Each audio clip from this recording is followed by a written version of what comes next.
on video. And it's simply striking to watch. I mean, you're almost at a loss for words watching that video as you take a slightly closer look at it right here.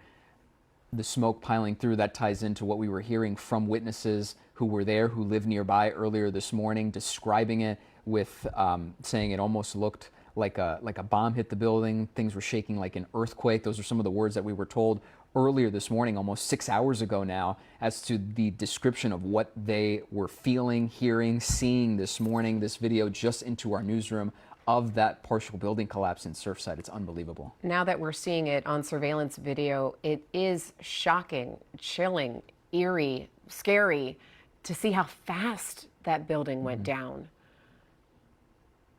And a reminder that we were hearing earlier this morning, and we did confirm that some were taken out of the building. There is a community center nearby where people are trying to get information on their families. At the time, and these numbers, still working to get more updated numbers, but 10 people were transported from that scene. 2 were transported to hospitals. 1 unfortunately passed away on the way while being transported. And again, as you take a look at this video, words can almost not describe what it is that you're watching here, compared to the photos and the angles we've shown you from Collins Avenue, from the front side of the building to this back side of the building that faces the ocean. When we were talking with Syra Anwar earlier, you could see the rubble, or at least the building rather, from over her shoulder. And then the overhead views of the rubble and how tall that pile comes up. And now seeing it actually happen here from earlier is unbelievable. Yeah, wow. It's really just, the video really touches your heart, and we're just really praying and hoping that people will be, that they'll find whoever's missing, and that people will be okay. But very disturbing to watch that video, knowing everything that has happened this morning. All right, well, we're going to leave that video right now because we promised you that we wanted to get back to Governor Ron DeSantis. He was speaking out about the tragedy right before he had a scheduled event where he was speaking in Tampa. He started by sharing his gratitude for all the first responders. Take a listen here. I just want to thank everybody who responded to the condo collapse down in Surfside. We had a major structure, and one side of it collapsed at the wee hours of the morning. There were folks there in Miami-Dade and Surfside. They were immediately on scene. I've spoken with both the local mayors, Surfside and Bal Harbour. We have emergency response personnel dispatched there. The first responders were able to save a lot of people. They are going to be going through more, and it's a really, really tragic situation. So we'll hope for the best in terms of additional recoveries, but we are bracing for some bad news, just given the destruction that we're seeing. So I'm going to be making it down there very shortly, and the state's going to be able to do, we'll be helping out in any way that we can. But I do think the quick response was very important, and I do think it saved lives. So I want to thank the folks for their bravery in doing that. And this is exactly what the governor is speaking about. There's our first responders, Miami-Dade Fire Rescue, pulling a boy from the rubble, even as the alarms for the building were still going off. And it was shortly after that partial building collapse went down. And then you could see that debris field, that rubble piling up. Look, they're pulling him as they walk by a mattress. He's using the mattress to stabilize himself. Yep. And you just see so much cement and rebar and metal just poking out everywhere, and all kinds of furniture and, people's clothes and towels just strewn everywhere in that pile of destruction. And we haven't heard exactly about that boy specifically, so we don't know how he's doing at this hour, but we do know, we did get this confirmed at our last news conference. 2 people have been pulled from that rubble, and this is one of them. Right, and then the other one, we're still waiting on any updates with that, but keep in mind, this is a 12-story building that we showed you video of. You saw that collapse happening in that surveillance video, 136-unit apartment complex. From earlier press conference, we were told 35 people were trapped inside the building, and search and rescue is still ongoing. So these numbers are going to change with regards to how many people are hurt, potentially how many more people have died because of this tragedy. But when you see this video here of a boy being pulled out of the rubble, when comparing it to that collapse video and seeing it happen, then comparing it to witness accounts of the feeling of what was described as an earthquake underneath them, it makes it that much more emotional to watch and to consider the level of tragedy that we're seeing so far here.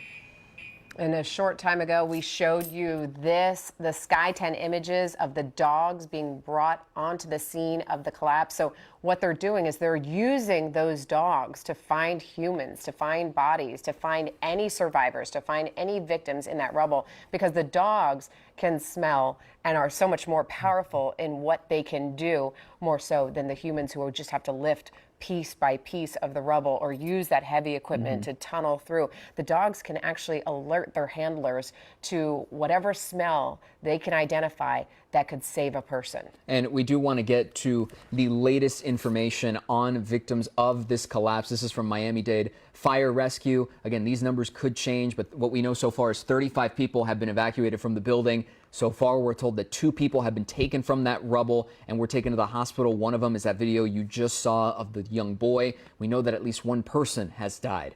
Miami-Dade Fire Rescue still not sure how many more are missing or who may have been in the part of the building that fell at the time of the collapse. And we have the Family Reunification Hotline. This is who you call if you're missing someone, if you're searching for someone, if you don't know if your family member or loved one is okay.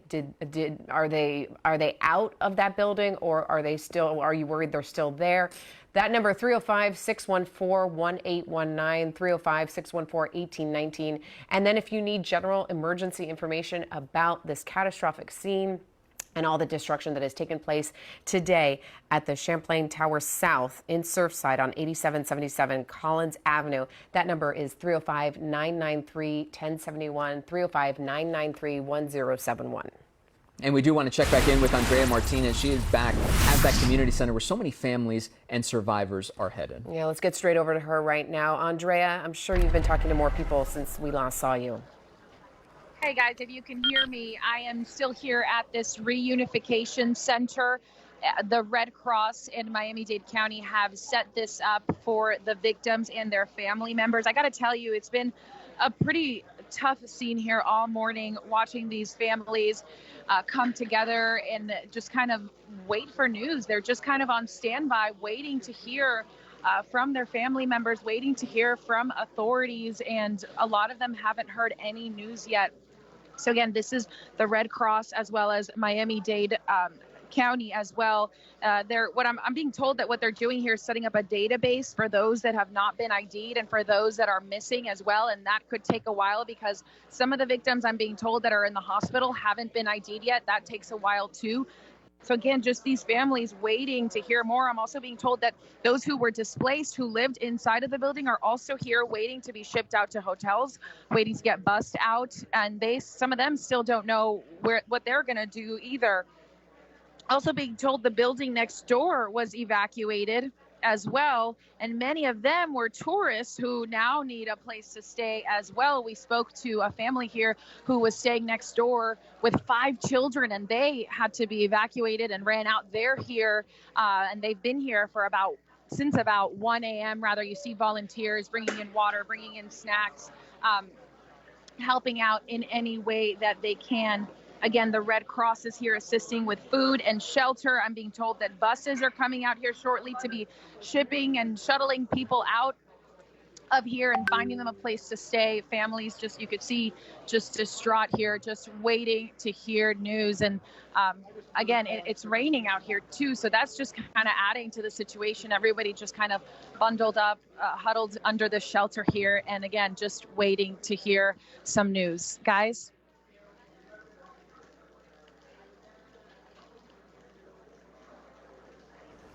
Andrea, thank you for that report. We appreciate it. I know you're surveying that situation and all the people that need help right now and getting us that video, so thank you very much. We need to go back to the surveillance video because a lot of you are just tuning in. We're coming up on 10:30.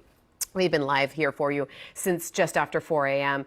And this is the first time in practically 6.5 hours that we have received surveillance video of the building collapse as it's coming down. And it makes it that much more significant to watch it because we've been walking you through video of the aftermath as well as hearing people describe the scene. But we do want to warn you before we show this video that it is and can be difficult to watch. You see it there on the right side. That's the building partially collapsing. It is more intense than what we imagined when we were first reporting on it, and now just seeing it doesn't make it any less striking or emotional when you consider the community center that we just saw, and people trying to figure out what's next with regards to their family, friends, anybody else who could have been there. Yeah, it is. It's so hard to watch. We give you that warning because we know what has happened. We know people are hurt. We know at least one person is dead. We don't know what those numbers will look like in the days ahead, but they very possibly could change and increase. And just a reminder that when you look at this, you're saying, what is happening? That is the Champlain Tower South, and that is 12 floors. That is 136 units, and we know 55 were destroyed when the partial building went down. So not the whole building, but part of it went down. And we know 35 people were pulled out.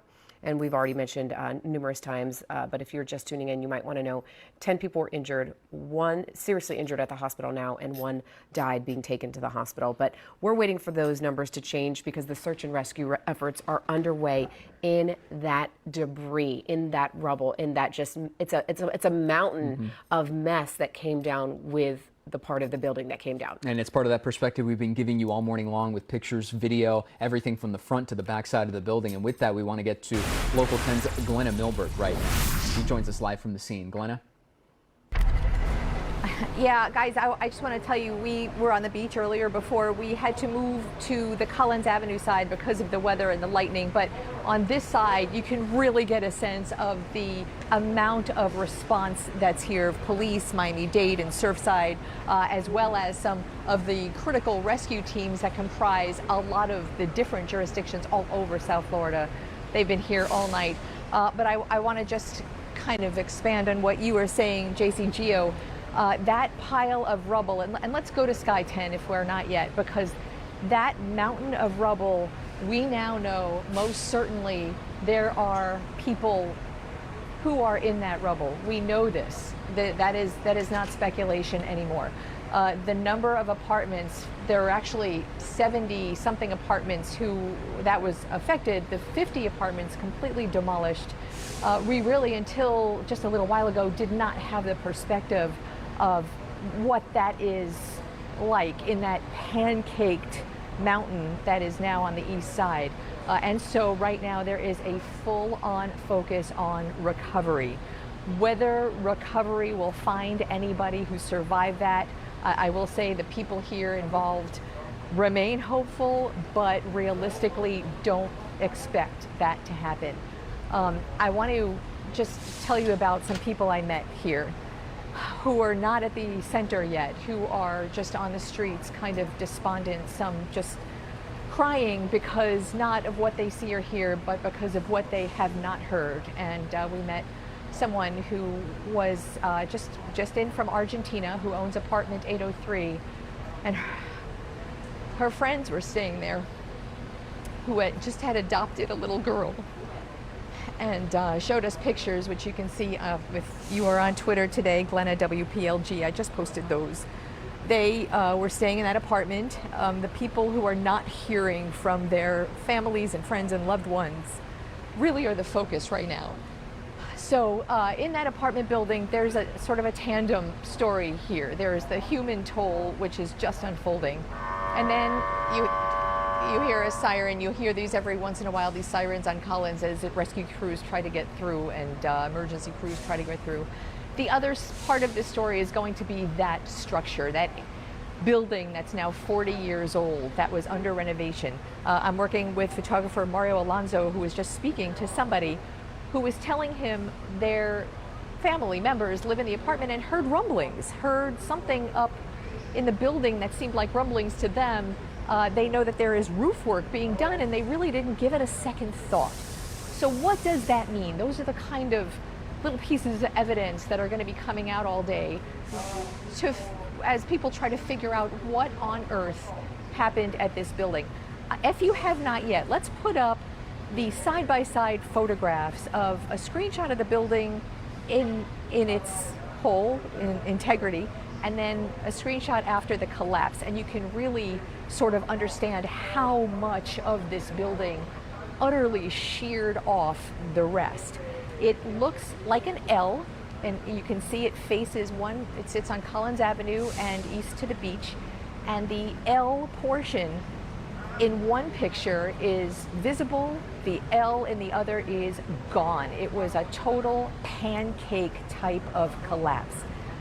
So that's going to tell the engineers and rescue crews that we see just now arriving to the scene, that's going to be very telling to them, the way it collapsed. But JC, Gio, I'm going to tell you right now, the focus now is on the human toll and the recovery efforts. And they do, you mentioned, have the dogs out. I'm going to tell you, these recovery dogs that are up there now may or may not be able to smell anything. Recovery dogs are at their best in the hours and days after, when there is something to smell that is really hard to hear and harder to say, but that is the truth. And so this is going to be days on end of people that we're meeting here waiting for word and pretty much expecting the worst. 50 some odd apartments in a very, what we are told, high occupancy building, not only with people who live there, but people who are staying, vacationing, staying in friends' apartments, like the people I told you about, Fabian and Andres, and their newly adopted daughter, Sophia, who are staying in 803. Glenn, words can't even begin to describe how emotional it is to listen to that. And I know you've been talking to people down there, and I know it's hard to even think about hope in this type of moment, but is there any sense of that at all from people and families you've been talking to, that I'm hoping to connect again, and I'm hoping that there is some good news despite the tragedy and despite the destruction we've seen so far? I think, of course, I think it's a human nature never to give up hope on your loved ones. So absolutely, we are hoping with them, and until they're going to hear a final word either way. And frankly, there is hope. I mean, there is certainly hope. There are so many crews out here working for the last 6 hours. We've shown video of some of these unbelievable rescues right in the first couple of hours. One of the rescue crews here that I was acquainted with was telling me that the pancake effect makes things very difficult for them to get to anybody who might be surviving. And again, that's so hard to hear, but the families we've met, there's some of them standing here, range from despondent to hysterical to stone-faced. And I think that element of hope, you just got to have. You just got to have it. Yeah, I think, Glenno, we've been here since 4 in the morning, so we were always watching the rescues and like Gio calls it, the hope coming out of that mountain of mess.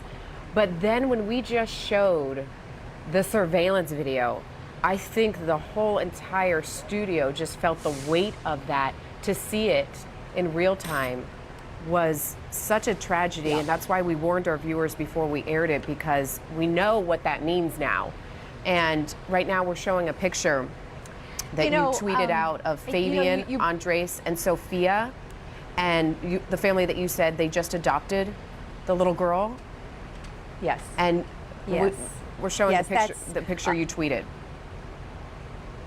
So this is a couple who adopted that little girl, who is staying in unit number 803. It's a condo. It's owned by a woman who is just now back from Argentina. Later on, when we are able to, we talk to her and her family. I just can't even describe what it looks like she's going through. And JC, to your point, when you watch what happened to that building in such a sudden fashion, at a time of the early morning when except for the night owls, everyone's in bed, everyone's sleeping. There's no movement, it's peaceful. And to have that happen so suddenly, the chance for anyone to escape is so minimal. The rescues that you saw, that we've been seeing all morning, the people who were in the parts of the building that remain structurally sound, that were able to get out. I mean, that's something that people are going to be looking back on and just looking up and thanking whoever they thank and their lucky stars. And so for the part of the building that went down, as we saw now, so suddenly and catastrophically, there's very little that anybody might have done in that moment. So right now, the investigation is just underway. We actually see some engineers on the scene, some environmental services, environmental response. So they're going to start to do their work even as recovery goes on. But right now, all of our focus is really reporting on these families and the recovery and the dogs and the rescuers and that building, part of the building that's now a pancake. And if we can bring you some really amazing news, we certainly will do that. All right, Glenna, thank you so much for that report. We'll check back in later on. Meantime, our team coverage is going to continue right now with Local 10's Madeline Wright.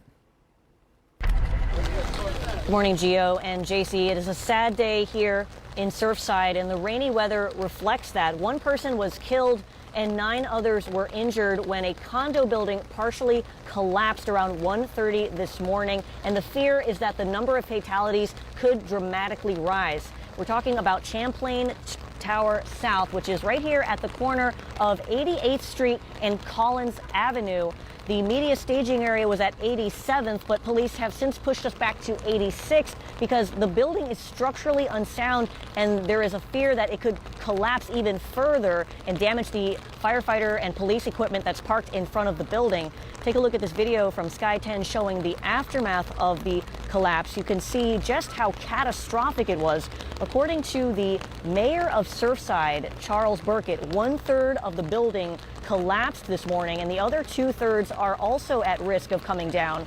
You can see from the video that there are lots of belongings that were in the debris. Some of it was still visible from the outside, including beds and clothes and chairs and desks. Now, this building is 12 stories tall. It has 136 units and it was built in 1981. It's not clear what caused the building to collapse, but you can just imagine how terrifying it was for the people who were inside.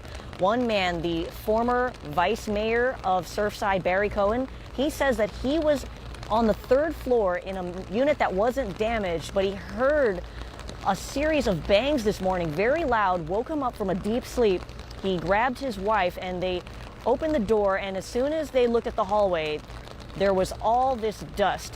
They ran downstairs, they came across a steel door, but they couldn't get through because it was bent and there was debris behind that door. They went to the parking garage or the basement, but that area was flooded because of all the pipes that had burst and water was filling the area. So they went back upstairs, he grabbed his underwear, he called out to the firefighters, and then the firefighters bravely rescued him using a ladder truck, him, his wife, and his 2 neighbors, whose names he doesn't even know, but he is just grateful to be alive.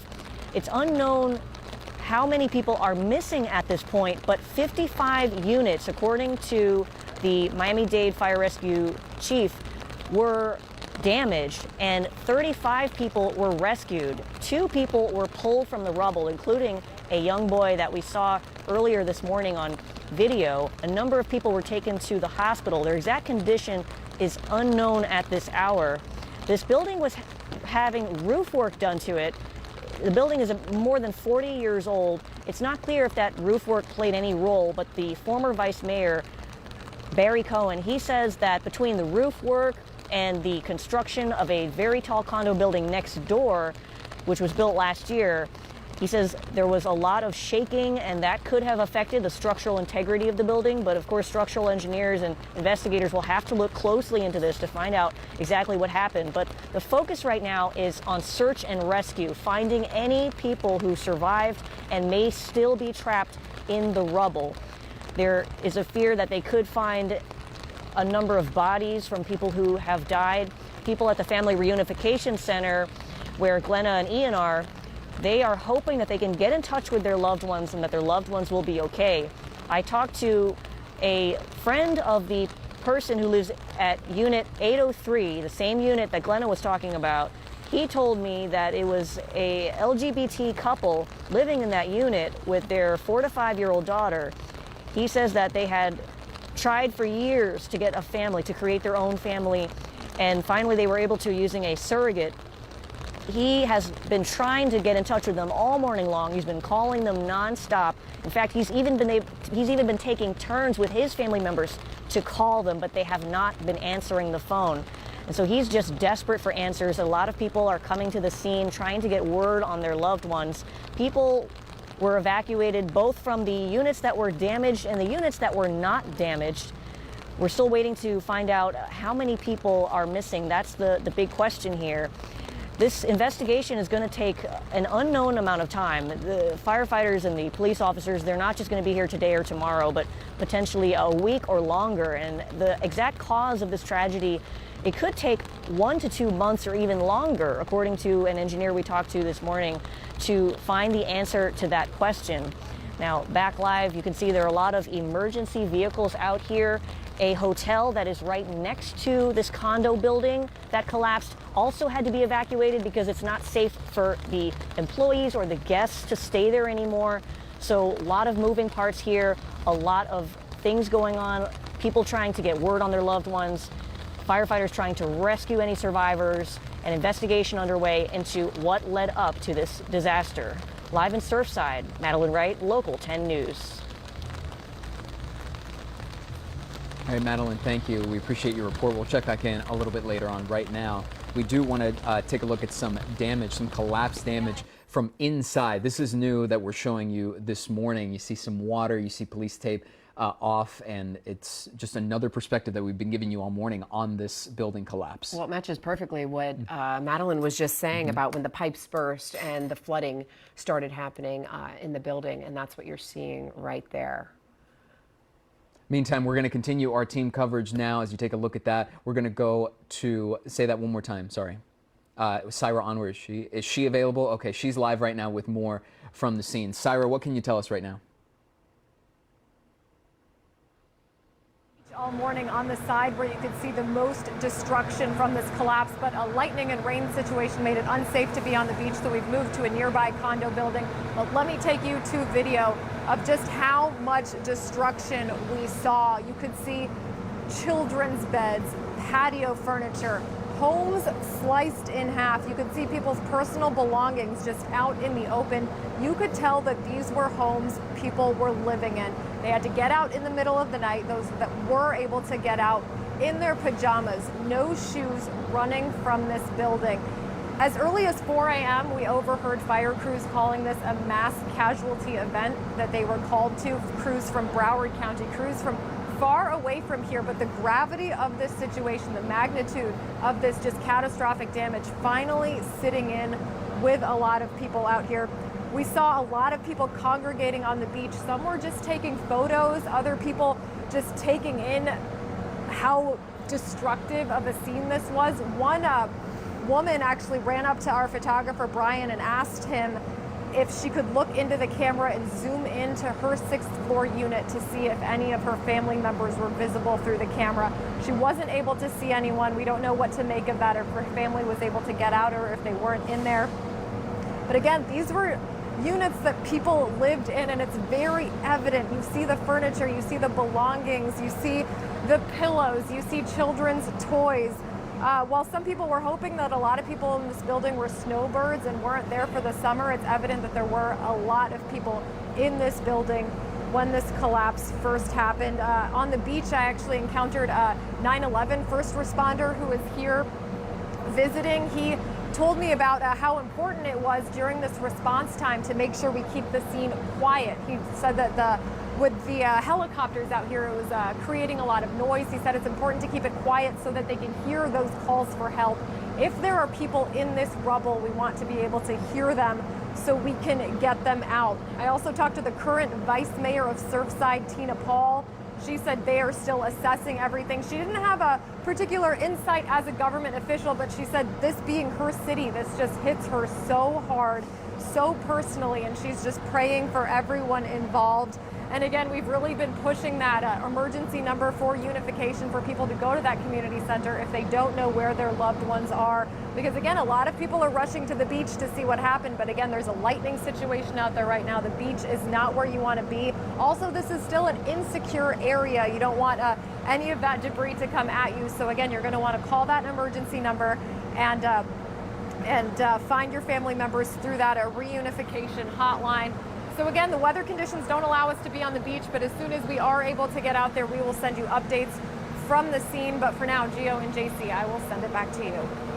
We appreciate that, Syra. Thank you so much. I know it's so hard that you're all reporting out there with the rain coming down and the storms popping, but we do have Sky 10 back up, so we'd like to go to some live pictures right now. This is just coming into our newsroom now that our chopper is back up. Is it, guys? Sky 10, is this live? Are these live pictures?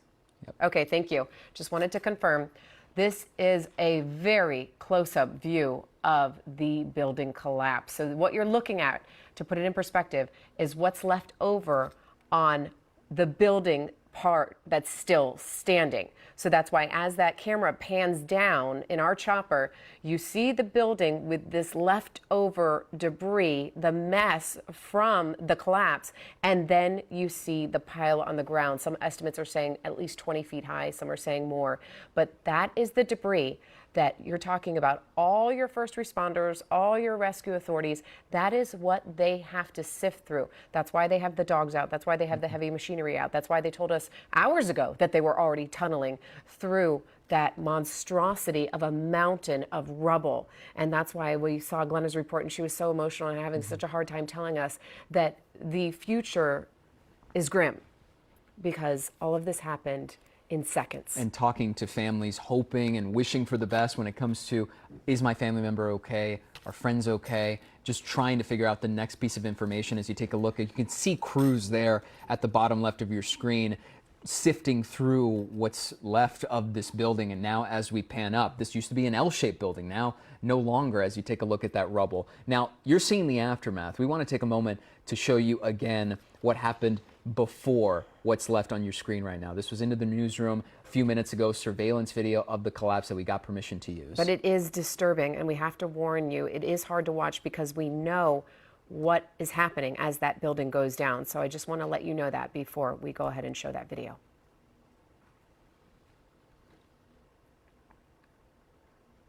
It's there on the right side of your screen, just taking a moment. It doesn't make it any less striking, no matter how many times we use it, no matter how many times we talk about it, or even use witness accounts to describe what they felt when this happened in the early overnight hours earlier today, earlier this morning. You see all that debris, rubble, just kind of coming back up. A zoomed in shot here of that building collapse. It looks more significant than the damage that was left behind. So it doesn't make it any less emotional, any less significant, especially when you consider the families, the people hoping for good news as the rest of the day plays out. I mean, this is after midnight when families are sleeping, and I counted while we watched the video. You can't even get to 20 seconds before half of that building is gone with no warning. No amount of preparation went into this at all. This is one of those terrifying freak accidents that we've talked to experts all morning long as you've joined us here at Local 10, and all the experts have said we need answers. It will take months. It will take an investigation of such high priority to find out, was this structural damage? Was this because of the ongoing reconstruction where they were working on the roof in this building? Was this something wrong with the early construction in the 80s? You know, were they possibly not using the right materials? Did something happen with building code compliance? Did something happen with erosion? This is a building on Collins Avenue in Surfside, right on the ocean. We know what the ocean does to all of our buildings and everything that's outside here in South Florida. So these are the questions that must be answered, and we're not going to get them anytime soon. Right now, we're hoping to just get answers for family members first. Right now, though, we can. The numbers that we know, 35 people have been rescued from this building. One person has passed away. But of course, the concern now among officials is that those numbers might get even higher in regards to deaths and those that are missing. So we're going to keep an eye on that right now. For now, though, 10:49 in the morning, we're going to get a check of the forecast with Brandon Orr, who is in with us this morning. Brandon. And Brandon, they had been having problems there because of this forecast. Yeah, we've had some thunderstorms. We saw had that news conference out there, and we saw the flashes of lightning every once in a while, and now they're just getting a light to moderate steady rain, and we can see that from the camera view. This is looking back towards Surfside. I can barely make out some of the buildings because the rain is still blocking the view. So it's keeping things cooler, but it's definitely not helping any of the rescue efforts out there towards Surfside at that building collapse site, which is right about here. There's Surfside, and you can see this moderate rain, even some heavy rain back here. So this is something that's going to last for a while.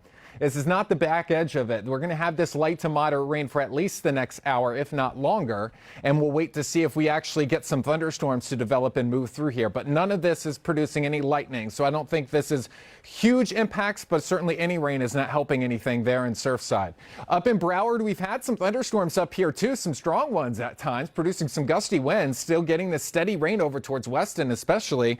There's still some thunderstorms, seeing some lightning strikes offshore of Hollywood, offshore of Port Everglades and Fort Lauderdale Beach. We'll see if those move in a little bit later.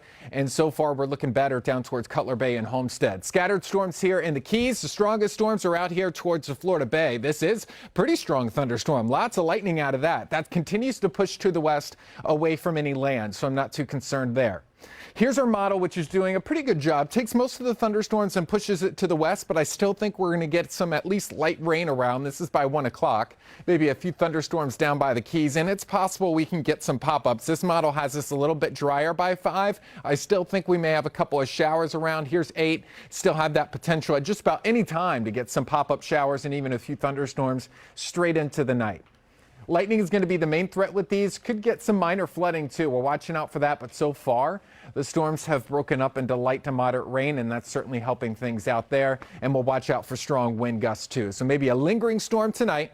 Tomorrow morning, I'll probably have a couple of showers to show on radar, maybe a brief thunderstorm randomly popping up over the Atlantic and then pushing inland. Higher chances later into the afternoon for some of those scattered storms. 90 degrees for the weekend. 50% chances for thunderstorms. It's not a washout. It's going to be hit and miss. Rain chance goes down to about 40%. Maybe some slightly drier air at times. Doesn't eliminate the rain chance completely, but it does bring it down a little bit compared to today, which is pretty widespread. 90 degrees into early next week, so hot, humid, and stormy is the story across the 7-day forecast. We'll continue to follow this rain and keep you updated on the weather impacts to this building collapse site in Surfside. But for now, we want to get you around the traffic because it could be a little bit of a mess right there along the A1A. Let's send things over to Alexis. Yeah, South Florida. I wanted to give you a look at from our traffic cameras, but the traffic camera just went out as soon as I got on air. But let me give you an update for those of you who are trying to head to the beach or live in that area near Surfside. So what you want to do, you can't take Collins Avenue, A1A. You can't take those north or southbound lanes between 85th and 96th Street. And in fact, we are getting reports that other roads are being closed, like Harding Street. So if you're heading that way, you want to take Biscayne Boulevard just to get to where you have to go this morning, because those closures and delays are not going to get you where you need to go this morning. Biscayne is going to be your friend. So if you're taking A1A or you need to, again, Biscayne Boulevard is where you want to go. That way you can access US 1, you can access the Julia Tuttle, and wherever you need to go instead. Also, 95 not looking too bad out there in Miami-Dade. We're seeing some traffic build, but that's because of the rain. So if you're heading that way, you definitely are going to need to take and pack some patience this morning for those of you who have 95 as a part of your commute in Miami-Dade. Broward County, remember we had that crash here on those eastbound lanes of 595 as you got onto those northbound lanes of 95. That crash has been cleared up, but those delays are still lingering. You can see speeds coming in as low as 7 miles per hour. So you definitely need to pack patience there. Those southbound lanes, not seeing any heavy delays at all. Speeds coming in at 60 miles per hour, and you remain in the green in this morning. And that's the case for the Turnpike as well as 75. You're looking good in the rest of Broward County. But again, this is where an earlier accident was on 595 in those eastbound lanes as you got onto those northbound lanes of 95. JC and Gio. All right, thank you so much. We appreciate all those alternates letting us know about those closures, Alexis. Right now, you're looking at pictures to show you what that building used to look like. We're talking about Champlain Tower South in Surfside at 8777 Collins Avenue, and what it looks like now. The difference between the two pictures is dramatic. And this is after that surveillance video we showed you a few minutes ago. We'll likely show you again later on of just the significance of that collapse and how large it looked, how unbelievable it looked. That was what it was on the left. That's what it is now on the right as that search and rescue effort continues. So we're going to keep an eye on that. And for now, we will toss the break and we'll be right back with more.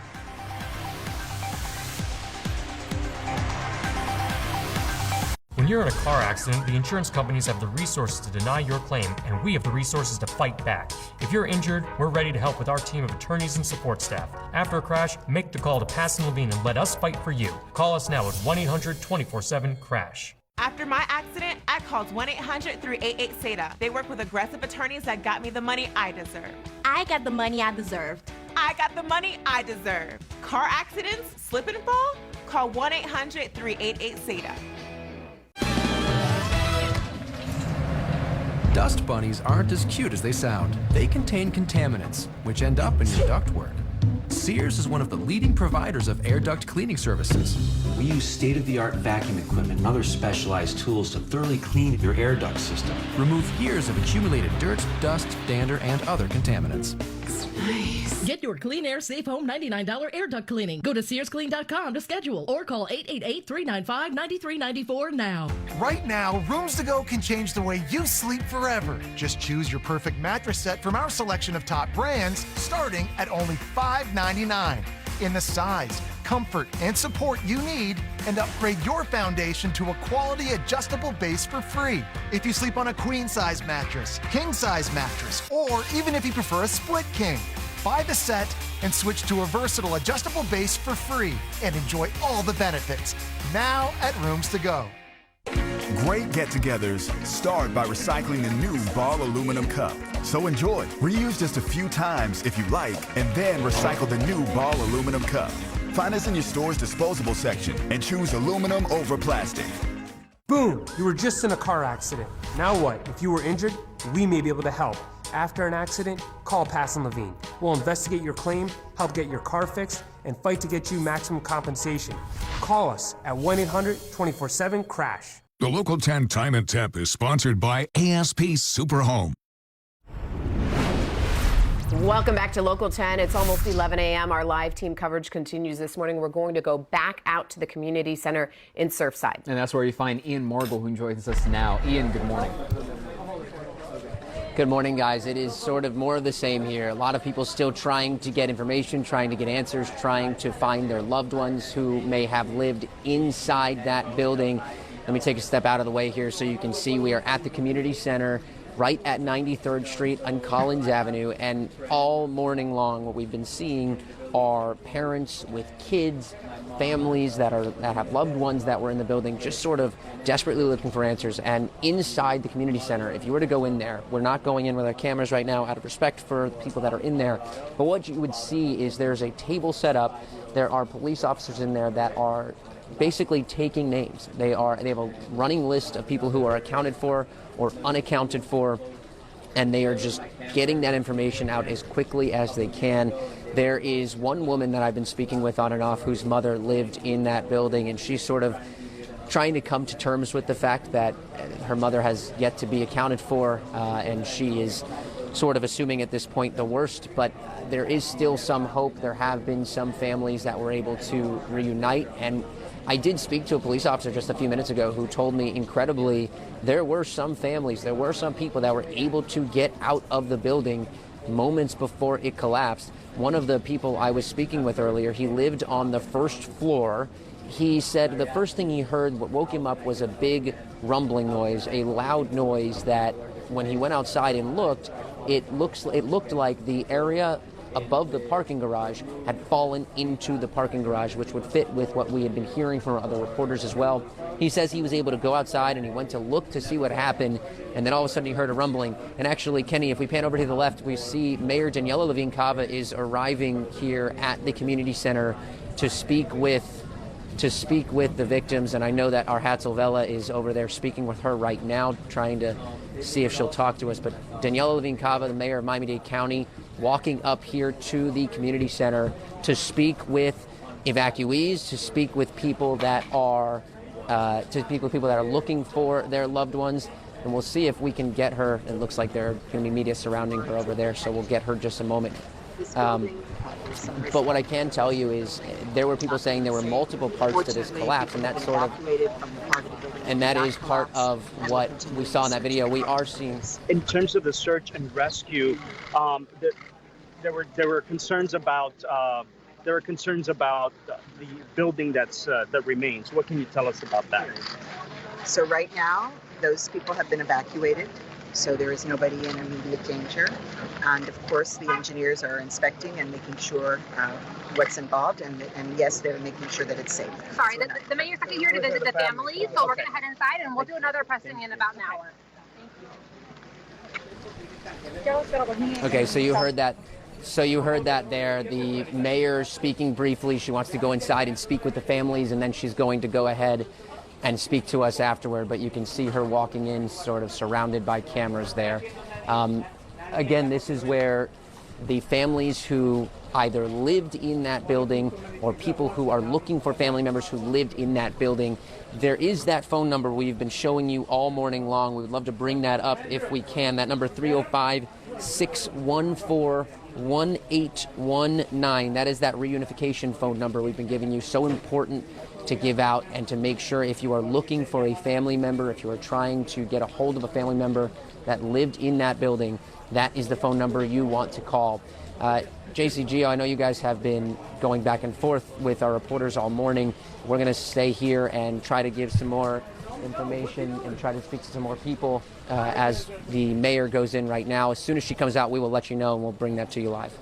And before we let you go, one quick question. That scene behind you where you are has been, it seems more and more people have gotten there since we last checked in with you. And I know you mentioned you've been talking to families, you've been talking to people. The general sense, is it still mostly concern from family members waiting to hear something, or is there still that semblance of hope? And I know hope in a time like this can seem rather stark and rather hard to find, but I'm curious as to what the general feeling has been since we last checked in with you.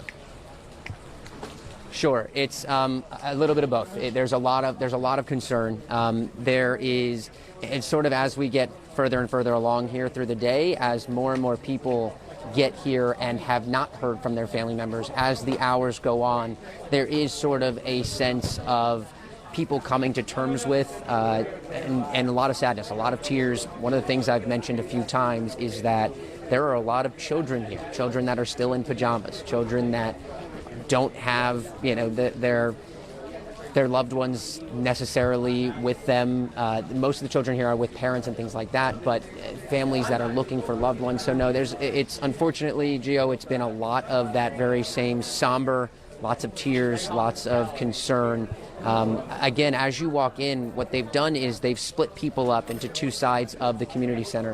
One side are people that were in the hotel that is right next door, and one side are people that made it out of the building. And when you walk inside either of those sides, there's a table set up, and you basically just walk up and say, here's my family member's name, here's the unit number they lived in, and they will tell you if they are accounted for or unaccounted for. Unfortunately, I was in there a few minutes ago and was there when a woman was told that her father was unaccounted for, and she just sort of broke down, as you would imagine anyone would, to hear about a family member. And they're not saying that that's necessarily a bad thing. At this point, it just means that they don't know exactly where they are. It could have been that they were taken to the hospital. It is unclear. But right now, unfortunately, very somber. Some people who were next door in the hotel speaking to us saying, look, when we heard this, it just sounded like thunder. It sounded like a windstorm. And then debris just hit our windows, and then the fire alarm started going off. So they didn't even know what had happened. They all sort of walked outside and realized that this building just did not exist anymore. It was just in a pile of rubble. Again, the mayor should be coming out here in a few minutes, and we will bring that to you live when she does. All right, Ian, Margot, go ahead and gather that information for us. We'll check back in with you later. Right now, we have the chance to speak with Maggie Castro from Miami-Dade Fire on the line right now. And of course, we want to know how the rescue efforts are going, because that's the one thing we're not hearing enough about. Maggie, can you fill us in on those details? Hi, good morning, everyone. We are obviously currently working as diligently as possible. We have multiple units on scene. We have initial response was over 80 units, not just from Miami-Dade Fire Rescue, but we had neighboring units helping us as well. We are still 100% in rescue mode. We are deploying our canines throughout the rubble piles. But as you can imagine, we have the weather to contend with, and we also have the dangers of the building that is still standing, but is obviously in not good shape. So we have engineers on scene monitoring the stability of that building. We have engineers monitoring the stability of the rubble pile. And this type of work takes time. We have to be very careful not to disturb the pile, because a lot of times there are void spaces that are created when these types of collapse happen. And if there are survivors in these void spaces, we want to make sure that we can get to them without disturbing the pile. So it's going to be a time-consuming work. We have not stopped working. Even though the weather has not been very good, we're still working along. Oh, did we lose So Maggie? Hello? Maggie, okay, go ahead. We thought we lost you. Go ahead, continue. We're just making sure that we're working as safely as possible. We're making sure that we are working even though the weather is not very good. The only thing that will stop us from being able to do our work is if we have lightning in the area, which then obviously the safety of the crews working will be in danger, and we will have to remove the crews temporarily while the lightning passes. So at this time, we are working. Like I said, it's full rescue mode. We are hopeful that we will be able to find people, and that's what we're working on right now. We have our canines, and anytime one of the canines barks on any spot, we're using our technology that we have available to us, including cameras and microphones that are extremely sensitive to any sound. We would even be able to hear someone scratching with just a fingernail on concrete. So we are using all of our technology and doing everything we can to try to rescue as many people as possible. Now, Maggie, you said you were hopeful, and I want to touch on, of course, numbers and things very fluid right now. What we know so far that one person has died, others injured. But is there a concern on your end that, unfortunately, that number may rise as the search and rescue is ongoing? Obviously, there's always that possibility, but like I said, we are in full rescue mode at this time. So we are going to keep hope up as much as possible, and our crews are working hard to try to make sure that if anyone is out there, that we find them. So that's what's going to keep us going, is making sure that we try to find every single person that we possibly can.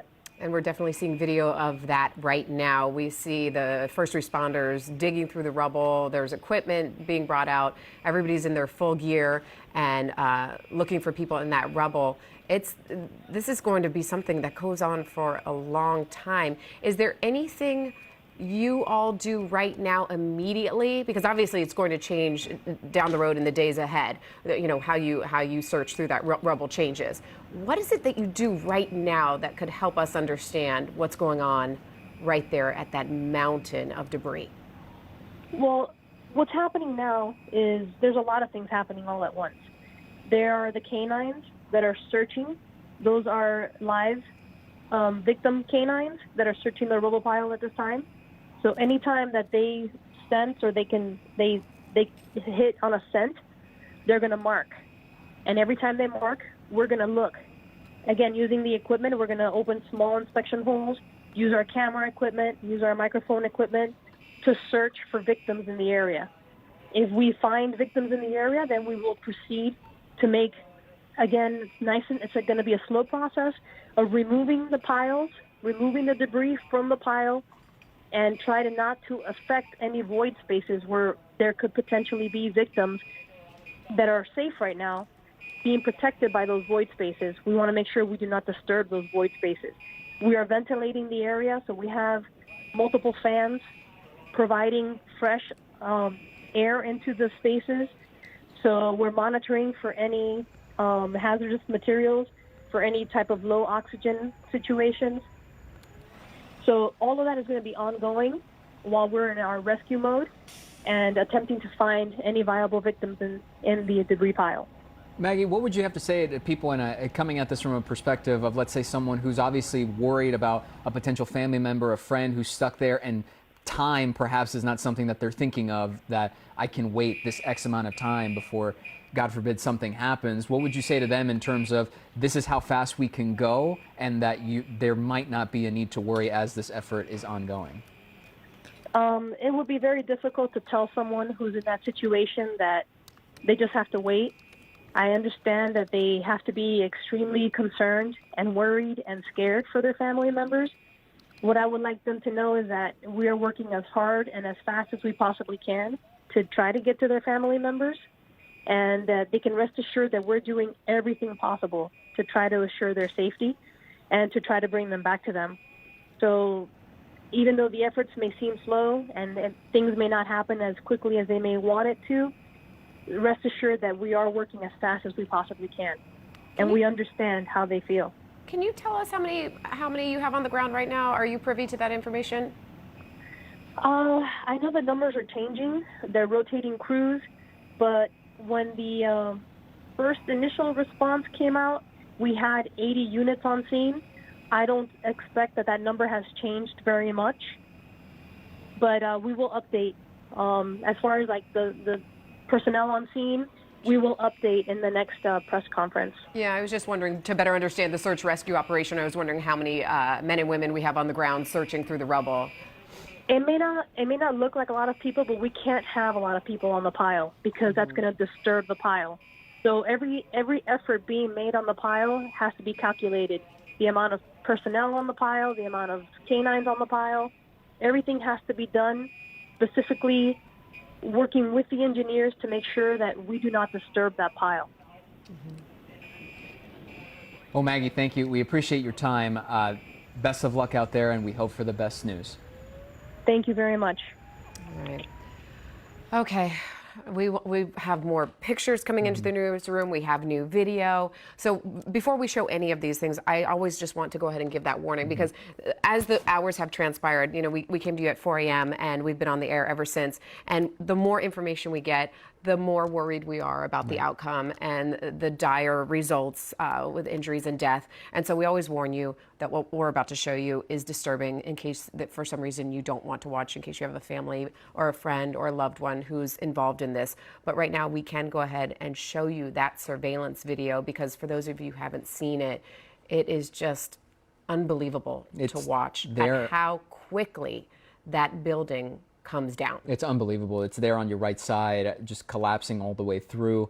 In conjunction, when you compare it to the debris that we've seen afterward, the angle from the beach, the angle from the front side of the building, from people on the scene, and how tall that rubble is and what crews have to sift through as the search and rescue efforts are ongoing. Even that zoomed in portion right here of the video, and you see that debris kind of sweep up.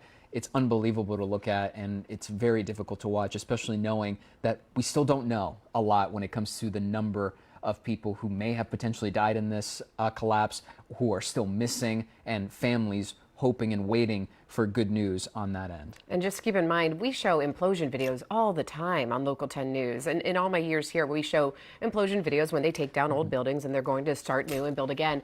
And usually those are amazing to watch because it's planned and it's something you know is coming down, and they set the TNT in the exact right spots and they keep the area safe and they rope it off. When you watch this video and you know that this was a tragic freak accident, that we still don't know why it happened, it just shakes you to your core.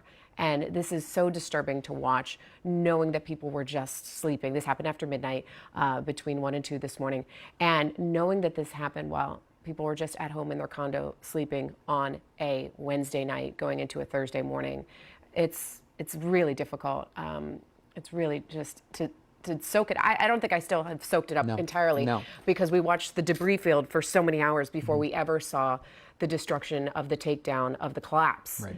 And we're going to learn a lot more in the coming days and weeks and months, but this is all we have to really explain what happened during those early morning hours. Meanwhile, we do want to get to some new video we have from Miami-Dade Fire Rescue. This is from the corner. You see it there. That's the corner of the debris pile from the partially collapsed building. So you're kind of facing it from the front end of the building toward the back. That's where the pile of debris is there after that collapse. This is new video from this morning. We also have some pictures that we'd like to show you. This down looking up, you can see some effects there, and that's something that has been incredibly striking all day, all morning long from overhead view here, from the ground view, especially when you look at the pieces of furniture, the pieces of people's lives that are thrown about after this collapse. That's what makes it even more emotional on top of everything we've been learning so far this morning and as we get more and more information.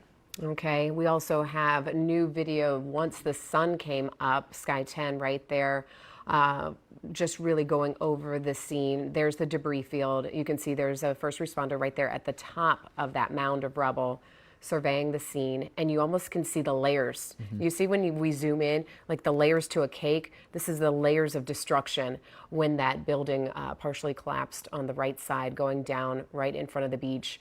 And that is what Maggie was just explaining to us from Miami-Dade Fire Rescue, that's why they have to examine and search things so delicately, so intricately. It's like, you know, taking that pin and searching for any people that may be stuck in that mess, in all that destruction. And when we got the daylight video, that's when you really got to see the zoom in of these people's personal lives exposed when when the whole condo building on the right side went down.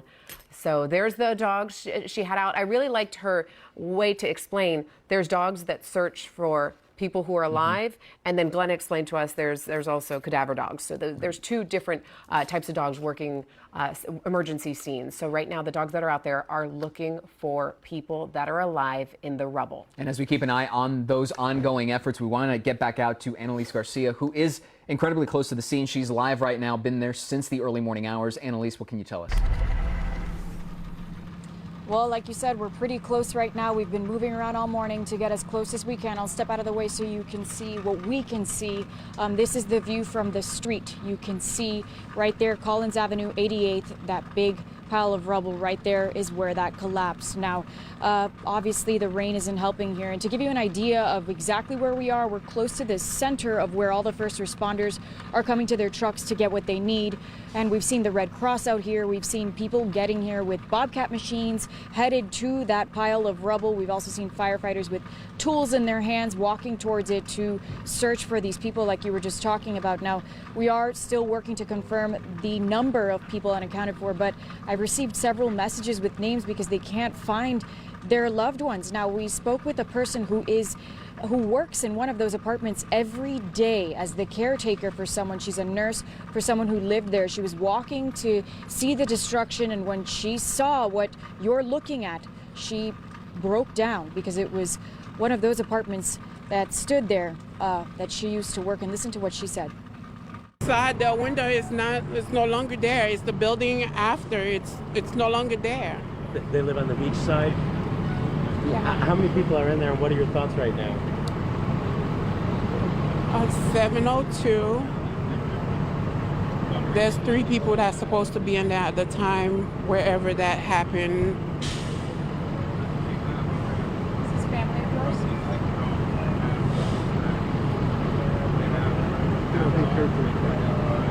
Families and friends are going through, I mean, just pure shock, no words. They're looking for answers. Back out live here, you can see this pile of rubble. You can see the rain falling on it. There are families nearby standing by, whether it's that they're waiting for answers or they've lost someone already or they can't find them. And I've had a lot of people asking where to call. You guys have been talking about these numbers. There's one for reunification of families and an emergency line. I posted that on my Twitter. I've posted it on my Instagram as well. It's on our website. So make sure to go there if you need one of those numbers. But that's the very latest from out here in Miami Beach. Annalise Garcia, Local 10 News. All right, Annalise, thank you. And of course, we'll check back in as the day continues on. Those numbers, that family reunification number is worth mentioning once again, as often as we can. That's 305-614-1819. So just something to keep in mind. Okay, now it's time to go to Surfside City Hall. That's where we have Jeff Weinseer live. And Jeff has really been working the element of this building and its stability and its history. And we know we've been talking about that all morning long, trying to piece this puzzle together, Jeff. JC, let me first start off and tell you that some of the scenes out here are really horrific at City Hall. And I want to go to some video before we talk about the history of this building that just occurred a few minutes ago. If we could roll that video. This is a man that just drove in from Jupiter. He drove in from Jupiter. He has 5 family members in this building. His mother, his father, his sister, his brother, who are now missing. And he pulled up to City Hall frantic, begging for help, asking where to go. Those are the scenes right now happening outside Surfside City Hall as we speak. People driving in from all over the state, people who cannot communicate, cannot find loved ones, racing down here. That man said, please help, and he was escorted to the Civic Center by City Hall. Come back to me and let's talk about the building. This building right now is going through what is known as a 40-year recertification. Every building in South Florida has to go through a recertification. The building hires engineers, an electrical engineer, a structural engineer, and they go through the building top to bottom. Again, this is 40 years. After 40 years, they come in. They do a report. After the report is analyzed, that is when the repair work that is suggested is done. And that apparently is what was going on right now. There was roof work going on. There were several things that were going on recommended. The board was on top of it. They were investing thousands and thousands of dollars to get this building up to, and I'm not saying it was against code, but the repairs that were recommended by the engineers that were hired. Again, electrical and structural. Also next door, you have a new building that was just built. Well, when you build a new building, there's a lot of pounding. There's a whole lot of stuff going on. So one of the hypotheses, or one of the things that people think, is that could that building next door, the construction of that building next door, maybe weakened this building? It will all be part of the investigation. Nonetheless, just a few minutes ago, we spoke to a commissioner that was down at that building since 4 o'clock this morning. Here's what he had to say. This building has been under a lot of scrutiny lately with the 40-year recertification of the building. And with the 88 Park building going up next door to the south just in Miami Beach. There have been a lot of engineers involved in the plans and with recent inspections. Now, I've spoken with some residents that are survivors that got out of the building, and one of them was an engineer, and there was nothing in that building that would indicate something of this magnitude was ready to happen. Right. There's been a lot of scrutiny because they've had the 88 Park construction to the south. There were garage underground issues related to that to make sure that it was done soundly. And to my understanding, there were some cracks from that project, minor cracks, but they were just patched up. Nothing, based on my understanding, to the magnitude that would indicate that there's a structural problem that could result in something so catastrophic. And there you have that from that commissioner. Again, the construction next door causing some cracking in the garage area that was repaired. But again, when these engineers come and when this work is done, it is then inspected by city engineers here as well in the town of Surfside. So there you have it, the very latest. We still have, again, family members showing up here. You see the Red Cross, family members showing up here desperate, as you saw in that video earlier, to find their loved ones, to get any information whatsoever. And I can tell you, as well as the rest of reporters out here, the weather is certainly not helping the search. That is the latest from Surfside. Jeff Weintz here, Local 10 News. Jeff, before we let you go, one quick question. I know we kind of got a sense from that commissioner you talked to briefly, but in that conversation and even in conversations you've had with others, given the recertification of that building and its history, was there a sense, or was there any sense that maybe this type of tragedy could have been prevented, or was it just something that nobody could have seen coming? Nobody could have obviously seen it coming. Again, there was construction work being done. There was roof work being done. From what we understand, there was a crane below that was lifting stuff up to the roof. But all of this is supposed to be monitored by the city every step of the way. From what I understand, and in talking to commissioners and people who lived in that building, the board this is not a board that was cutting corners. This was a board that was spending money to do the right thing, and there were no indications whatsoever, obviously, that something like this would happen. But you did hear the commissioner talk about some cracking that was filled in. That's not unusual for a building that's 40 years old, and not unusual for a building that just had a massive building constructed next door. You know all the stuff that goes on with that, the putting in the pilings and the bamming back and forth. The problem is we simply don't know. It is way too early. It will likely be months before we find an exact cause to this. All right, Jeff Weintz here live for us right outside of Surfside City Hall. We appreciate your efforts in finding out more, not only about the building, but family members coming all the way from Jupiter trying to see if they're okay. We'll check back in with you later. We appreciate that, Jeff. I just wanted to let you know we've just gotten word from Miami-Dade Commissioner Sally Heyman that as of right now, 51 people who were assumed to have been living in that partially collapsed building have not been accounted for. So Sally just spoke to CNN. We're trying to get her on the phone with us. As soon as we do so, we'll bring it directly to you. But now that 51 people missing does not account for vacations, not being home that night, visiting another friend or family member somewhere else. So we're still waiting to find out more details, but that number is an early number of 51 people assumed to be living in the collapsed portion of the building. And that's taking out the people that made it out on time. That's taking out the people who were injured, who were pulled from the rubble, and of course the one person who died. So this is about what they are looking for. And it appears at this hour, the worst case scenario is they're looking for 51 people. But again, as soon as we get Sally Heyman, we will bring that to you right here on Local 10. And this is as you take a live look, or you did take a live look at that collapsed building, at least the backside of it right now. So keeping an eye on everything. Okay, let's continue right now. Syra Onwer live at the scene for us, and she has been on the backside for most of the morning. Syra, are you still over there on the beach side for us? JC, I'm actually one building over. We had to get off of the beach because there was lightning, so it made it an unsafe situation for us to be right there. So I am going to actually show you video of this destruction. If we could actually roll that right now. This is where we were all morning watching. The side where the collapse was most evident, you can see these bedrooms just sliced in half. You can see beds, patio furniture. We saw children's toys. Very evident that people were living in these units when this building collapsed. I spoke to a resident of this area who said that he runs past this building all the time. He explained to me that this building used to have an L shape.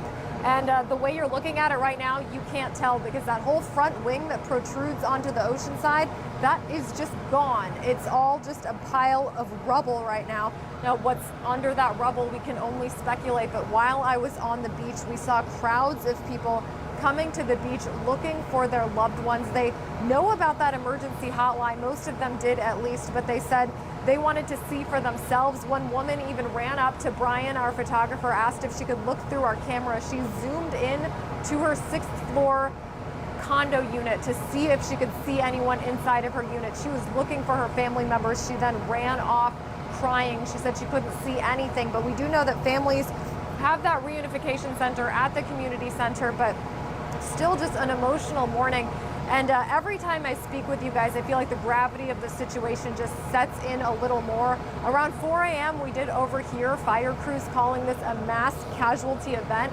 That's why over 100 fire rescue units came out this morning. But just looking at it from the scene, you don't see how catastrophic the damage is. Some of those chopper shots, some of those overhead scenes, you can tell how much of this building collapsed. But once you really hear, you said the 51 people who were unaccounted for, the number of units that were affected, we're slowly getting in information that just makes you realize the severity and the gravity, the devastation of what happened here early this morning. These people were interrupted from their sleep, left their homes without their shoes, in their pajamas. Some people in neighboring buildings told us that it just sounded like they heard thunder rumbling. So they didn't know what to make of it. They didn't know if it was an explosion, what had happened. We now later know that the building had collapsed. We're now getting an idea of what the structure used to look like and seeing side by sides. But again, just so much damage, so much destruction, and a lot of emotions here in Surfside. I spoke to the vice mayor who said she's still wrapping her head around all of it. I spoke to a former 9/11 responder. He was here on the beach looking at the situation. He said this will likely be a week-long search and rescue effort. He really explained the importance of keeping this area quiet because if there are people in that building rubble, we want to be able to hear them calling for help so that our rescue teams can get in there and get them out. We did watch rescue teams in ladder trucks on the city side of this structure, getting into those balconies, getting into those units and rescuing people in the buckets, in the ladder trucks, and triaging them before sending them to area trauma centers. But just, really a massive response out here. Over 100 units from various jurisdictions. We saw about 20 units from Broward County, 80 units from Miami-Dade Fire Rescue. Just a lot of devastation out here this morning, JC and Gio. Syra, thank you. As we take a look at just the collapsed building there, Syra was right in mentioning that the gravity of the situation really starts to weigh on you the more and longer we stay on the air with this report, especially considering the early morning. And now you see these close-up shots of beds, of drawers, of just people's lives scattered all over the back end here. So It's absolutely tragic, and we do want to get to the White House now commenting on this incident. Yeah, an official releasing this statement just moments ago. Let's go ahead and read it to you.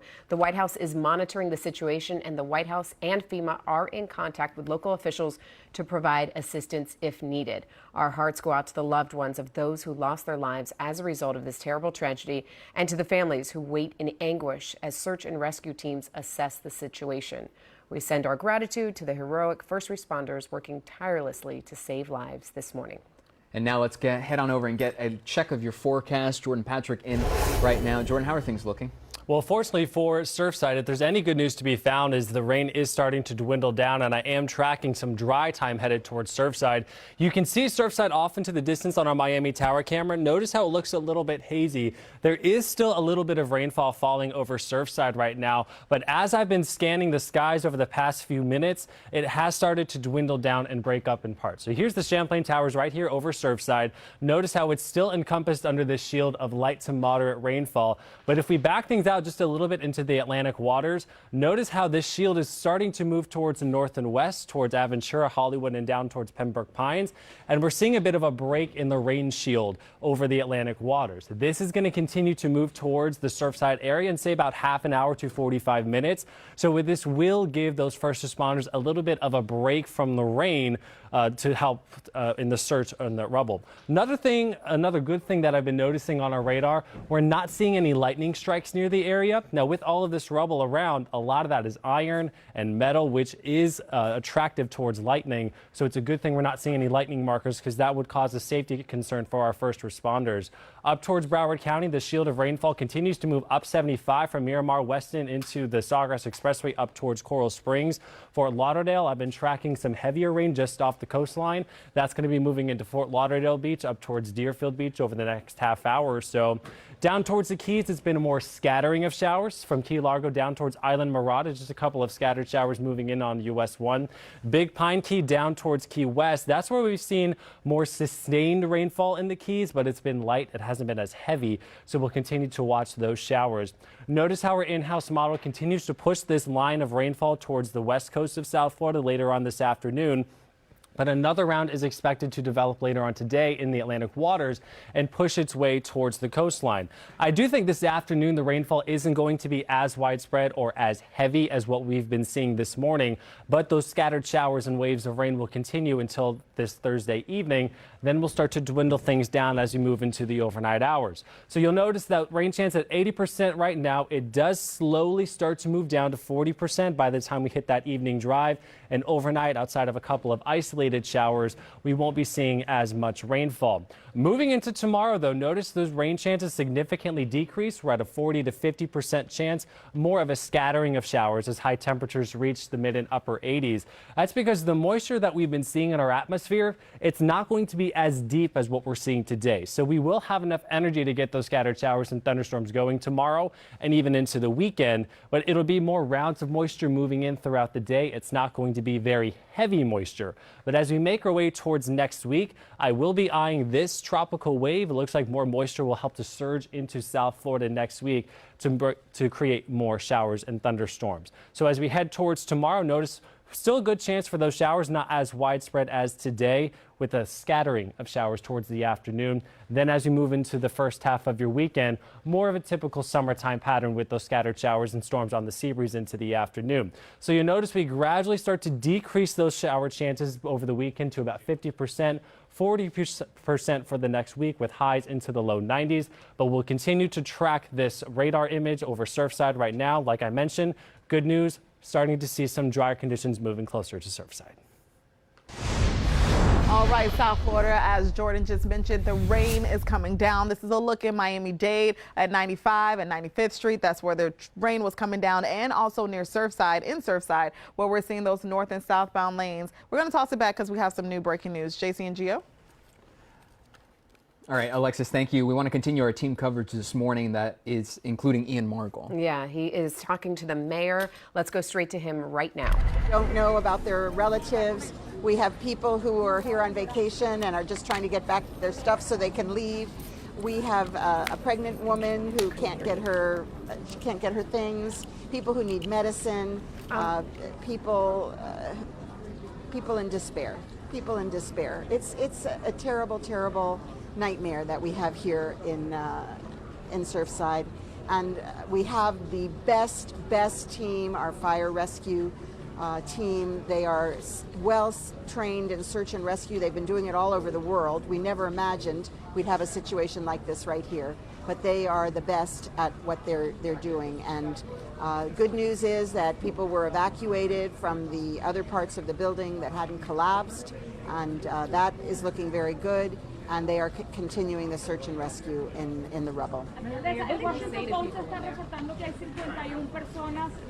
No sabemos la cantidad de personas. Estamos buscando información de las familias y otras personas. We do not know how many people are missing at this time. We know it's 55 units. That's what we know. I did get a call from the president, and he has offered all assistance possible. And so we're looking to see what the federal government can do as well to help us here. The number is 305-614-18. Anybody who is looking, who wants to report anything about a missing person, the number is 305-614-1819, 614-1819.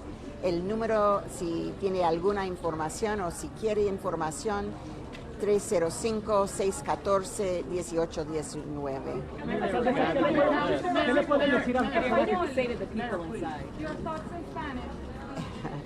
What did I say to the people inside? I told them that we're doing everything possible, humanly possible. We have a great team doing the search. All kinds of assistance is coming in. Hotel rooms are opening up. Obviously, food is arriving, medicines. We have chaplains here. We have rabbis. We have all the cities that are contributing in the area. We have offers of assistance from foreign countries. Everybody is here to help, and we're here to do everything we can to help them. En español puedo decir que estamos aquí ofreciendo nuestra ayuda para la situación, que estamos con el equipo mejor del mundo haciendo el rescue, y tenemos que esperar, tener esperanza. Estamos identificando las personas que no sabemos dónde están. Okay, you've been listening to Miami-Dade Mayor Daniela Levine Cava describing the situation. She's right there with that community center with the people who've been displaced from this partial building collapse, and she's also really telling us about all the help that has been sent from all over and trying to get everybody as best they can with this horrible situation. And as this is ongoing, we want to check in with Miami-Dade Commissioner Sally Heyman, who says 51 people assumed to be living in the collapsed building are not accounted for. Sally, we want to thank you for giving us time this morning. But first, where is that information? Where are you getting that information? And can you confirm that's the exact number we're looking at right now? No, I can't because right now it is 11:38. This information came in at 10 a.m. And what I'm prepared to do is speak fact, not supposition and people's thoughts on it. At 10 a.m., we have a assist and reunification unit set up at the Surfside Community Center, right in the town of Surfside. The accountability and numbers for the investigation is being handled by Miami-Dade Police Department Homicide Unit. They have taken over jurisdiction for investigation from the city of, or actually the town of Surfside. So at 10 a.m., because it is 136 unit mixed residence condominium with unknown occupancy, full-time, snowbirds, family, short-term, we didn't know the occupancy rate and the people who were there, i.e. at the time, not the residents. It's two different things. So from information from 4 different hospitals, transport groups, people at the reunification center speaking on behalf of neighbors that they knew were there and then they still haven't heard from, or that they knew were on vacation so they wouldn't be heard from. It was 51 as of 10 a.m. As of 11:39, I have no update, and I'm only prepared to give information that I get from somebody in the professional role of providing it. So thank you for the opportunity allowing me to clarify that. We do, and we also understand that there's still questions about who was there that night, who's gone on vacation, who may have been staying with a friend. There's so many elements that add to the mystery at this hour as well. Yes, and it instills great fear, especially when so many people are uncertain that when they hear a Surfside condominium, it's the Champlain Towers, and it was only partial to the devastation. The entire building has been compromised and deemed unstable, but they should know that the rubble and the devastation was one section of it. And so for clarity, it will help the people still trying to get answers and hoping the media will give them additional information. Sally, when we know that this is going to take a long time to find out exactly what caused this collapse, that perhaps could take months, but for anyone watching, and particularly those who are awaiting news on family members or friends or anybody that they're close to that might have been in this building, what do you think is the most important information that they need to know right now as we're approaching noon on the day of this? Listen, hopefully they'll judge the information on what's factual, I guess is the best thing I could say. That people are starting to speak on the cause of it, shame on them. That people are starting to give time frames, that's unknown. Our recovery efforts and our search efforts were delayed because we had a thunderstorm and it wasn't safe for the first responders. The incredible men and women in our fire rescue department and all the other ones that joined forces in all jurisdictions of South Florida are working the scene. We should all be hopeful that, like other disasters, people have been found alive or hurt, but alive and survived devastating natural or man-made disasters. And so remain hopeful. Listen to the news for factual updates. We will give you new numbers. I'll give you new numbers when I get them from the right authority. And in the meantime, people should not be fearful. This is an isolated incident. I am just so proud of our fire rescue department because we go internationally for these kind of scenes. This is the first one in the history of Miami-Dade. I know, and you've served on the commission for quite some time. Of course, you deal with building and permits and growth. And when we have these new, this isn't even much of a high-rise, with a 12-floor building, but you deal with this all the time. When you saw that video this morning, I'm assuming you saw the video of the building coming down on that surveillance video. It's shocking to see such a freak accident, but especially one of these buildings that you've seen go up in Miami-Dade. Yes, and the only thing that is a blessing is Surfside has a cap of 11 stories for residents. So with the garage, it made it a 12-story. But we have some that are 50, 60, 70 stories high. And we've seen high-rise devastation in other places, maybe not commercial buildings that were residential. So in that sense, it was limited in the populace numbers, but the occupancy, we're still waiting to know. Sally, I'm curious as to when you first heard about this, and obviously your reaction. JC and I were talking about before when we watched that video of that collapse, the emotions. I mean, emotional is an understatement to see that video and see everything that we've been coming in. So I'm curious as to what your reaction's been all morning long. It was an early morning for me. Not only was it my district and we have a request for emergencies to be called, but I also chair public safety. So police and fire are under the jurisdiction of the committee. It was confirmed the devastation level by my fire chief at 6-something when I started conversing directly with him instead of call-ins that started at 4 a.m. I appreciated the professional heads up, but I was glad that all their efforts were on getting units out, assessing the situation, and calling other ones in.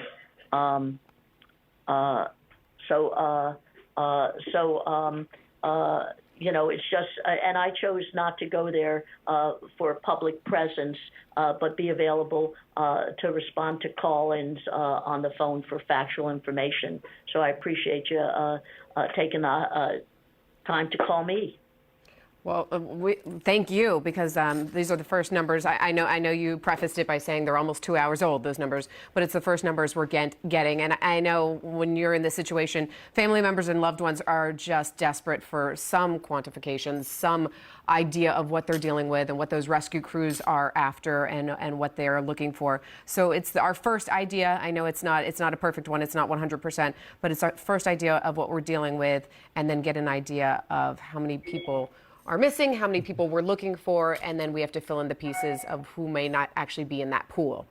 Yes, that will be forthcoming. It has been delayed, I can tell you, because the storm we had was a thunder and it was lightning, and it wasn't safe for our responders to even work the scene. They're back on it now. The weather has gotten better. It's improved, but it's still bad. Well, Sally, we appreciate you taking some time with us this morning. Best of luck the rest of the day, and we'll touch base with you again soon. Thank you. Keep them in your thoughts and prayers. Absolutely. Mm-hmm. All right, Sally take care. Heyman, Miami-Dade Commissioner, thank you. This is her district of Surfside.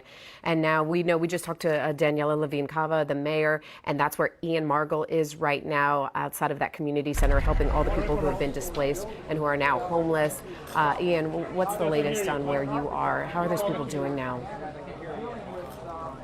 You know, it's a lot of the same. A lot of people coming here looking for loved ones, sort of desperate at this point. There are people showing up with printed out pictures of people that they are looking for, family members, friends, others like that. And Mayor Cava, as you mentioned, just came here and spoke to us. She had gone inside and she basically said that they were just trying to console people, give them the little things that they could. And I'll step out of the way here. You can see how many people are out here. They were just kind of giving them water, giving them coffee, giving them blankets, trying to comfort them in any way they could. She was saying there's a pregnant woman in here looking for her family. There are children in here, you know, in their pajamas still, hours later with their parents, and they were sleeping on mats on the floor. Everyone here either was evacuated from that building, from the Champlain building, or from the hotels surrounding it, from the Blue Green Hotel right next door. One of the people I spoke with early this morning, he and his wife are here on vacation. They were inside the hotel next door, and they actually were woken up by the noise. I want you to listen to what he says that sounded like, and keep in mind when you hear this, this man works in a train yard, so keep that in mind when you hear this first soundbite. Take a listen. It sounded like a freight train. It sounded like a train in my train yard where I work. I was asleep. My wife's the one who jumped out of bed and she started screaming, something's happening, something's happening. When I jumped out of bed, I looked and all I seen was the lights. And then I kind of woke myself up and I opened the door up to our balcony. And I said, oh my God, the building's gone.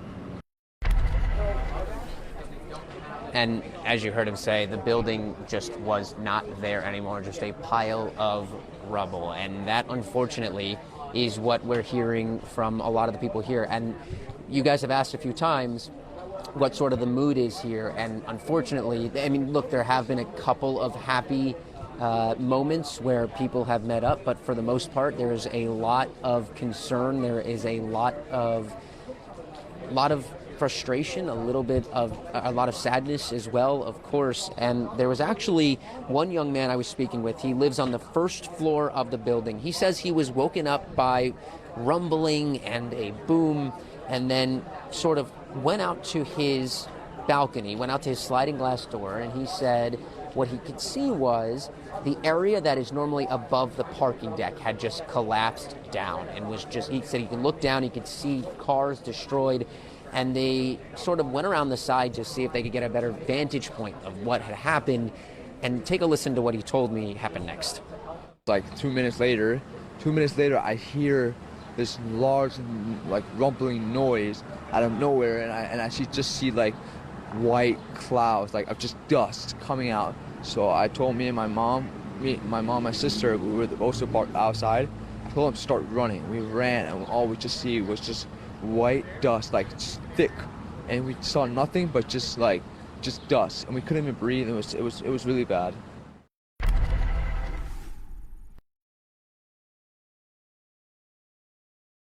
Were able to get out of there okay with really just the clothes on their backs at this point, but he was really disappointed, better word is really distraught for his neighbors, people who were not able to make it out. What is incredible and some very good news is I was speaking to a police officer about 30 minutes ago, and what he told me was incredibly some people did get out of that building before it collapsed. So there are some families that were in those units that were able to get out before the collapse happened, which sort of does make sense when you look at that surveillance video we've been showing. It came down in different parts, and there were at least a few seconds, a few moments where people were able to get away. This is still a rescue mission, they say. They are still in a search and rescue mode, and that's one of the things that Mayor Daniela Lincava had mentioned was they have one of the most experienced, one of the best search and recovery units in the country, in the world. And she was saying they're just not used to having to use them here at home, and unfortunately now they are. So we did see the Miami-Dade Fire Rescue tactical unit, a collapse unit, going to the scene a few hours ago. We know that they are using heavy machinery trying to get into that rubble. This is the Unification Center. This is where they want you to go if you are looking for a loved one, if you are looking for someone that either lived there or a loved one that lived there, or you yourself may have lived there. They want you to come here. If you cannot get here physically, there is a phone number. If we can pull that up, that number is 305-614-1819. That is the reunification number. One more time, 305-614-1819. That is the number they want you to call. And what they are doing when you walk inside the convention center here, or the community center here, there's just a table, and there's a police officer sitting at the table, and you walk up and you give the name of your loved one, or you give them your name, and that's sort of how they are maintaining a list of who is and who are not accounted for at this point. So when you walk in, that is what you're going to be seeing. We're not bringing our cameras in there out of respect for those people at this moment. But I have seen, I was in there a little while ago, and there are people that are getting good news when they go there, saying, yes, they were here, they've left, or, the disturbing news of that they're still unaccounted for, still plenty of people that are being searched for at this point. Guys, I'm going to send it back to you in the studio. We'll let you know as soon as we learn anything else. Ian, I wanted to let you know, I just retweeted it from my Twitter account, but Miami-Dade Fire Rescue just sent out a tweet saying if you live at the Champlain Towers at 8777 Collins, they want you to complete a wellness check as part of their efforts to ensure all tenants of the building are located. So if anybody's watching this right now, or I'm sure you can pass it on to all of those at the community center, they're trying to make sure they account for every resident by doing this wellness check. That'll give them a better idea of who's still missing and who they're searching for. So this is the next level of the search and rescue that was just sent out within the last 10 minutes. And actually, one of the things that they're doing when you give your name or when you ask for a name of a relative, when you walk up to that table inside that I was talking about, they actually ask for the unit number as well. So they are literally going unit by unit in that building, trying to, as you mentioned, account for everyone right now. So if you can physically come here, if not, call that phone number that we've shown you a few times. JCG, I'll send it back to you. All right, Ian, thank you. And again, that number, that 305 number is 614-1819. We can't share it enough for you. Are we taking live view, or are we going to go back to the surveillance footage of the building collapse? Do we know? It's going to be live footage right now, as you see, of the front side of that building. That's the part that's facing toward Collins Avenue. That backside there, as the camera starts slowly panning down, you see that rubble. That rubble right there is the one we've been drawing your attention to all morning long, because it's striking and it's tall, it's high. It's not any less shocking the more times you see it. And we've been keeping an eye on this all morning long from the beach side of things. When Syra was there earlier, Annalise was on this side of the building, panning into just the pieces of life, of people's lives that you see there, from furniture to drawers, desks, air conditioning units, everything that is now in the open. It's so chilling when you see all of that right there, just a pile of garbage, just destruction from that building. but we're hoping that that pile of garbage will reveal maybe some missing persons from that wreckage. All right, for those of you who are just tuning in, we are coming up on 12 noon in a few minutes, so it's time to do a little recap. I know a lot of you normally would be tuning into your local 10 news at noon, expecting your news of the day. We have had coverage that began just after 4 a.m. this morning, and we're continuing on indefinitely because this is the biggest news of South Florida right now. And part of this is, for so many hours, we just watched the aftermath. Right. We watched the pile of rubble, and we watched the rescue crews and the first responders, and they were pulling people from their balconies and pulling people from the rubble. But now we're actually seeing what happened somewhere between 1 and 2 a.m. when the building went down. And overall, just to tell you, this is an ongoing story, so things are still going to change, especially with regards to the numbers, because you see there at the bottom of your screen, 1 dead after that partial building collapse. Unfortunately, the concern is that number might even go higher, especially when you consider the number of people missing, the families, everybody at that community center that Ian was just at, saying that that's what that's there for. It's family reunification, hoping for good news, even if that good news is hard to come by right now. So something to keep an eye on as we approach noon right now. And if we're going to go back to the surveillance video at some point, we've been showing it to you in the last couple of hours. We do want to warn you, it is difficult to watch. That is what we've been talking about and reporting on all morning long. It's that partial building collapse. It's one thing to show you the videos of rescues happening of a young boy from the rubble that started off. That video we saw at around 4:30 in the morning. It's another thing to look at the pieces of life thrown everywhere, from drawers to beds to bunk beds, clothing, and people describing it as a freight train, describing it as an earthquake shaking underneath them, some even invoking 9/11 or Oklahoma City. That's the level of significance that people have been calling attention to. And now you see this. Now you see the video and the debris sweeping up into the air. That ties together what has been a day of tragedy, of no less than traumatic emotion, really, for so many people as we continue to work to confirm more numbers for you. Because remember, this is ongoing. The search and rescue mode, that is what we've been told all morning long, is still ongoing. So these numbers are going to change as we approach the afternoon. But we did get a better idea from just speaking to Sally Heyman. For those of you who may have missed that interview, we did get a better idea that we think, this is preliminary, but we think maybe 51 people are missing from that portion of the South Tower on 87th and Collins. So that number could change because there's all kinds of elements. You know, it doesn't mean everybody was at home last night, but we may have up to 51 people missing. As the afternoon wears on, we'll get a better idea of how true that number is, especially with that information I just mentioned to you about Miami-Dade Fire wanting everybody to fill out wellness checks so they can start to exactly move into the numbers of how many people were in that building, how many people have been accounted for, and how many people are missing. And as our local coverage continues, we've had crews all around the area all morning long. We want to check back in with Syra Anwar, who is live down there near Collins Avenue. Syra, we've been checking in with you all morning long. You were nearby on the beach earlier in the morning, and then now it looks like you're back right now. So what can you tell us? Gio, I am back on the beach. You know, better than telling you, I'm just going to show you. I'm going to have Brian push into the destruction that you can see on the beach here. This is the ocean side. Earlier, we were looking at triage units from the Collins Avenue side. You can actually see into these homes. If you look at one of the upper levels, you can see bunk beds. Apparent that people were living here when this building collapsed. You can see patio furniture that was clearly being used, bedding, drapes. You can see exposed cables, different appliances that people have just really hanging from this building. A lot of people are on the beach right now, just kind of taking in this whole scene, just taking in this catastrophic destruction.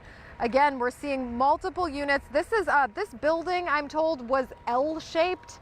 It is no longer L-shaped. You can't even tell what shape it was. It is that whole front wing of this building is just gone. It's a pile of rubble. There are other L-shaped buildings in this vicinity. This building used to look like just like those other ones architecturally. It no longer looks like that because that whole front wing is gone, leaving so many of these units completely exposed. We don't know what is in that pile of rubble, but a lot of people that have come to the beach since then are scared for the worst of what might be in that pile of rubble. Let me take you to the beach right now. You can see people gathering. Some people are taking pictures. A lot of people are crying. I had a woman come up to me not long ago saying her cousin is missing. She called the hotline. She has not heard from him. The last they heard from him was around midnight last night, saying that he and his girlfriend were going to go to bed. So they don't know what to do. They don't know. And they're hoping for the best, but realize that they could receive really, really bad news. And as you know, throughout the morning, when we got here at 4 a.m., we heard first responders calling this a mass casualty event. But now that we've been out here for hours, just the reality of that, the gravity of that is really sinking in. Now that the sun is out, you can see these people's items, their personal belongings, fully on display. Very evident that people were living inside of these units when this building just collapsed. I spoke to a 9/11 first responder who happened to be on the beach early this morning. He really stressed the importance of keeping this area quiet over the next several days, because if there are people trapped, we want to be able to hear them. We want to be able to hear them and then go in and help them. So again, a lot of desperation out here on the beach, but a lot of people also just coming out to see what happened, to take photos and to see in the daylight exactly what happened now that the rain is clearing up, now that the lightning has cleared and it's a little bit safer. I wouldn't say safe though. This is still an unsecure area. Things could still fall. There could be further collapses, but again, just a lot of people out here wanting to know exactly what happened and where their loved ones are. That's the latest I've got here in Surfside. Syra Anwar, Local 10 News. Thank you, Syra. All right, we have new video coming into the Local 10 newsroom right now from Miami-Dade Fire Rescue. So let's go ahead and show you exactly what they are sending to us of the scene. I do believe this is from the morning hours once the sun came up.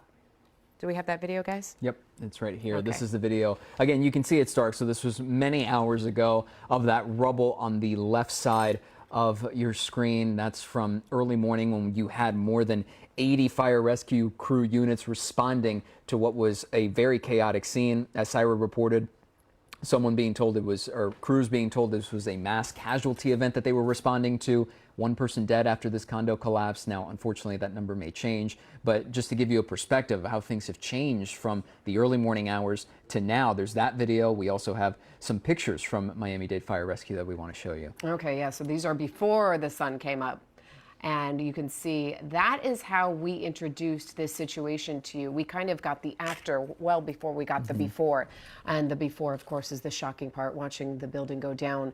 But these are the pictures that we brought you when we started early before the sun came up, because we were covering this hours before we had any sunshine. So the lights that you saw were the lights that they brought out, and of course from the rescue vehicles. But we saw that debris field and just that pile of rubble well before we discovered the magnitude of what it looked like when that building came down. And it's worth mentioning also that that scene from the start of the morning till now, as you take another look of that photo with a little more sunshine, is that it's been closed off. Crews have been warning about structural integrity, because when you have a partial building collapse, you have to be concerned about the rest of the building. And then when we were talking with the folks on the phone with experts saying, remember that because this is a rescue mission, you have to be concerned with the debris that's already on the ground, and you have to tread carefully. It's not something that's going to happen incredibly quickly. Okay, we need to go back out to the field right now. We have Christina Vasquez. She is at that Surfside Town Hall right now with some new information. Christina. I just had the opportunity to speak to Surfside Commissioner Eliana Staltauer. She has been at the scene all morning, coming back to Town Hall to meet with us to tell us a little bit about what she knows about the building. She is explaining to us that from what she understands, the building inspector was out there as soon as yesterday. Let's listen into her together. What I know about the building, which is what I'm happy to share, is that the building was built, I believe, in '81, early '80s. I think it was '81, and it was due for its 40-year recertification, and that was ongoing. That had started, it was not completed, and it's a lengthy process. I hear it takes about a year. I'm told that it was proceeding fine, and they were redoing the roof, and that the building inspector had been out there very recently. I was told that it was even yesterday. So I don't know why he was out there, and I don't know what he found. It may have been just a routine inspection. It may have just been to chit-chat. Again, the residents that I talked to were not aware that there was some kind of a problem issue that would cause something like this. What are some questions you're going to be asking town staff? Yeah, I want to know why this happened. I mean, that's really the only question. Why did this happen, and can it happen again, or are any other buildings in town in jeopardy? That is the key thing. And minutes ago, I got off the phone with the representative for the property owner who explained to me, as part of that recertification process that you just heard the commissioner explain, that upcoming in that project was supposed to be a concrete restoration plan, but they had not started that process yet. So that's the very latest as we know it here from Town Hall. Reporting live for you from Surfside, I'm Christina Vasquez, Local 10 News. So this is part of the mystery, these elements and these puzzle pieces that are going to have to be put in place in the days, weeks, and months to come, Christina. And she kind of honed in on that because we've talked a lot about that very early on in our live coverage here at Local 10. We said, okay, how old is this building? Okay, we looked it up. It's 1981. It's 40 years old. Okay, then immediately Jeff Weinzer said, well, what about the recertification process? Okay, let's check that out. But it sounds like this is one of those things where it was on the timeline, but it perhaps just fell through some sort of pitfall in that process. I think one thing that was very interesting, you hear it from her and further on in the interview, is her focus is not just on what we're living with in real time right now, right, which is the lives and souls that are still impacted by a situation that's still developing, but her concern is looking ahead, given that there are so many unknowns that they're trying to piece together about what could have caused what we saw. The next question is, are any other properties here in Surfside facing something similar, on the cusp of something similar? And so just as we submitted a Freedom of Information request into the town clerk here in order to gather as many documents as we could that could maybe help us put a picture together about any and all interactions between building and permitting and this property and kind of where they were in the process, she's doing something very similar, trying to track down how quickly can we identify what may have caused this, so that way we can also better inform questions to look at other properties in this area to ensure we don't see another partial building collapse at a building impacting the lives of folks here. So, you know, it's some deep digging that folks are trying to do very swiftly because we have seen it right throughout the day that lives are at stake. All right, Christina, thank you for your report. We'll check back in later on, certainly as the puzzle pieces start getting put together the rest of the afternoon and beyond that as well. We do want to let you know also that Governor Ron DeSantis, he has a press conference scheduled for 12:30. So when that comes about, we'll be sure to pass it along to you. Okay, now let's go back to those pictures we promised you when the sun came up that brought us that different perspective from the overnight hours and the evening and early morning, and then when we got the daylight pictures. Well, actually, we're going to go to live pictures first. Okay, I keep promising these pictures. We'll get to them eventually. Sometimes it just depends on the lineup of our rundown here with the producers. So let's talk about live pictures right now and give you a recap of what's going on. I know a lot of this is fluid. A lot of you just tuning in, normally getting your noon news here at Local 10. So just a recap to tell you what we're dealing with. We have a search and rescue situation going on in Surfside, a 12-floor building right at 87th and Collins, had a partial building collapse just between 1 and 2 a.m. this morning. We do know that this is a 40-year-old building. There were plenty of people that were able to get out. We're hearing early numbers of 35 to 40 people were able to get out and were rescued. We do know 55 units have been destroyed in the northeastern quadrant. 70 have been affected. And our best understanding is that perhaps maybe somewhere around 50 people are still missing. That is not exact. We do not have exact numbers, but we do know there is a situation where you have teams searching and rescuing in that pile of rubble from the building collapse. Those are your teams with dogs trying to find any person, any people that may be stuck underneath all of that debris. And then you also have the other element across the street where at the town city hall, they're trying to see who made it out, who is okay, who needs help. And above and beyond that, 10 people were injured, 1 was taken to the hospital, and 1 died. So that's a little bit of your understanding of what we've been doing for the last 8 hours, so you can see where we stand in the coverage of this catastrophic event. In that as well, 2 people pulled from the rubble. That's what we heard from a press conference earlier today. And even earlier than that, in the early morning hours between 4 and 5 a.m., we showed you video of one of those 2 people pulled from the rubble. It was a young boy. Still, again, no confirmed number on the people missing. We did have Sally Heyman tell us a number as of 10 a.m., was around 51 people, but emphasize that things are going to change, that that's not something that's going to stick around, because this is an ongoing search and rescue effort. This is something that is going to change as we are now into the afternoon hours, and a story that we have a lot of questions to, but that the answers are not going to come right away. We're going to do a lot of digging for you as the day, the weeks, and the months go on. All right, we have Local 10's Leanne Morejon out on the scene. She joins us live from Jackson Memorial Hospital. And Leanne, early this morning when our coverage began at 4 a.m., we were hearing that possibly some people had been taken there. Can you confirm that now? We do know that some people have been brought here to Jackson Memorial Hospital, people who came from that building. At this point, officials with Jackson Memorial Hospital have declined to provide any official numbers, but based on the people that I'm speaking with here who are waiting on conditions of loved ones, they say that they do in fact have people that they care about here at the hospital. I'm gonna step out of the way so that you can see a small crowd that's gathered outside of the entrance to the Ryder Trauma Center. So there are a few people in this crowd that do not have loved ones that were part of this collapse. Obviously, this is a hospital that takes in patients from all kinds of incidents, but we have spoken to several people who are waiting on updates for loved ones that are here at the hospital. And if I pan over to the left, you can see that there is a family here right beside a North Miami police vehicle. These are loved ones for a man that I want to show you a picture of right now. They say that he is missing at this hour. His name is Edgar Gonzalez, 45 years old. They say that they have not been able to get in contact with him. Right now, this man's wife and daughter, according to family members, are hospitalized. All three of them, we're told, were in the same unit at the Champlain Towers when this collapse took place.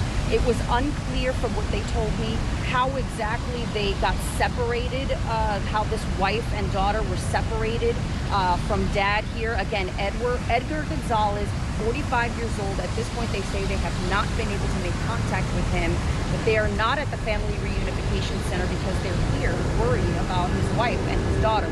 They tell me that she is right now in stable condition. Both mom and daughter are in stable condition. They are just waiting on additional information. We want to take you now to live pictures from the scene. We do know that of the people that were transported, some of them were brought here to Jackson Memorial Hospital. We are hearing of other patients that were transported to Aventura Hospital, but it's really hard at this point to get an accurate number of exactly how many transports there have been and what hospitals they are going to. That is partly because of the search operation that continues to be underway. I did speak with a hospital official who said that it's hard to compare this to another instance, such as perhaps the unfortunate mass shootings that we've had in the recent past, where the incident takes place, it starts and ends at a finite time. You have X amount of patients at the location and are usually all brought to the hospitals at the same time. This is not like that. As the search continues and people are pulled out of the rubble, I should say, they do find additional people. They come in at different times and they might be brought to different medical centers for treatment. So again, that is the latest situation here. We don't have an official number on how many people are here at Jackson Memorial Hospital. We know of at least two, a mother and a teenage daughter, who are here in stable condition. The dad of the family, the husband, Edgar Gonzalez, 45, unaccounted for according to loved ones. We're going to stay on top of this for you. Leanne Morejon live for us at Jackson Memorial Hospital. We'll let you go ahead and work that scene and talk to those family members and get some more information for us as we take you to live pictures of the scene right at 8777 Collins Avenue, right here. This is the scene. This is where all of our reporters are located. This is where the search and rescue teams are located. This is where dogs are right now searching for any of those missing people. You also have heavy machinery that the authorities are using to tunnel through that mound of rubble to hopefully find someone. You know what was so interesting is when we talked to the woman from Miami-Dade Fire Rescue, I think her name was Maggie, she said that they could hear somebody scratching with their fingernail with the type of equipment they use. They can hear if anybody's underneath there, but it is precarious, it is detailed, it is very delicate to find people because you can't make it any worse, and you can't make more of the rubble come on top of where you're searching. So it is painstaking, this operation they're conducting right now. And that ties into what Syra was telling us earlier about how some officials were telling her it helps to keep the area quiet, so that way any sound, any bits and pieces that can help out in terms of finding people who may be stuck under that rubble is going to be a massive help. So this is a live look at the top of the building. You can see the partial collapse as we start panning toward the bottom, and the perspective has been eye-opening. It's been emotional. It's been heart-wrenching at points, because you have to remember that as the search and rescue efforts are ongoing, there's an entire community center full of families, friends, people wondering where their loved ones are, especially those that are not accounted for. And because they're not accounted for, that's why we don't have a confirmed number right now of those who are missing, and we're just waiting for those details to come about. Okay, let's go ahead and go over those phone numbers for you again, because that's what Gio was just talking about. The Family Reunification Hotline number is 305-614-1819. That's if you're missing somebody. That's if you know somebody has not been rescued from that rubble or is not at a local hospital. That is the number you call, 614-1819. 305 is your area code. Along with that number, we have an emergency information number. That's if you want to know more about what has happened with this just catastrophic destruction with that partial building collapse. That number is also a 305, and it's a 993-1071, 993-1071. You can also follow any of us on Twitter. We've all been tweeting out these numbers. We've been tweeting out that wellness check. Miami-Dade Fire Rescue is trying to get a hold of the numbers, so that is why they're saying, hey, fill out this wellness check so we know how many people we're looking for. So that is also on Miami-Dade Fire Rescue's Twitter, and we've also tweeted those out as well. And we do want to get back to our team coverage. JC mentioned lots of crews out there right now, have been there since 4 o'clock in the morning, and we do want to get to Madeline Wright right now, who is live at the scene. Madeline, what can you tell us? Gio, right now there is an urgent search for any survivors who may be trapped in the rubble after this partial building collapse here at Champlain Tower South. You can see that this is the building we're talking about at the corner of 88th Street and Collins Avenue. The tragedy happened around 1 o'clock this morning. One person died, 9 others injured, and the fear is that the death toll could rise once rescue crews go through all of the rubble that is left behind. Take a look at this video. Dramatic surveillance shows the collapse as people were sleeping. An entire condo building full of people were subjected to this. A third of the structure is destroyed. 2/3 of the building also could collapse, and so that's the fear here, and that's why fire rescue and police pushed the media back so that they could move their vehicles to prevent further damage or loss of life. Take a look at these live pictures from the ground now, showing the aftermath of this incident. Now, there were a lot of people who were inside. The exact number of people missing is unknown, but a total of 55 units were damaged. 35 people were trapped and rescued. Some of them were brought out via a ladder truck. One man told me that he was sleeping. He saw that there was a lot of smoke, a lot of debris and dust outside in the hallway. He was very grateful to be alive after being rescued by the firefighters. Now take a look at this video. This is again happening at the Champlain Tower South, where the building partially collapsed this morning. It's not clear why this happened, but we do know that there was a recertification process that was going on, a 40-year recertification process, and roof work was being done. There was a condo building next door that had been built a year ago, and so the former Vice Mayor Barry Cohen was wondering whether that had anything to do with the building shaking and the structural integrity of the building being compromised. It's not clear what that has to do with it, but investigators are going to be looking into that. The focus, though, is to find any possible survivors and to reunite families with their loved ones who are missing. The Miami-Dade County has a form that tenants are asked to fill out so that all the tenants of this building can be accounted for. Back live, I can tell you that the hotel that's next to this condo building has also been evacuated as a precaution because they are worried again that the condo building could collapse. We're waiting for Governor Ron DeSantis to speak any moment now. We are told that he arrived in Miami around 11 o'clock this morning. Live in Surfside, Madeline Wright, Local 10 News. Madeline, thank you. We'll check back in later on. We want to take you some live pictures now of the scene that we've been showing you all day long. This is that partial building collapse in Surfside. Again, you see at the bottom of your screen, 1 dead after this collapse in Surfside. That's the latest number we can give you right now as we try to figure out if that number is unfortunately higher and how many more people are missing right now as community members, as at the community center, people and family members and friends are wondering what's going on, and any information about loved ones they'd appreciate. As now this live view from the backside of the building, this is where you can see the most damage. We've been drawing your attention to the pieces of life that people have had there, the AC units, the beds, the bunk beds, the dressers, clothing. You've heard from people all morning long saying that in some cases, they were able to get out with simply the clothes on their back, just trying to get to safety as fast as possible. We've also showed you the surveillance video, that very upsetting video of the building collapsing, because as the morning unfolded, starting back for us on air at 4 a.m., we saw the aftermath. We didn't see what happened before until that surveillance video essentially brought it full circle. And that damage is significant as rescue crews are still sifting through the rubble that's at the bottom of it, trying to find any survivors. And even as we take you to these live pictures, we just have gotten word from Mayor Daniela Levine Cava's office. That's your Miami-Dade County mayor. She just got off the phone with the President of the United States. Of course, we're talking about Joe Biden, and he has offered the full support of the federal government to help our community during this time. So that was from the President of the U.S. And then also the Miami Heat making a statement, also saying they're devastated to hear about the news of the collapse, and their hearts go out to the victims, the families, and thankful for the first responders. And this is a live view here again of that rubble from Sky 10 right now. It underscores just how significant it is, especially as we've gotten more daylight as the day has gone on. Zoom out to give you a picture of the scene right now. It's worth reminding as well, as the shot went out very briefly, that Governor Ron DeSantis is going to speak as planned, scheduled to speak at 12:30 for a press conference, so perhaps more information will be coming then. But in the meantime, this is the scene down in Surfside. Incredibly active early morning, and now still as rescue efforts are ongoing.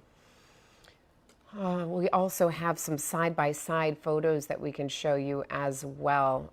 And we'll take a moment to do that, and then we're going to take a break and come back because we are on standby for the governor. But here are those side-by-side photos. It's really clear to see the color picture on your left-hand side is the original photo of the building any day before today.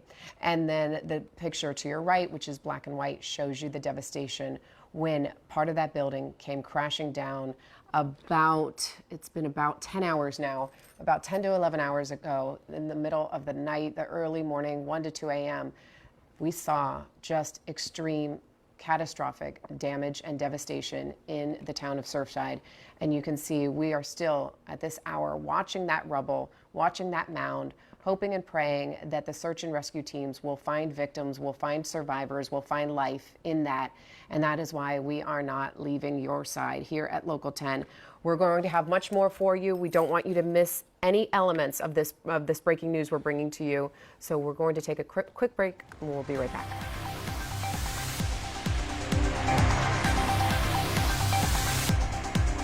Car accident? Call 1-800-411-PAIN. 24 hours a day, 7 days a week. From home, hospital, or accident scene. Car accident? Remember, after 911, call 411. 1-800-411-PAIN. Non-employee spokesperson. From premium steaks to oxtail and fresh goat, Broward Meat and Fish carries all your family's favorites. We've also got the freshest fish available, including local, wild caught, and a wide variety of whole fish. Our butchers and fish clerks take the time to custom cut and prepare your order just the way you like it. At Broward Meat and Fish, you can also fill your pantry. We stock the finest quality produce and a wide variety of international grocery brands. For the freshest meat and fish at the best prices, come to Broward Meat and Fish. What do we got? Code 94, circuit breaker. Let's break it down. Susie's got dance recital, Kevin has midterms, Dan's trying to watch the game, and I'm just trying to make dinner. Kevin! Flip the breaker! We should take a look at that breaker. Relieved of duty. You don't have to put up with any malarkey. Call 888-8-SPARKY. I am Xavier Suarez, and this is the Solis Health Plans OTC Product Hub. Did you know that Solis Health Plans gives you up to $1,200 per year in OTC products? Yes, up to $1,200 per year in OTC products, quality products. That is a relief. Furthermore, with Solis, I don't have a copay when visiting my primary doctor or specialist. Zero. Call now and join a local health plan that makes a difference. 1-833-33-SOLIS. Solis Health Plans. Amazing health care just around the corner. Car accident? Call 1-800-411-PAIN. The best time to call 411-PAIN is from the accident scene. Car accident? Remember, after 911, call 411. 1-800-411-PAIN. Non-employee spokesperson. Welcome back in. Still keeping an eye on that breaking news out of Surfside with the partial building collapse. Of course, still an ongoing scene. We want to take live photos when we can here of the situation. We've been showing you that debris all morning long, the ongoing search efforts, and the significance of that rubble, of everything on hand right now, because there's so much to consider when you think about the rescue efforts underneath that rubble, trying to maintain some sort of integrity, barring another collapse, and then of course the community center nearby with people hoping for good news on any loved ones as they try and feverishly make calls for some good news. And speaking of that, let's go to that community center right now, because we have Andrea Martinez, and she's there where so many families and survivors are gathered. They're waiting to hear news about their loved ones. So Andrea, let's check in with you and see what you're learning. JCGO, we've been here since earlier this morning, and what we've seen so far is just families, people, friends, totally distraught, trying to get news. We just saw one young woman walking in tears. The American Red Cross is here, as you can see. Miami-Dade County also here. What they're doing here is trying to get a database of those who are still unaccounted for, of victims who are still missing. And we're told, obviously, those victims that are in the hospital, it's going to take a while to ID them as well. So families are really just here trying to get news. We did hear from Miami-Dade Mayor Danielle Levine Cava earlier today. Just moments ago, she said that she had just gotten off the phone with the President Biden, offering his full federal support. Take a listen to what she had to say. Cassandra Stratton. And who is she? She was my daughter's best friend. She was on the 4th floor. We don't know anything. Está buscando la hermana de su hija, la amiga de su hija. Sí. Your friends? Okay, your daughter's friend. Yes. Can you tell me her name one more time? Cassandra Stratton. Stratton. Okay. Stratton. Does she live there alone? Her husband is flying in from Colorado. He said her. Now, that was one woman who we spoke to earlier. My apologies, that was not the mayor. That was one woman we spoke to earlier who was waiting to be reunified with her family friend who she hadn't heard from. But the mayor, like I mentioned, was here earlier, paid a visit to those families, consoling those families. Again, she, just to recap, she mentioned that a total of 55 units collapsed so far. 35 people were rescued, but many, like I mentioned, are still missing. Take a listen. Our fire rescue team, they are well trained in search and rescue. They've been doing it all over the world. We never imagined we'd have a situation like this right here, but they are the best at what they're doing. And good news is that people were evacuated from the other parts of the building that hadn't collapsed, and that is looking very good. And they are continuing the search and rescue in the And back out here live, the mayor did mention that she still has no word yet on just how many people are unaccounted for or how many fatalities there were here today. So no confirmation of that just yet. So we're here just like families waiting to get that information. And of course, we'll bring you the latest on air and online. Andrea Martinez, Local 10 News. All right, Andrea, thank you. And of course, our team coverage is scattered all over Surfside right now with live looks all the way around. Annalise Garcia is closer to the scene. Let's go ahead and check in. So yeah, we are a bit closer to the scene. We are near 88th and Harding right now. Let me just step out of the way to show you so you can see. Right there is the pile of rubble. Now this is from the street side. You can see the pile right there with those air conditionings on top. Now that the rain stopped, it's much easier to see and much easier to do their job out here. Now you can see those balconies right past that where that open space is. The building once stood there, 55 units down on the ground. Now, this is the left side of the building if you're facing the beach. Now, we've been here since 4 a.m. Originally, there were fire departments from all over South Florida here. They started to clear some of those out, and it's Miami-Dade Fire Rescue out there. We are right by where those first responders are coming to their trucks and getting what they need for this search and rescue. We've seen the Red Cross out here as well. Bobcat machines headed to that pile of rubble. Now, we are still working to confirm the number of people unaccounted for, but we are gathering names of some of those people. Now, as you can imagine, we've been speaking to people surrounding all of this, from victims, family members, to neighbors. Like I said, we've been here since so early this morning. Neighbors tell us the collapse woke them up. It was too dark to see at the time. All they could see is dust, but now what we are seeing is very, very clear, and this is all starting to really settle in, this destruction. People say it sounded like a train, a bomb even. Now, family is standing by just hoping for information. I mean, right now, like I've said, people are looking for these loved ones. There are some numbers that you can call if you are looking for someone or if you have emergency information. For now, that's the latest in Miami Beach. Annalise Garcia, Local 10 News. Annalise, thank you so much. Being out at that scene, I tend to notice every time we zoom in, so you can see it better than we can, every time we zoom in, you see the layers of that debris.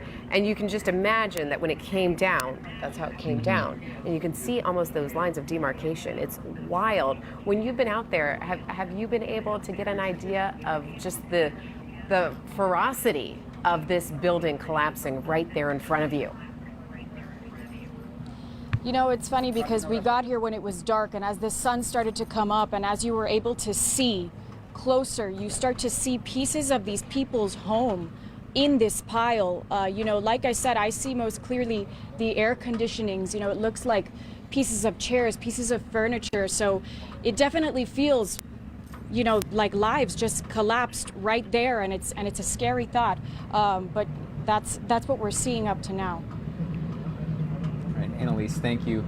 We appreciate your reporting all morning long and into the afternoon. We'll check back in later on as we continue to take that was a live look at the scene right now. And you're right, the layers of debris and the impact, it just doesn't make it any less tragic to look at as you take a live look here of the backside of that building and what used to be L-shaped, now completely gone, and rescue crews having to sift through what's left at the ground to hopefully find survivors as the day continues. I know, we're really on pins and needles hoping we can bring you some good news as soon as we hear from the search and rescue teams.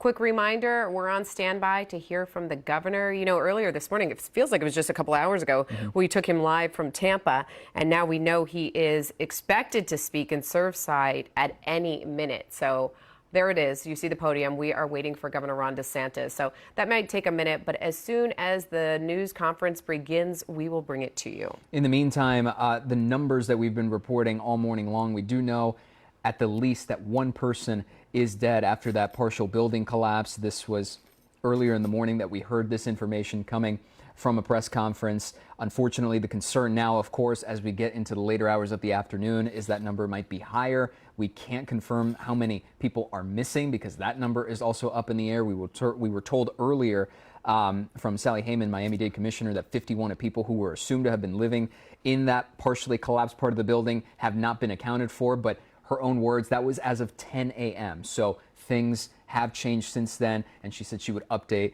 with more numbers once they become fact, once she can confirm them. So just to give you an idea of how crazy really the situation has been all morning into the afternoon, we're still learning and working to uncover just how many people are affected, all as family members at that community center nearby also wonder where their loved ones are and what they can do to find them. Yeah, we've seen so much emotion coming out of that community center from Ian Margol, from Andrea Martinez. We're not going to check in with Ian just now, but you're right. He was there telling us stories of people, and despite the hope that persists at least a little bit among families in the area, there's still that sense, that downtrodden sense, the idea of bad news just kind of hovering in the air, which is, of course, unfortunate. It's emotional. It's tragic, especially as all morning long we've been showing you that video, and then you notice the surveillance video of the collapse. It doesn't make it any easier to swallow potentially bad news all morning long. Can you go ahead and repeat that? Okay, so right now, as we wait for the governor, who should be taking to the podium at any moment, we're going to take a break right now and talk about the weather forecast, which has been impacting the search and rescue efforts in Sunrise. Jordan joins us now. Yeah, and some good news. The rain has finally started to dwindle down over Surfside. We're just seeing mainly cloudy skies towards downtown Miami and up towards Miami Beach right now. That being said, about half an inch of rainfall has already fallen over Surfside. And while we're not seeing much in the way of showers over Surfside right now, the atmosphere is still charged with plenty of tropical moisture to allow for more showers to be developing. So like I've mentioned, right now, Champlain Towers and over Surfside, we're not seeing any rainfall, just mainly cloudy skies. But I do want to start backing things out more towards the Atlantic waters, because notice, we're starting to see more showers starting to push towards the coastline.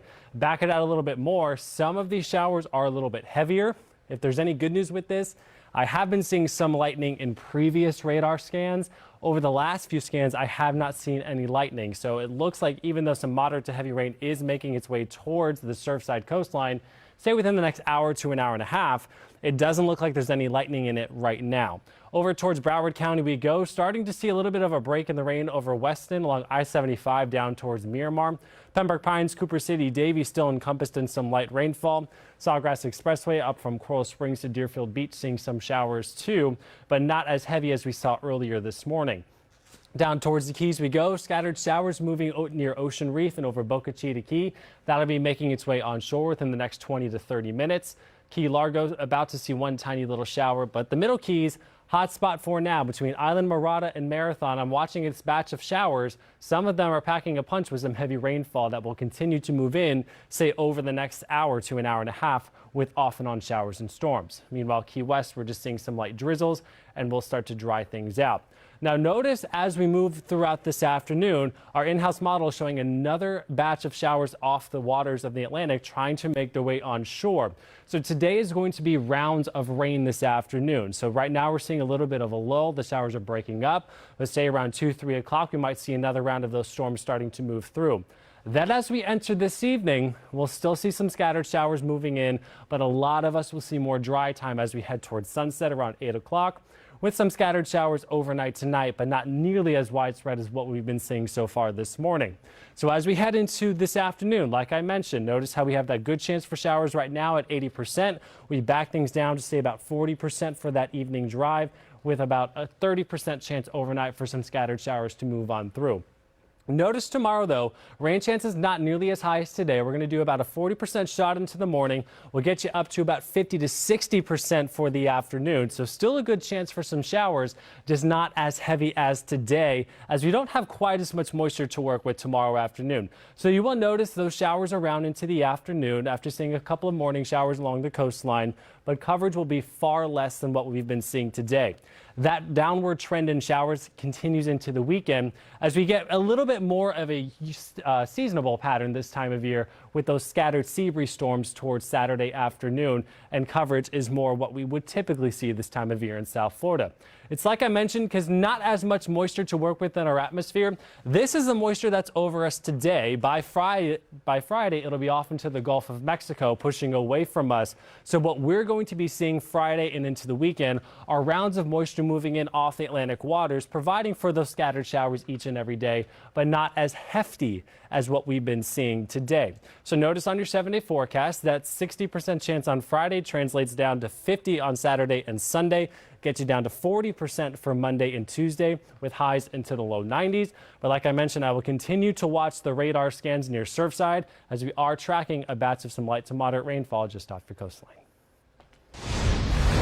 All right, South Florida, for those of you who need to get on Collins to get to where you have to go, you can access some of those north and southbound lanes. Right in between 85th and 96th Street is where it is blocked off. So what you want to do is take Biscayne Boulevard, because crews are out there redirecting traffic, but you will run into those closures as well as some delays. You see a mile of closures and the rest some extended delays. But don't worry, crews are going to get you to where you have to go. But I want to tell you so you can avoid running to any delays completely. So yeah, again, take Biscayne Boulevard. That's from 85th 85th to 96th Street where the closure is. If you need to get onto US 1, Biscayne will get you there. You can take Julia Tuttle to get to where you have to go as well, or the MacArthur. 95 not looking bad in Miami-Dade. That's a look at those north and southbound lanes. We're just seeing some slight delays on those northbound lanes. Broward County, you're looking pretty much good all over. Just an accident here on those northbound lanes of 95 right before you get to Sunrise Boulevard. Some slight delays because of it. Speeds coming in at 34 miles per hour, but those southbound lanes just seeing some delays from heavy traffic and some slowdowns because of the rain. Speeds clocking in at 50 miles per hour there. JC and Gio. Alexis, thank you. And we are, of course, continuing our team coverage of this tragedy all morning long. We have Amy Viteri in Surfside right now. Amy.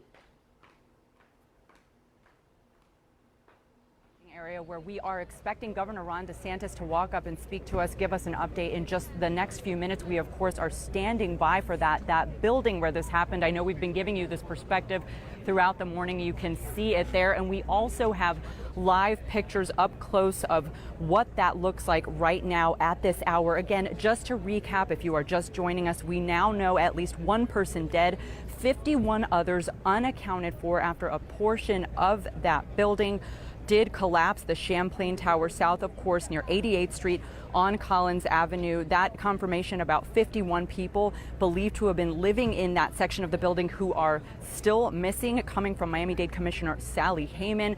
We've also reached out to her to try to see if she has any new information. We're reaching out to our contacts. This is a very fluid situation, and we have seen people out here at this scene, which is primarily a location for media to gather and get information, but we have still seen some people coming up trying to talk to police in what seems like an attempt to get information, and really frustrated. Obviously, tensions running high for many people, frustrations trying to get information about their loved ones. We heard one young man saying something about his father, but they walked off too upset to really stop and speak with us. But that is the challenge right now, trying to get a handle on exactly who is missing, who is still unaccounted for, and what the efforts currently are going on in that building. We've also seen members of the community coming together, members of the Miami Heat out here, players and coaching staff. They were seen just a short time ago dropping off water for first responders, crews who are out here, setting up the staging area, working the scene itself. They say they're going to be out later with hot meals for those who really have already been working around the clock. And of course, this is shaping up to be an even longer day. But right now, here at this scene, we believe the governor has arrived. We are waiting for him to come up and speak, give us an update on what he knows about this situation. He did weigh in at a planned event earlier this morning where he said that the first responders here really praising the efforts that they did getting here as quickly to this scene that they did, saying they certainly saved lives. Again, this has been a difficult job for first responders. Our crews have been walking you through the challenges all morning there at that particular building, the way it collapsed.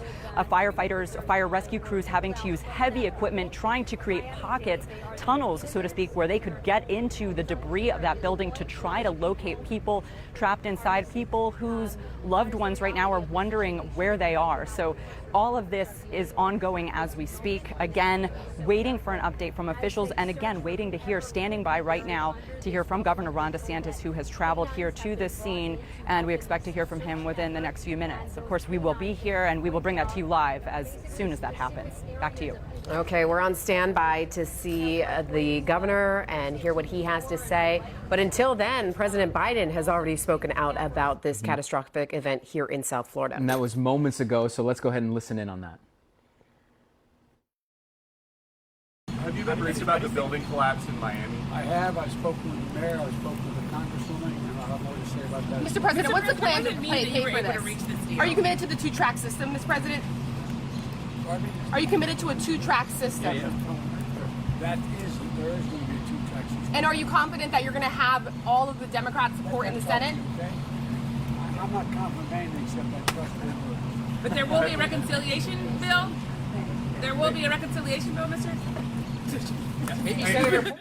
Here, President Biden, they're talking about the collapse. I believe briefly a reporter was asking him with regards to infrastructure, because that's been a big topic of discussion in D.C. with regards to a bill being passed, whether or not a two-track system, that's whether or not it was going to be a bipartisan bill, or if Democrats would use reconciliation. So that ties into this. Contentious, you know, about the cost and about the two sides differing so vastly on how that should develop and how that should play out. In the meantime, back to live pictures.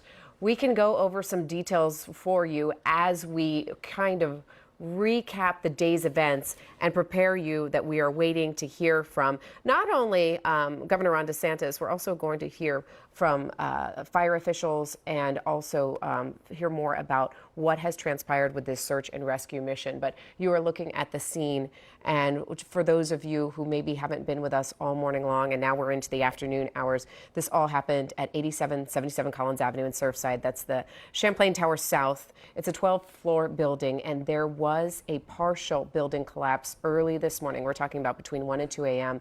And when that happened, almost 100 units came to the scene from Miami-Dade to Broward. You're talking from Pompano Beach all the way to Coral Gables. That's who showed up to help in this event. We do know that that building has 136 condo units. 55 have been completely destroyed in the northeastern quadrant, that L-shaped building that we have lost now. 70 of the units have been affected. We know 35 people were pulled out safely. We saw a lot of those rescues happening right here live on Local 10. We also know 10 people were injured. One person is seriously injured in the hospital. We can confirm that. There may be others, because we're hearing there may be others at JMH, but we can confirm one with serious injuries, one dead. And here's the most important information you need to know right now. We may have 51 people missing. We can't confirm that number because it's been hours since we were given that number, almost 3 hours since Miami-Dade Commissioner Sally Hayman gave us that number of 51 possibly missing. But even that number wasn't perfect, because people could have been away for the night, could have been on vacation, could have had different plans, could have been out late. We don't know. But it gives us a general idea of what we're working with and lets you at home understand that these first responders that are taking the heavy machinery and digging through the rubble, and that they're using those specialized dogs that know how to find people who are trapped in debris. It gives you an idea of what they're looking for. And that's what we're waiting to hear from. We're waiting to hear from those search and rescue teams. Have they found anyone? And because of that number, unconfirmed at the moment, in terms of an update, because that number we got as of 10 a.m., according to the Miami-Dade Commissioner Sally Hayman, who told us 51, the community center nearby of this collapsed building, that is full. That is packed with people, loved ones trying to find out what they can learn about their family members. And because of that, that's why the scene is a bit chaotic, and that's why we can't quite confirm the number, because they're still trying to figure out where everybody is. And as we get, right before we get to another live report, that's because we want to get to a phone number mentioning the community center, the family reunification hotline, that number at 305-614-1819. That's the number we've been giving you all morning and early afternoon on, because that number has been helping people, or at least an attempt at helping people connect with potential loved ones and establish a database for who is accounted for, who is not accounted for. This is, you take a live view of the scene right now with some crews on hand. That rubble behind them, that rubble is significant, and that, as JC mentioned, is something that crews are having to sift through to try and find hopefully anyone who might still be trapped down there. Okay, and as we talk about that effort, let's go ahead and go straight over to Local 10's Glenna Milberg. She is live. Let's find out exactly where she is and what she's learned. Glenna. Hi, JC. We're actually on the beach right behind the building in Surfside. Right now, if you can hear the police department and FWC, a lot of the law enforcement out here, you can hear them talking over the loudspeaker to the people who are waiting for loved ones. And I want to show you what the scene in the here in the beach is like right now.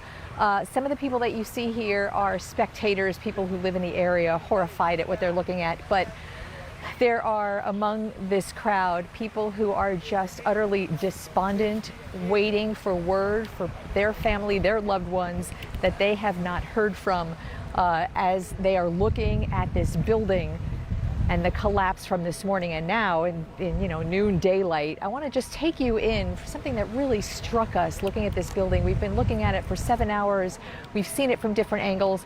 Up in the top unit there, bunk beds, you see carpeting and people's belongings. And this just sort of gives you an idea of, it was in the 1 in the morning, 1:30 in the morning, people were sleeping, going about what we all do every day, just living their lives, and in an instant, what has changed? So down below, the big focus today has been on that huge mountain of debris, and in that debris, as you know now, are probably at least 3 or 4 dozen apartments and the people who were in them. We learned earlier today the occupancy of this building was pretty high, not only with people who live here, but people who are visiting. I know anyone who's been with us all morning, people are just riveted to watch this unfolding, have met some of the people who were waiting, sharing photographs of people who were sleeping in those apartments just a couple of hours ago. So that is where the focus is now. There have been rescue crews, teams, they're sort of rescue teams of different jurisdictions who have come together for urban search and rescue type of operations. They have the dogs out, and we heard just a little while ago that one of the dogs did seem to pick up on a scent. I'm just going to talk really plainly at the moment. The hope that there is anyone that survived being buried under there is pretty slim. And that's because the way this building apparently collapsed was just straight down in pancake form. And so one of the rescue crew people were saying that there is not a great chance of big air pockets for people to be trapped in. That said, there may be some. And hope is alive, and they are working really quickly. As you know, time is of the essence. So that's one part of what's going on here now. On the other side of the buildings, you've seen my colleagues on the Collins Avenue side, where there are elected officials and rescue crews, and they're trying to commandeer families to the Surfside Community Center, where they have sort of the resources and infrastructure to help families and loved ones waiting for word. Many of them are here. They are not going there. They are waiting here. I will say, just we're on 88th Street. A couple of blocks to the north of us, there is a very large synagogue. And we are understanding that many of the families that live in this building are part of that synagogue. They have a rabbi out here, a chaplain, trying to help in whatever way he can. This is going to be a really concentrated heartache for a lot of people in this community in the coming hours and days. But there's a lot of people sharing photographs, looking for people. So out here on the beach, the human toll of what we are looking at is Glenna, we're going to come really back to you, but right now we need to go to Mm-hmm. Governor Ron DeSantis. We've been waiting to hear him speak. Okay. He's going to be at a press conference momentarily. So, Glenna, thank you for that report. We'll check back in shortly. You see the governor. There he is right there. Let's see if we can listen into this press conference. Well, good afternoon. We all woke up in the early morning hours to see these really tragic scenes of a collapsed condominium complex. But I just want to give credit to the search and fire department, the first responders, Miami-Dade County. They were on that scene before we knew whether there'd be more collapse. We didn't know whether the building had any structural integrity, and they were shepherding people to safety. And they absolutely saved people's lives, and so we really appreciate all that they have done and that they're continuing to do. I had an opportunity to meet with Mayor Cava and her team, as well as the mayor of Surfside, and we just toured around the complex to be able to see, and the TV doesn't do it justice. I mean, it is really, really traumatic to see the collapse of a massive structure like that. Right now, we have the fire rescue. They are in search and rescue mode. They are trying to identify survivors. I know they have made contact with some, and they're doing everything they can to save lives, and that is ongoing, and they're not going to rest. And so, thank for what they're doing. We were just over there, got to thank some of the folks who just had to change a shift, but they've really stepped up. We're also making sure that the people that have been displaced have a place to go. We're going to be visiting the center up further north on Collins Avenue after this, but we are happy to report that through the help of the Red Cross, we have short-term hotels set up for these folks. And then obviously we're going to work with the city and the county, state, to make sure that there's any longer-term needs that we can be helpful in any way we can. This is not necessarily going to be immediate in terms of what ended up happening, but I know that they are going to have engineers looking at this to try to identify what happened and what was the problematic occurrence. And so that probably you're not going to have those answers immediately, but I know that they are diligently going to be working to be able to do that. And so it's a tragic day. Some of those folks who were able to go from safety, we thank the fire and rescue for what they did to be able to put themselves on the line to help other folks. They're still hard at work. We still have hope to be able to identify additional survivors. And the state of Florida, we're offering any assistance that we can. We've done some with the Florida Department of Transportation. Miami-Dade's got a great team, and so they've got a lot of resources that they're bringing to bear, but we're standing by to help in any way we can. I'm going to introduce our Director of Emergency Management, Kevin Guthrie. He's going to say a few words. We're also going to hear from Mayor Cava, and then I think, Mayor, you're going to hear from the Mayor of Surfside as well. So, Kevin. All right. Good afternoon. Kevin Guthrie with the Florida Division of Emergency Management. Just to give you an update on what's going on with state resources, we do have members of the State Emergency Response Team that have been activated and are working this event. They include members from obviously the Chief Financial Officer's office with the State Fire Marshal and ESF 16. That includes individuals from the Florida Department of Law Enforcement and our law enforcement resources from ESF 16. It also includes our ESF 8 Health and Medical, as well as our DOT partners. I know Director Dane Eagle is here as well with DEO. So we've got about 5 different state agencies involved right now that are assisting local county and city government on responding to this event. Right now, the biggest ask that's been asked for is traffic control devices from DOT, and DOT is filling those resources right now. Again, we will be here as long as we need to be to continue to assist the local county and municipal government with the needs that they have of us. Thank you.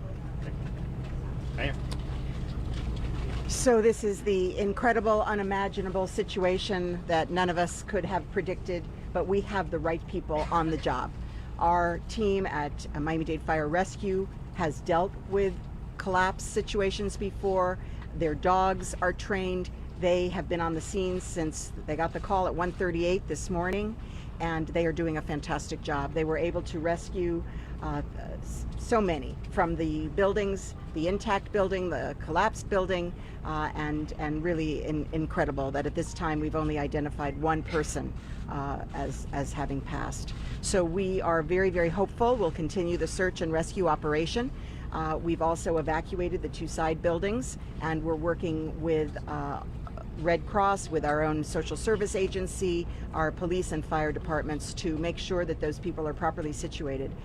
The leadership here of the city mayor has been phenomenal. He's been on the scene since early this morning, as well as neighboring mayors. They've all come to help with their police departments, with their own moral support and presence. Also, this is a predominantly Jewish community, and we've had the rabbis and chaplains on hand. The operation that we'll be visiting in shortly, the community center, people are getting the support that they need. Not only are they getting hotel rooms, they're getting help with their medicines, with blankets, with clothing, because of course there they are with nothing. They were evacuated in the night.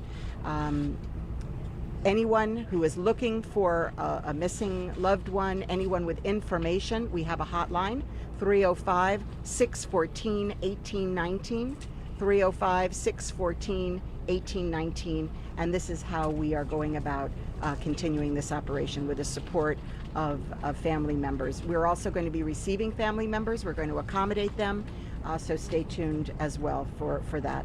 Estamos tan agradecidos por el trabajo increíble de nuestros bomberos que estaban aquí desde la mañanita y rescataron tanta gente, cientos de personas de los edificios, y después de todo eso solamente una persona que ha desapareció. Y estamos con esperanza que con su expertise, su experiencia, que podemos salvar más personas y están buscando ahora ellos y con sus perros y ellos tienen lo que necesitan para hacer el trabajo. También los edificios al lado hemos sacado las personas y están todos esperando en nuestro centro de comunitario y estamos buscando hoteles para ellos y otra ayuda social si necesitan. También tenemos una línea de emergencia para los que están buscando familiares o si tienen información. 305-614-1819. 305-614-1819. Estamos muy agradecidos también para todo el apoyo de las ciudades alrededor, el Estado, el gobernador y la emergencia del Estado. So we're really grateful everyone's come together and we're going to continue our efforts here. Thank you so very much. Mayor, thank you. Thank you, Mayor Cava, Governor DeSantis. Little Surfside has experienced a catastrophe with respect to this building. I woke up this morning at 2 o'clock and came out to the property, and it was something like I could never believe could happen. It was a complete collapse of the building. I thought maybe a balcony had gone down, but we've got 134 units in that building, I understand, and literally half of that building is not there anymore. So we're working hard. There's not a lot that Little Surfside can do except ring the alarm bell, and we rang the alarm bell, and Mayor Cava sent the cavalry, as did the governor. And that has made all the difference in the world.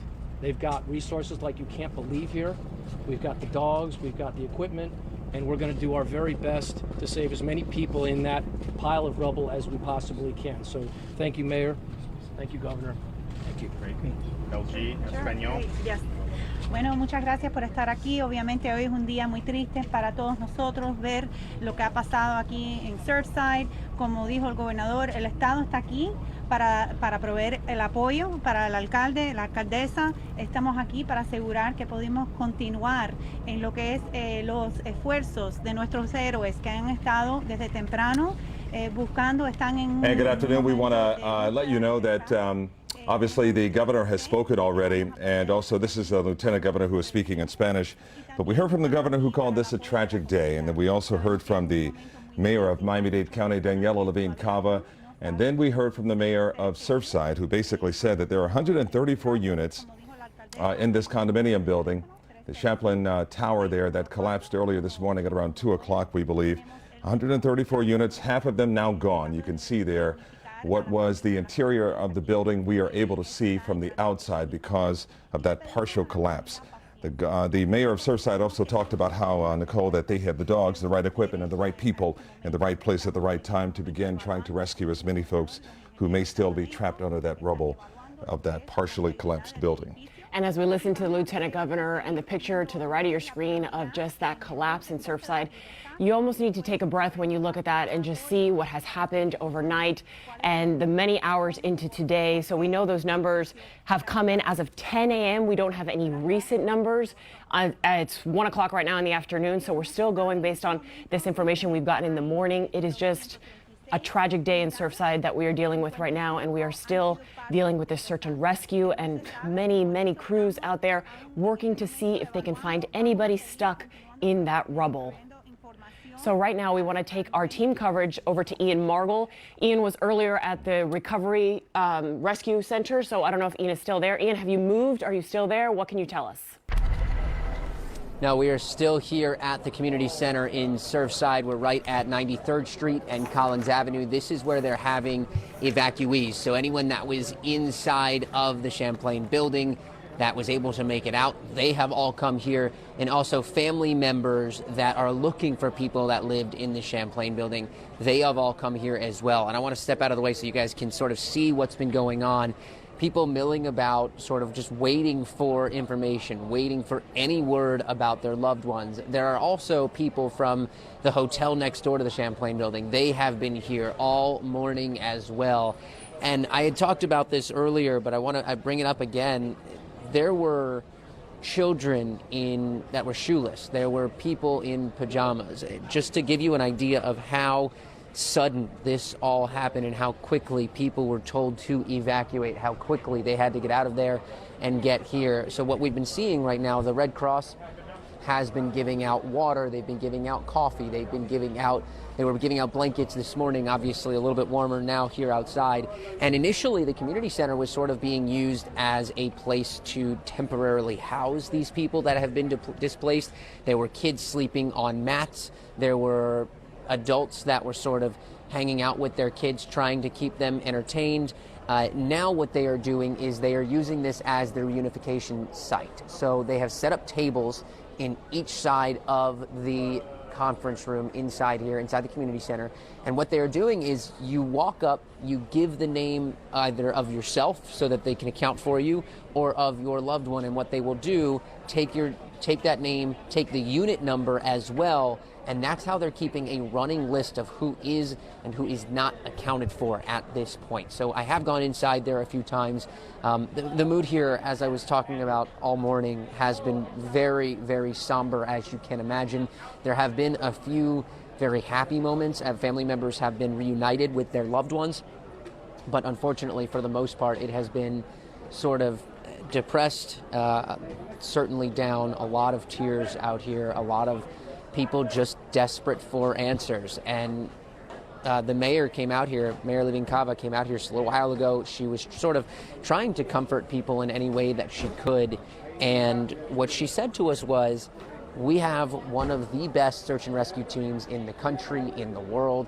They're just not used to actually having to do their work here in Miami-Dade, and obviously here in Surfside this morning, such a tragic situation. What I can tell you about this area that we're in, this is a very highly Orthodox Jewish area. So there is a shul just down the road here on Collins, and I was speaking to the rabbi this morning, and what he was telling me was they have several congregation members that either live there or have family members that live there. And so a lot of not only people who are in here, but the shuls, the synagogues, have been setting up places for family members to go there, try to get information about their loved ones, try to find their loved ones. And we've been showing that phone number all morning, the reunification phone number. They are asking you to come here in person if you can, to get that reunification, to make sure everyone is accounted for. But if you have not been able to get here in person, there is that phone number. I'm not sure if we can show it. It is 305-614-1819. That is that reunification phone number. And Miami-Dade Fire Rescue also has been wanting people to fill out a form, basically making sure that everybody is doing okay. And this is all part of trying to account for every single person that they can.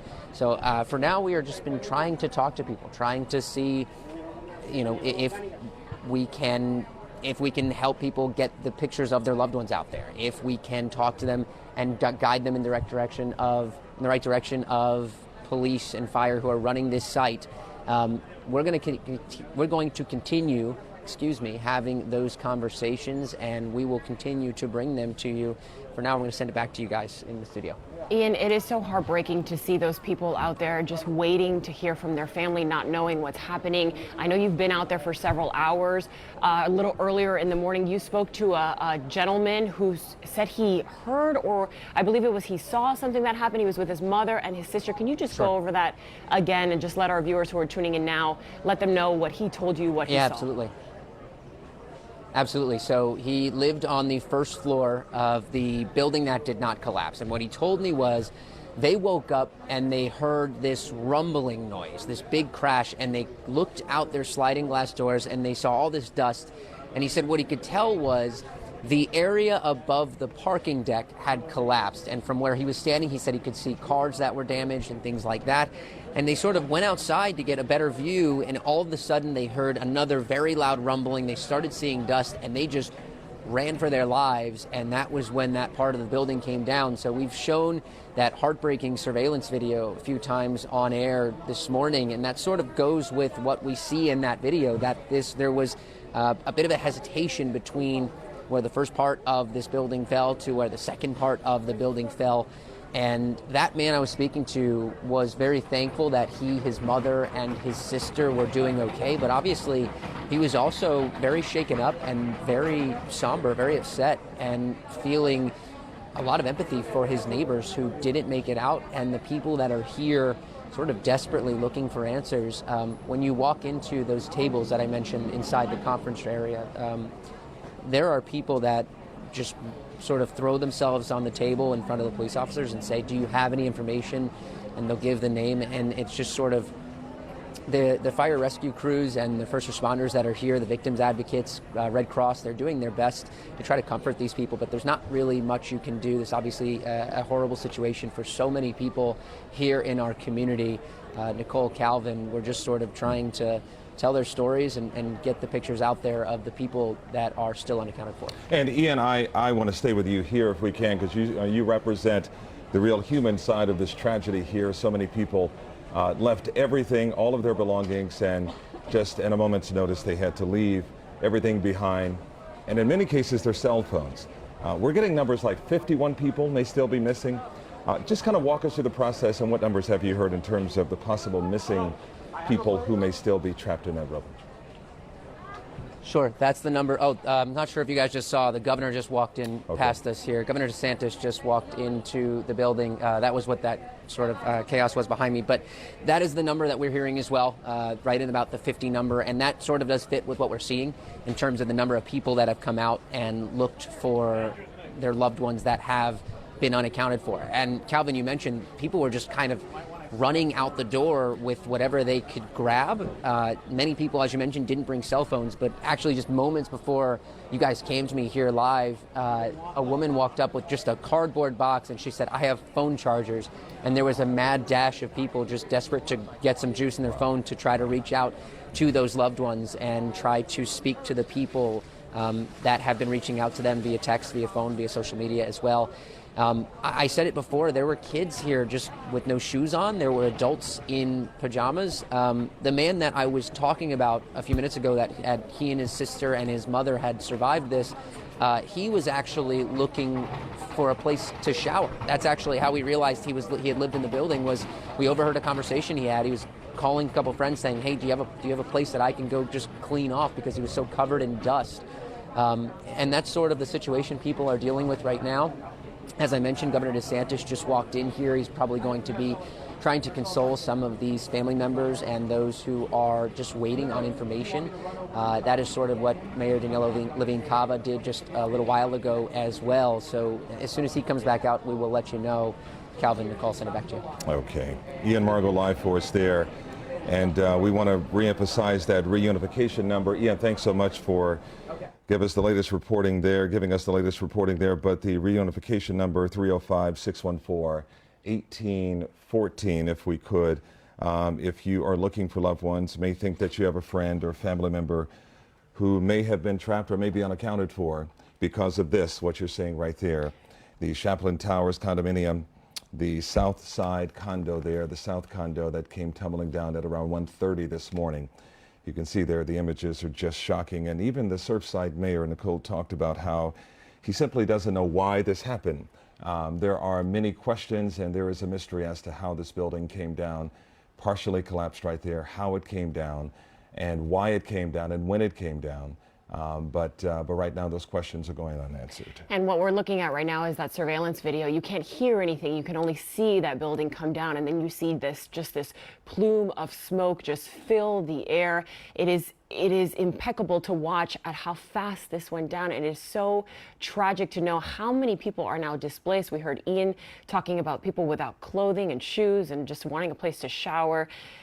When you look at these pictures, it just breaks your heart to know that people were we heard Glenna earlier say, in bed. It happened a little after 1 o'clock in the morning. Yeah, jolted out of bed like that. Yeah. We have Andrea Martinez back to the community center right now, where so many families and survivors are headed. Andrea, what can you tell us?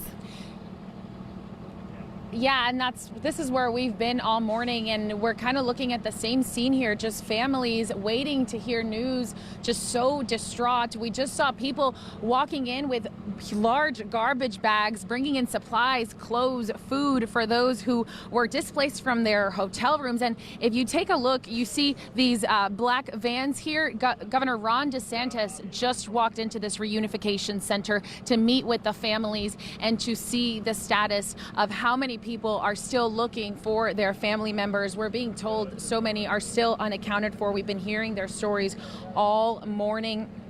And like I said, it's just really a place of really somber in there. In the, the few moments that I was in there, just people crying, people waiting to hear the news. We spoke to one woman earlier who was looking for her family friend. Take a listen to what she had to say. Cassandra Stratton. And who is she?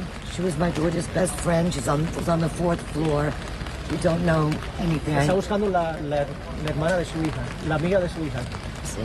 Your friend's, okay, your daughter's friend. Yes. Can you tell me her name one more time? Cassandra Stratton. Stratton. Okay. Stratton. Does she live there alone? Her husband is flying in from Colorado. He said her.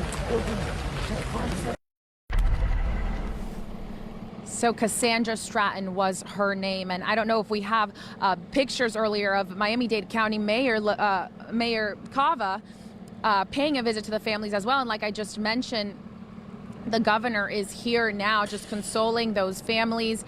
President Biden also called in, spoke to Mayor Cava to offer his full federal support here this morning. Just to recap, she mentioned that Mayor Cava mentioned that a total of 55 units had collapsed. 35 people were rescued from the rubble, but again, many are still missing. And that's kind of what we're out here today, just waiting to hear more, get more information ourselves. We're sitting here along with these families, just waiting to hear more. And like I said, we still don't have those final numbers. We still don't have a confirmation, and that's just what we're waiting for some good news this morning. Guys? And you can see how that woman just started to get emotional, almost started crying. It's just, your heart breaks for those people. Andrea, thank you for that report. We want to go now to Jeff Wines here. He's outside Surfside Town Hall, and from what we understand, the building was undergoing a recertification process. Jeff. Nicole, a 40-year recertification process. All buildings in South Florida must go through it. It is comprehensive. And in many cases for the building, it is extremely, extremely costly. Let's take a look at some video. The building in question here was in the process of doing that recertification. Now, the building must hire a registered architect and or an engineer to perform both electrical and structural inspections. And based on their findings, after 40 years, repairs need to be done. We know that there was some roofing work being done. There was a crane at the bottom of the building. It was lifting things up, putting things on the roof of the building, not at the time of the collapse, but it has been ongoing for the past several weeks. We talked to a commissioner who was on the scene since 4 o'clock this morning, and we asked him specifically if he's heard anything about any violations and if he knew exactly what was going on in this building. This building has been under a lot of scrutiny lately with the 40-year recertification of the building and with the 88 Park building going up next door to the south just in Miami Beach. There have been a lot of engineers involved in the plans and with recent inspections. Now, I've spoken with some residents that are survivors that got out of the building, and one of them was an engineer, and there was nothing in that building that would indicate something of this magnitude was ready to happen. Right. There's been a lot of scrutiny because they've had the 88 Park construction to the south. There were garage underground issues related to that to make sure that it was done soundly. And to my understanding, there were some cracks from that project, minor cracks, but they were just patched up. Nothing, based on my understanding, to the magnitude that would indicate that there's a structural problem that could result in something so catastrophic. We have put in a public records request with the town of Surfside for all of the materials involved in their recertification, as well as any violations they may have had. We'd like to see the report to see exactly what the report said. Again, we've put in a public records request right now. There are some out here, some structural engineers, who say maybe 40 years is too long to have these type of inspections, especially when you're on the water with all the wind and all the salt water and all the corrosion that comes with that hitting these buildings day after day, year after year. 40 years is a long time. Possibly down the line, someone may relook at that again. That is the very latest from Surfside. Jeff Weinstein, Local 10 News. And Jeff, before we let you go, earlier this morning, Madeline talked a little bit about, I can't remember precisely what she said, but she had mentioned a possible sinkhole. And then she also referenced the building that you just talked about, 88 Park, going up next door. And it caused, I believe she heard from somebody saying that it caused that building, the Champlain Towers, to shake. Have you heard anything about this? Can you confirm any of that information? We have heard it, and there is some speculation that maybe the construction next door, you know, when you build a building next to a building, the pilings that go in, there is some heavy ground shaking that goes on. And you heard the commissioner talk about some structural cracks. He called them minor. We did also hear that a resident possibly drove in this morning, saw some strange actions in the garage, like maybe water building up. She pulled out, and then the building collapsed. We've heard that as well. But right now, it is simply too early to speculate. It is too early to tell right now. The focus is obviously on the recovery that is going on at the scene. But there is going to be investigators from not only local and state agencies, but likely federal as well. And Jeff, I found it interesting that the mayor of Surfside talked about how 40 years for a building really isn't an old building, considering the buildings on South Beach that he talked about. And he also mentioned that maybe there was something else that may be behind this, and he didn't want to say for sure because obviously that's speculation, but he wasn't specific as to why and possibly why the South Tower there came down. Well, nobody can be specific right now. We've heard sinkhole, we've heard construction equipment on the roof. We've heard so many things, but right now it is hard to speculate. 40 years is a long time. This isn't 40 years inland. This is 40 years in the elements, oceanside. You know what happens with that. Exactly. Yeah, saltwater, so the corrosion. And one last thing, Jeff, we also don't and probably won't know a time frame as to when we'll get some answers, probably weeks, months, before we know what happened here. At least, yes. First of all, the recovery is likely going to take days, if not more. You have pieces of building that are very heavy. You got to get heavy equipment in there, and then the investigation starts. So it is going to take some time. And as far as an exact cause goes, they may have to recreate the entire thing, and structural engineers will have to come in. Yeah, very much like the FIU bridge collapse. It took a while to try to figure out. Everyone was sort of speculating as to what went on, but no one really knew for weeks and even months, and in some cases, in more than a year. Jeff, thanks so much, and which is a good segue. We're going to focus on the victims because they are really the main focus for everyone, especially for first responders. If you are looking for information about missing family members right now, please call the phone number that's right on your screen, 305-614-1819. For any emergency information that you may need at this time, there is a hotline, 305-993-1071. And right now we want to show you some more video of the collapse, of the aftermath of the collapse. This is daylight video, so we do know this happened at about 1:30 in the morning, so it was still dark. It was still, you couldn't really see very much. And now we can see the rubble, the debris, and think about it. It's not just debris, it's people's belongings. We saw earlier from one of Glenna's live shots, it's a bunk bed. It's, like Ian mentioned, shoes and clothing. So anything that you can picture in your own home right now or in your own apartment, all of that is just scattered. And among this debris, rescue crews are still searching for people. And earlier, Calvin Syra mentioned that emergency officials were saying to try to keep the area quiet so that they can hear if somebody was possibly calling for help. So you're not just looking at video of a building that came down. You're looking at video of people's things and their livelihood and possibly people still in that rubble. And just to be very clear, the building was completed in 1981, 130 units. This is the address, and this is 8777 Collins Avenue, the Champlain Towers South Condo in Surfside, Florida. Rescue crews and teams are still on the scene right there looking for possibly 51 people who are unaccounted for under the rubble. We are going to take a very quick break. We're back in a moment.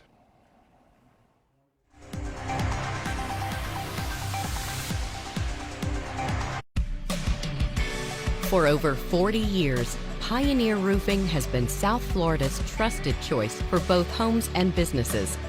Pioneer Roofing, your friends in high places. I'm your insurance attorney, Anthony Lopez.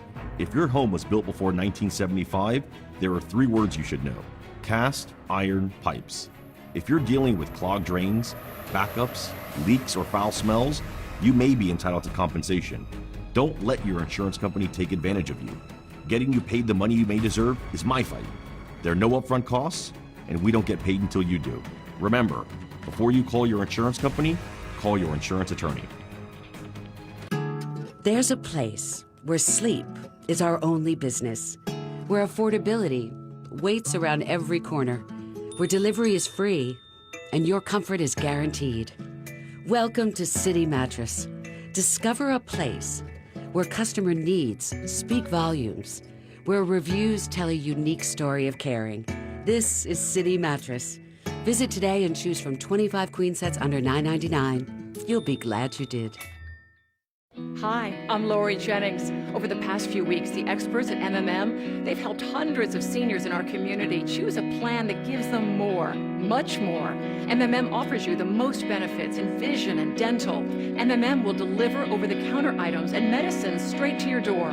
Call today at 844-212-9859 and learn why MMM, Medicare, and much more is the right Medicare plan for you. Where you buy your meat matters. Every good cook knows the better the meat, the better the meal. At Delaware Chicken Farm and Seafood Market, we've been selling the highest quality chicken, beef, and seafood for over 62 years. We're family owned and operated, and everything is fresh. We also make our own sausages, fresh dips, marinades, and seasonings. From grass-fed meats to all-natural chicken to fresh seafood. Delaware Chicken Farm and Seafood Market on 441 just south of the Hard Rock Casino. Try us once. You'll keep coming back. I'm Jared Blakely of Blakely Law Firm, and I seek justice for the victims of car accidents. In the vast majority of cases, there are 3 main factors that will determine if you can get money for your car accident injury. 1, the crash has to be the other driver's fault.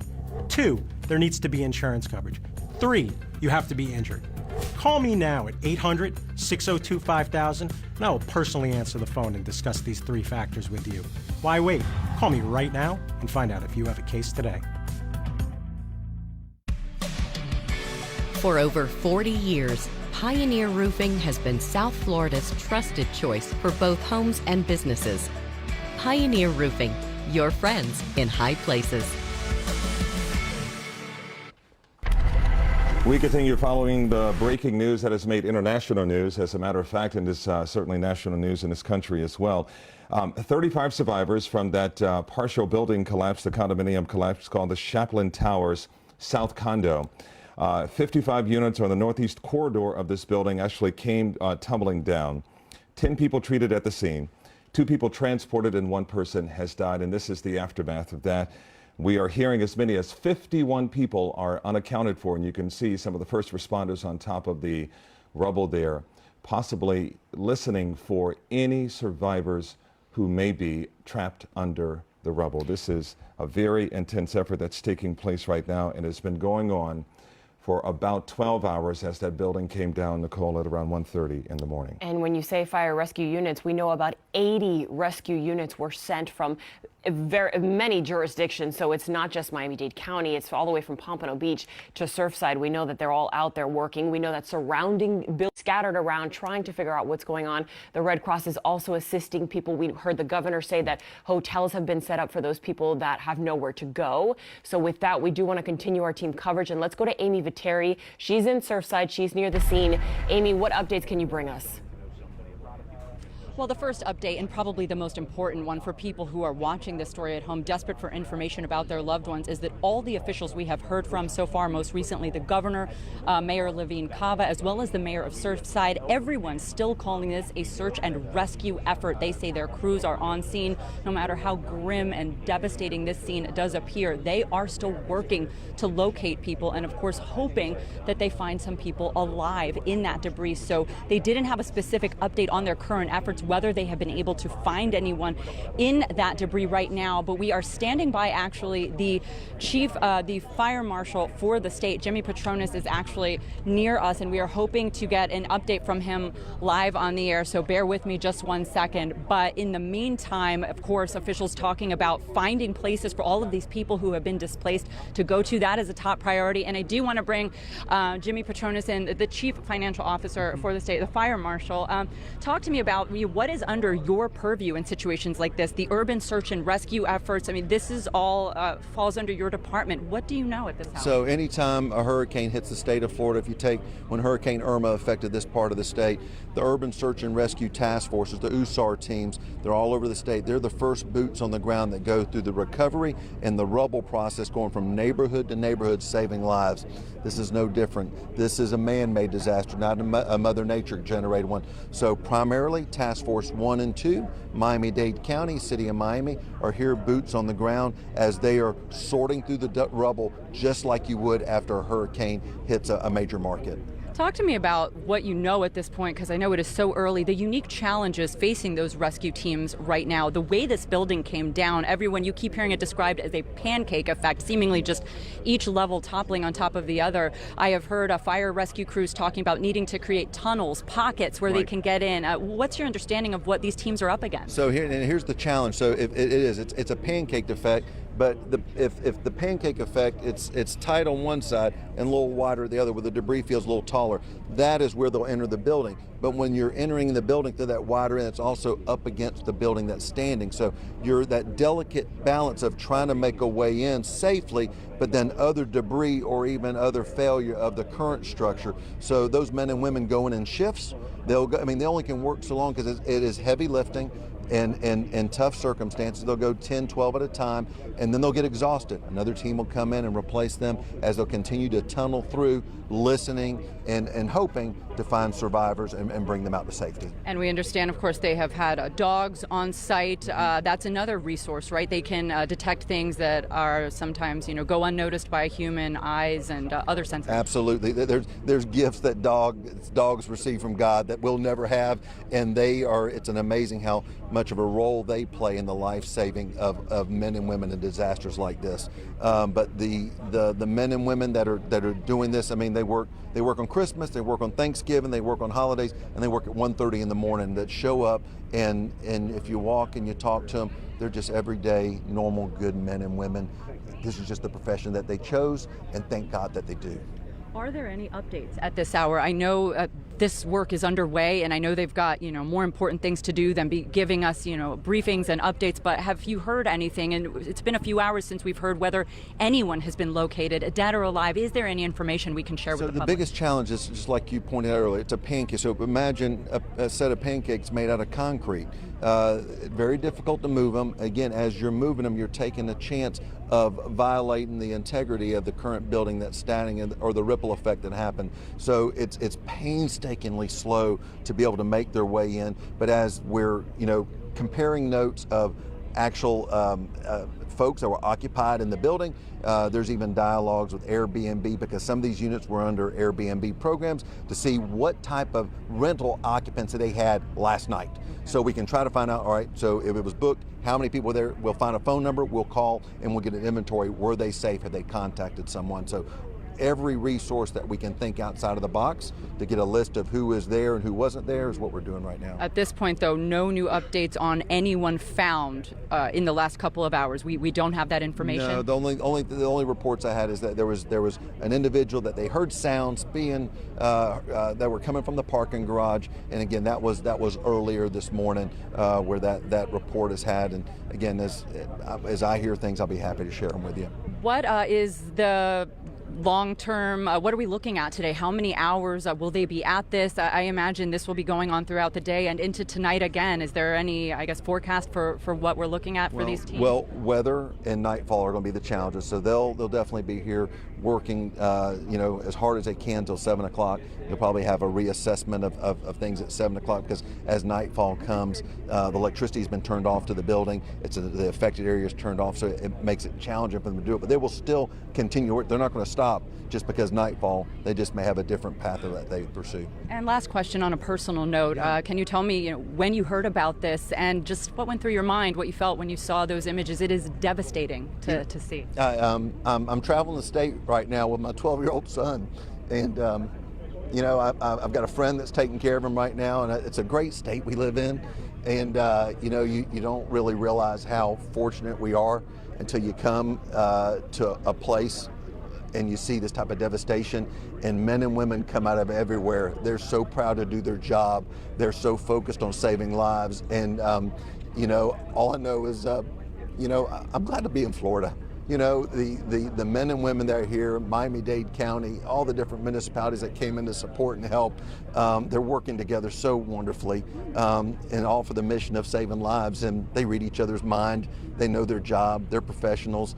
And, thank God they signed up for the job, But seeing into people's homes, beds, children's furniture, there's a bunk bed hanging off the top of the building on the second to the top floor.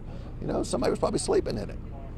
So there's all those what ifs. But thank goodness, at least the reports that we're getting, initially right now, there's so much effort to save lives that took place, hopefully everybody was on vacation this week. Thank you for the update. We appreciate it. So many people are desperate for information, and we'll follow up with you throughout the day. Thank you so much. All right, so Fire Marshal Jimmy Petronas giving us an update there. And of course, you guys, as you have witnessed this unfolding and developing this morning, these images just devastating to anyone who sees them, including those on the ground trying to help right now at this hour. Yeah, Amy, this is what a great interview. Thank you so much for that. And I think Mr. Petronas said it best. Hopefully a lot of residents were on vacation when the building came down at about 1:30 this morning. We're going to check back in with you. We have a couple of reporters standing by, some information we need to get to, especially Louis. Yes, because we know that we are getting an account of who was in the building at the time. So Louis has that information for us. Louis, what do you know? Yeah, this has now turned into an international incident. We've just gotten word from the consulate of Paraguay that there are 6 Paraguay nationals that are missing and believed to have been inside the building at the time that it partially collapsed. Among them is the sister of the First Lady of Paraguay, Sofia Lopez Moreira, her husband, Luis Petengil, who's a cattle rancher, their 3 children, and an employee of the family. Now, we understand that the Consul General here in Paraguay has been making the rounds with his team to several hospitals in the Miami area looking for any information about the family of the First Lady of Paraguay. We also learned from the consulate of Argentina that there are 10 Argentinian nationals that also live in that building who are still unaccounted for. So in total, we know that 51 people are still missing. The hope is that these people will be found alive in that rubble, or somehow they made it out of the building before that building partially collapsed. We're on this story. We're going to monitor this for you. But again, this has now turned into an international incident. We have 10 nationals from Argentina and 6 from Paraguay that are missing in that partially collapsed building right now in Surfside. 16 of the 51 unaccounted for at this hour, and like you said, Louis, we're hoping that they will be rescued. And we can't say enough about the urban search and rescue team that's out there right now. I have some personal experience with them dating back about 11 years ago when they were in Haiti for the earthquake there, going under a lot of rubble, a lot of buildings came down. Had a chance to work with a lot of those guys, and they are simply incredible. They are heroes. So if anybody is going to be found in the rubble, they are the people to do it. And as Amy said, it's a very slow process and they have to work very meticulously, very carefully. We want to go now to weather, because we heard the fire marshal say weather is going to play a role, weather and nightfall. And earlier it was raining. We had some storms in the area. So Jordan, can you get us up to speed on what's going on right now? Yeah, well, fortunately for the last hour and a half, those first responders did not have to deal with any rainfall. Unfortunately, though, if we look off into the distance over the Atlantic waters, notice those dark clouds looming over the Atlantic waters. those are more showers and storms that are making their way towards Surfside.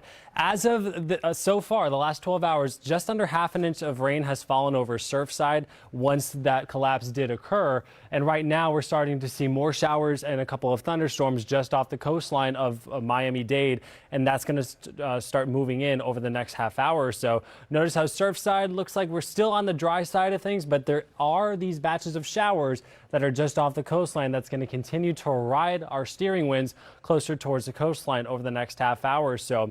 Widening out the view, though, I do want to point out one good thing is there's no lightning associated with this shield of rainfall that's just off the coast into the Atlantic waters. With all that rubble around, there's a lot of metal, which does attract lightning. So it definitely is good for the first responders that while, yes, they're going to have to be dealing with some light to moderate rainfall, say over the next hour to maybe even an hour and a half, we're not seeing any lightning to make this situation any more dangerous than it already is. Up into Broward County, we are seeing a good respite of the rainfall. Keep in mind, Broward County was a hot spot for very heavy thunderstorms this morning, seeing a good bit of dry time. But 595, 95, and I-75 all across Broward County is very wet.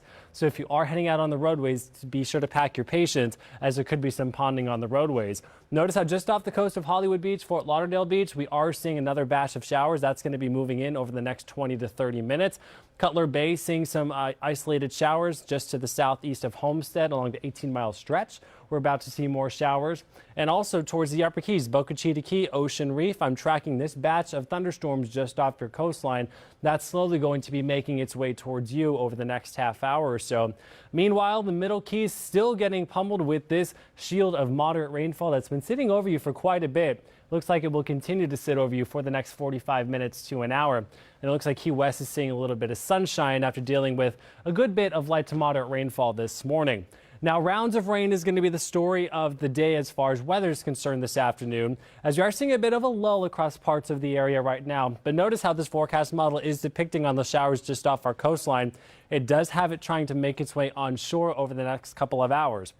Notice how the intensity and the coverage is not nearly as wide as what we saw this morning.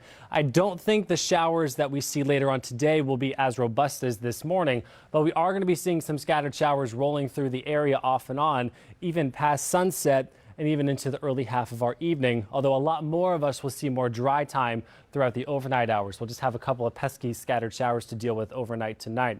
So you will notice those rain chances are dwindling down as the day moves on. We had 80% for the first half of the day. We're going to dial that down to about 40% as we head towards that evening drive, and 30% overnight for a couple of scattered showers that our first responders might have to deal with.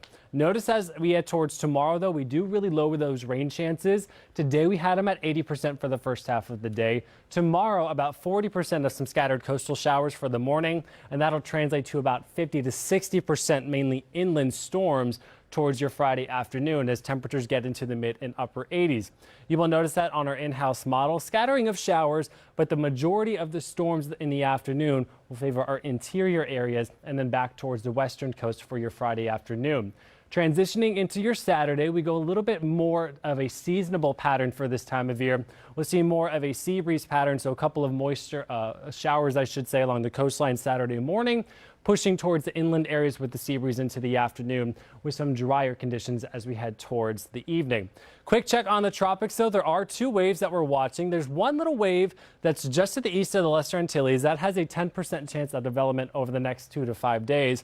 We will keep an eye on this wave that's starting to move off the western coast of Africa. That has a medium chance of development over the next 5 days. But for the time being, I want to hone in our focus on this little wave right here, not for tropical development, but for the placement over the next few days. Notice as we head towards the weekend and into early next week, that tries to make its way towards the Bahamas as it dissipates. We're not anticipating it to form into anything, obviously, but it does look like we might be tapping into some of that tropical moisture here in Florida for next week. So notice how over the weekend, just some rounds of moisture to get those scattered showers going into the afternoon. But here comes that dissipating tropical wave. It looks like we might tap into some of that moisture as we head towards next week, raising those rain chances once again. So we'll keep our eyes on that wave for you. But notice for the time being, we have 60% shot for the afternoon on Friday for storms. Bump that down to 50 for Saturday and Sunday. We're going to go seasonable for now for the beginning part of next week, but we'll keep our eyes on that tropical moisture. We might need to bump those rain chances as we get a little bit more information. As far as high temperatures go, we'll stay into the upper 80s to low 90s, but when you factor in all of that humidity, it is going to be feeling like the mid and upper 90s. Meanwhile, I am going to be keeping my eyes on this radar scan, staying over Surfside. I'll be watching this batch of showers just off the coastline. I'll let you know if we need anything to know for Surfside. Okay, thank you, Jordan, for that update. So the White House did comment about the tragedy that happened in Surfside today. Yeah, an official releasing a statement, and we're going to read it to you now. The White House is monitoring the situation, and the White House and FEMA are in contact with local officials to provide assistance if needed. Our hearts go out to the loved ones of those who lost their lives as a result of this terrible tragedy, and to the families who wait in anguish as search and rescue teams assess the situation. We send our gratitude to the heroic first responders working tirelessly to save lives this morning. And the Surfside city manager spoke earlier this morning about how cleanup and rescue recovery and make that recovery efforts are going to last a long time. Take a listen. This is not going to be something that is going to be brief. It's going to be something that's going to be for the long term and possibly, at least a week. And, these people behind me, it's very important that you recognize them because there's a lot of support here, and this is who is helping to make this happen, that we can resolve this as quick as possible. And that is the hope, that it can be resolved quickly. But just to recap, there are 35 survivors from this, 55 units on the northeast corridor of the Champlain Towers, South Condo and Surfside. 10 people treated at the scene. 2 were transported. 1 did die along the way to the hospital. 130 units are in that building in total. But again, about 51 people are unaccounted for at this hour, and this is a painstaking time because we heard from the state fire marshal, who basically said their biggest enemy is time. It's the nighttime, and also the pancake effect of this this collapse that took place in Surfside. It's just getting through all of the rubble and trying to find an opening, and possibly trying to find the folks who are unaccounted for. Which is why they said it's going to be such a slow process, slow recovery process. So, we have all of our crews spread out across, just covering every single angle of this for you. We are going to keep watching this, and any new information we get, we'll be back on the other side of the break with more phone numbers for you, emergency numbers, and the reunification center. We have all that information for you. We're going to take a quick break. We'll be right back. After my accident, I called 1-800-388-SATA. They work with aggressive attorneys that got me the money I deserved. I got the money I deserved. I got the money I deserve. Car accidents, slip and fall? Call 1-800-388-SATA. Let us show you why Toyota of Hollywood is the #1 volume Toyota dealer. You pay up to 50% less. RAV4, not $28,000, $19,775. Camry, not $27,000, $18,775. Corolla, not $22,000, $11,775. Plus, we honor all dealers' ads, so you get our lowest price at Toyota of Hollywood on 441 between Hollywood Boulevard and Sheridan Street. Open till midnight. Over the years, people have asked me, how did your firm get so big? The answer is simple. We won a lot. Why do you think some of these other firms are so much smaller? Maybe it's because not many people hire them. In this business, you grow by winning. As America's largest injury law firm, we have more lawyers than any other injury firm. Proof's in the pudding. Size is our strength. There's only one Morgan & Morgan. After my accident, I called 1-800-388-SATA. They work with aggressive attorneys that got me the money I deserved. I got the money I deserved. I got the money I deserve. Car accidents, slip and fall? Call 1-800-388-SATA. At Stanley Steamer, we love homes. It's why we started cleaning them over 70 years ago and why we still continue today. According to the CDC, cleaning is a necessary first step of any disinfection process.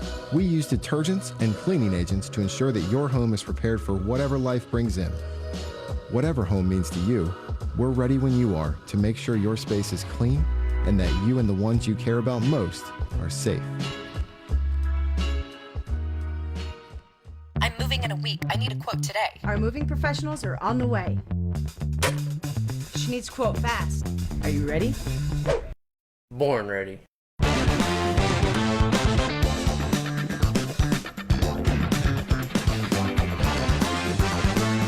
When? Huh? What are you doing? I thought we needed a fast quote. Yeah, in this. Good Greek, moving and storage. Your superhero movers. Local 10 Time and Temp, sponsored by Rubenstein Law, 1-800-FL-LEGAL. Welcome back. We are still following this breaking news for you, this condo collapse in Surfside. We are now getting a look at some of the people who are confirmed missing. And these photos have been provided by loved ones to the Local 10 newsroom. Let's begin with Brad Cohen here. A family member approached us and showed us this image on their cell phone. So if you happen to see any of these people, of course, missing friends or family, we're going to show you these pictures. Now, this is Margarita Vasquez. She's another person that has been reported missing. And again, her photo has been provided to us to be able to show you. And Ray and Mercy Arguelles as well. They believe that these two people are unaccounted for, possibly trapped in the rubble. Ricky and Maitiku Rovirosa. So again, let me pronounce that again, because this is Ricky and Maitiku Rovirosa. And these are the people, again, we're just going to keep reiterating this after every photo that we show. They are reported missing to us by their family members. And this one is a bit more specific here. Fabian, Andres, and Sofia, the little daughter they just adopted. They were staying in their friend's condo.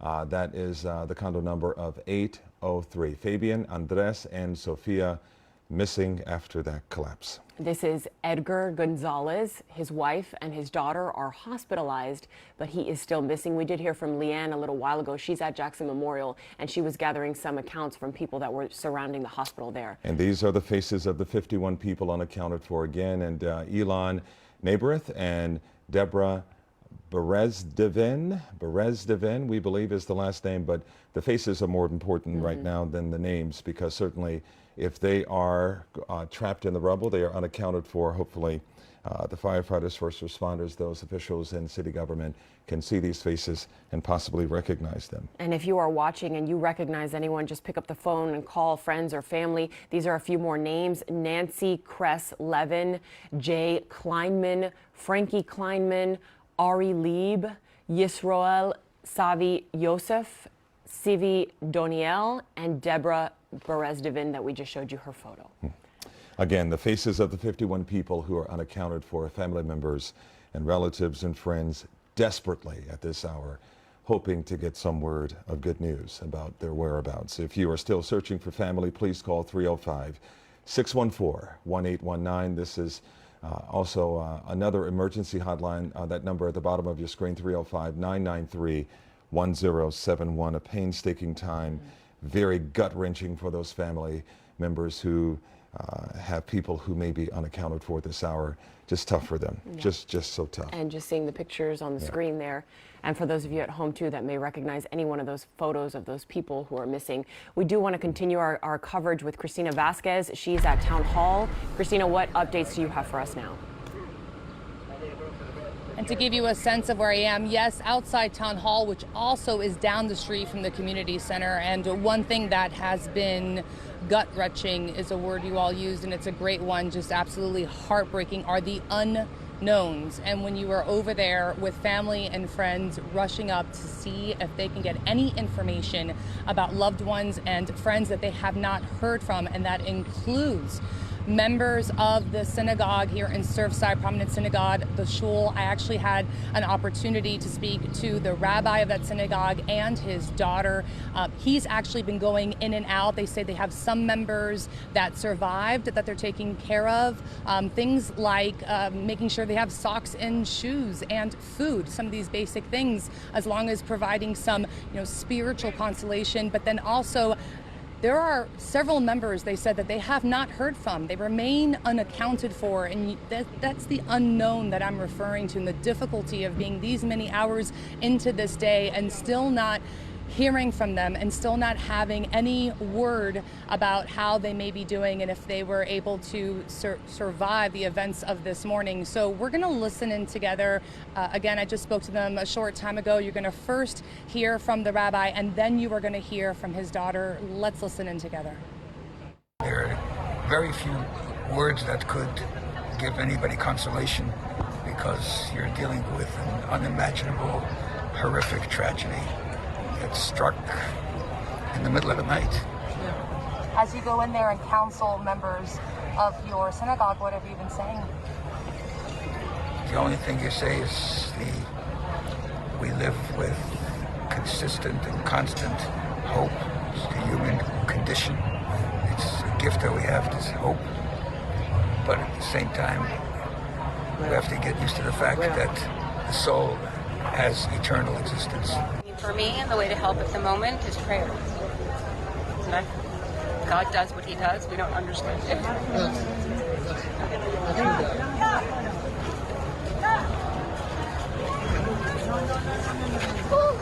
You were explaining a little bit about how there are some members of your own synagogue that live in the property and that are unaccounted for? Yes. Yeah. There's quite a few. And some that aren't members, but that we know. Their families are here, and it's a rough time. And again, I was just speaking with them a short time ago. So in that video, you're essentially with us, right? And in my shoes, being by the community center and being in that space with them, where you can see that the grief and the concern is just so raw and so real, because we are in real time still trying to learn so much more about the lives impacted by the events of this morning. This, as a team of investigators are trying to figure out how it happened. Earlier this morning, I spoke to a Surfside commissioner. She did say that the building was going through a recertification process. This happens via Miami-Dade County protocols after a building is more than 40 years of age. And she said that process had just started, that as far as she was aware, it was going seamlessly. She did say that she believes the building inspector may have been at the property as early as yesterday, although she's not quite clear why he was at the property. She didn't know if it was maybe related to the process of recertification. Meantime, I've also spoken to a representative of the property owner, and they were explaining that as part of this process, there were plans to do what's called a concrete restoration, but that had not started yet at the time of this morning's just stunning and heartbreaking partial collapse of the building. So it really so is. And Christina, we're going to stay with these pictures. Christina, stay with us real quick here. Clearly, we certainly want to hear what you're reporting, but we also have some breaking news to tell that there has been some sort of a fire, and that's why you see fire crews there. They are spraying water on this scene. There's a small fire that has ignited somewhere around this building that collapsed. And again, we don't have a lot of details about that, but again, we do know that a small fire has ignited around this building that partially collapsed here, and fire crews are trying to put out the fire with the water you see there that they are spraying. But we did hear from the state fire marshal, who said that the electricity was turned off around the area and also for the building. So we're not sure how this fire started or what caused it to start, but as Calvin said, you can see these are live pictures right now back at the site of this Surfside condo, and you can see fire rescue crews up on top of their ladders just spraying the water. You see the smoke coming from that fire. We have not seen any flames yet from our view, but our crews are on the ground there. Our Terrell Fournier is the one who reported to us that a small fire had ignited there on the scene. So as we continue to watch these live pictures, hoping that they can contain it if it's small enough where they can put it out. Our weather authority meteorologist Jordan Patrick said more rain was on the way, so that could be good news in the case of this fire. Well, I think right now, as the first responders are there just trying to recover and trying to rescue anybody who may be trapped, you know, the idea that a fire has started here is very unsettling for anyone who is watching. But again, we don't know where it started. We do know that they are in front of this building here, the part that did not collapse, obviously on the opposite side of this, facing the ocean, the south tower of the Champlain towers, that the building partially collapsed at about 1:30 this morning. But again, we have no idea how this fire started, where exactly it's located, but you can see from the white smoke, which always is a good sign that the fire is out. If it's black smoke, that shows that the fire is still burning.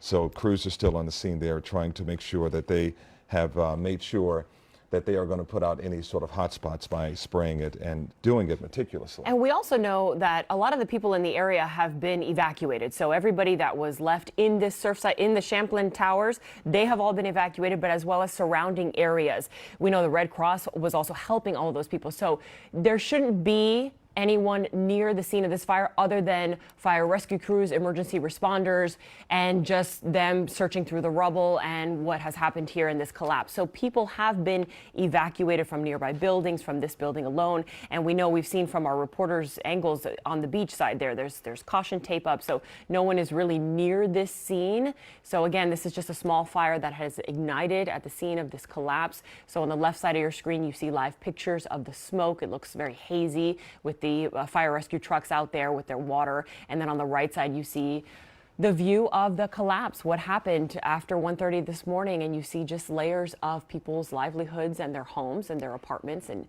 it's just been reduced to rubble. And speaking of the layers, we talked about the pancake effect, and we heard about that from the state fire marshal, who basically said that this is their biggest issue because it was a ripple effect.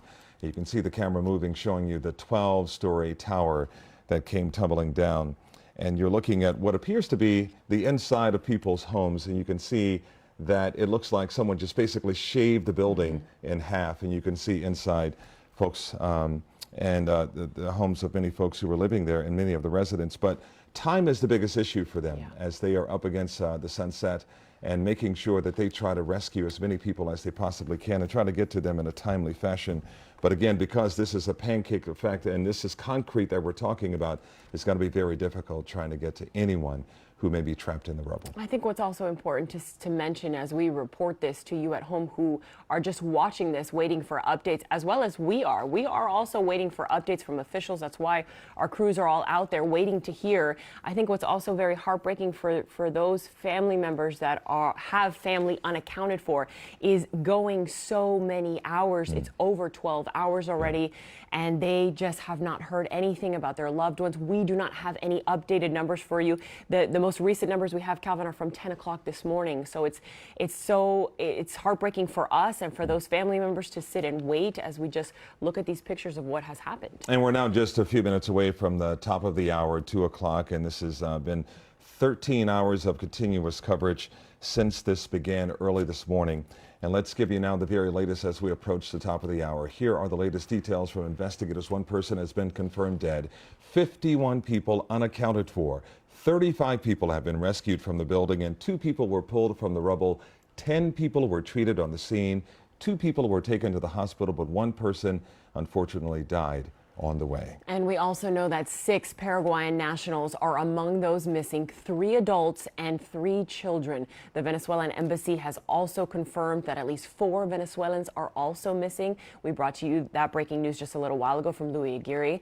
We also have viewers sending us videos. So this is video from at night. This is another vantage point, and we're told nearly 100 rescue units on scene as of from when it happened to right now, and officials have just not been able to estimate how many people were hurt in that collapse. As you take a look at this night video from when it happened from one of the other angles, and you can just see lights and sirens out there from all of the rescue crews that responded. And daylight brought about some relief for many of those first responders who were out there, who were trying to get to the people who may have been trapped in the rubble. We did see one young boy who was rescued from the rubble, and we saw other people who were being rescued as well. But again, 51 people unaccounted for at this hour.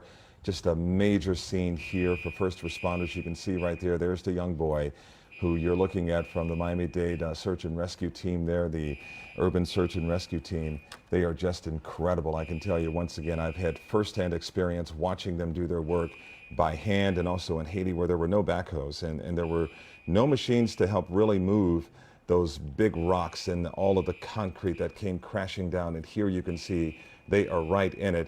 And keep in mind, the Surfside mayor talked about this, Charles Burkett. He said, look, this is a building that is unstable, and it's possible that this building could come down. Yet those people rushed in. The governor talked about the first responders who risked their own lives to do exactly that. And you were watching those rescuers pull a young boy from the rubble.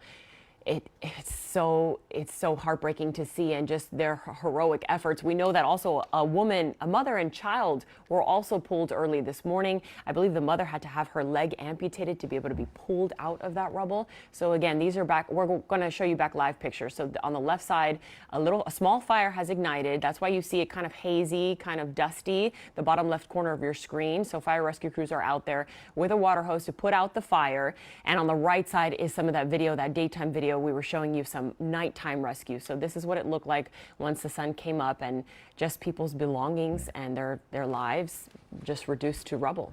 And rescuers did try to reach several people who were on their balconies using ladder trucks to try to help them out.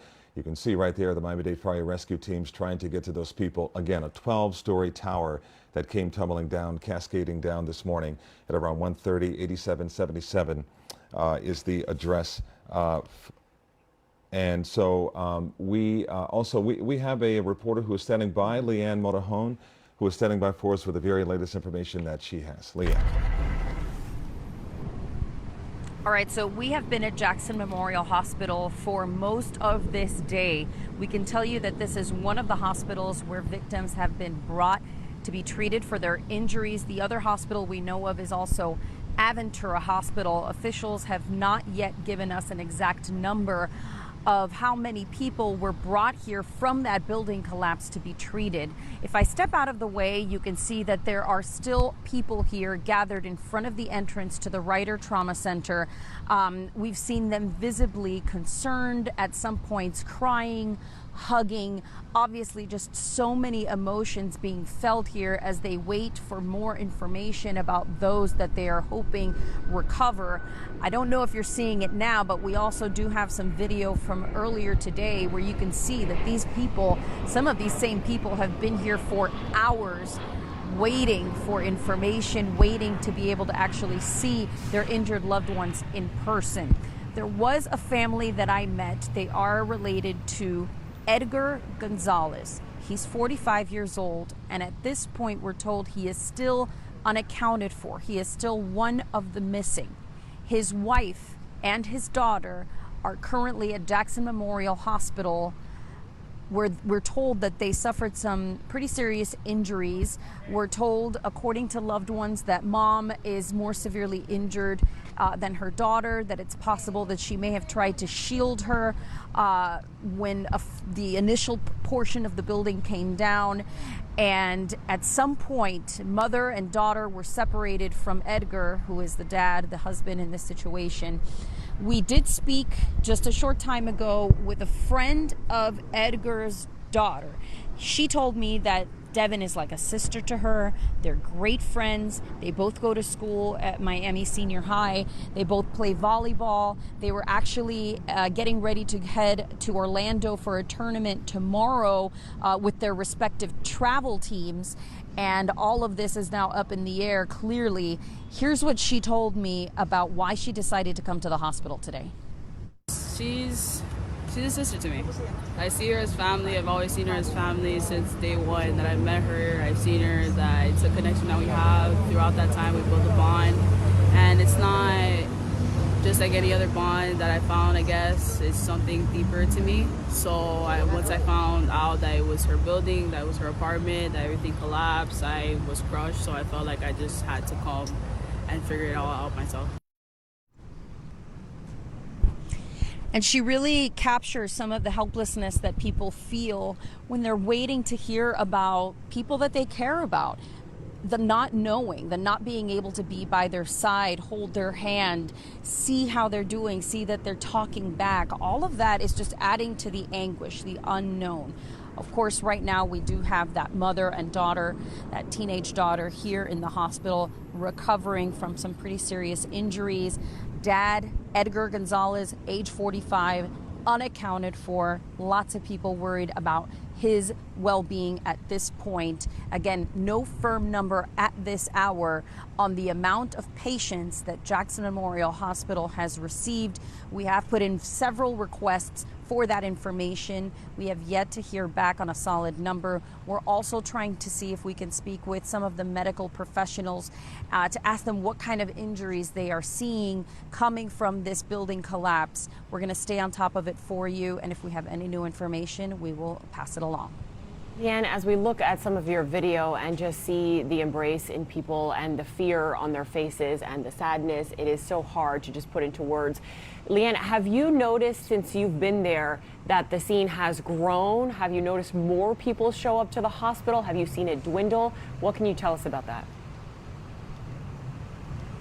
We've seen maybe a handful of new people coming in. I can tell you that I did speak with a group of people who said that they were waiting for another family member to come in from out of town. And I do think that that is, contributing to the fact that we've seen a few more people trickle in.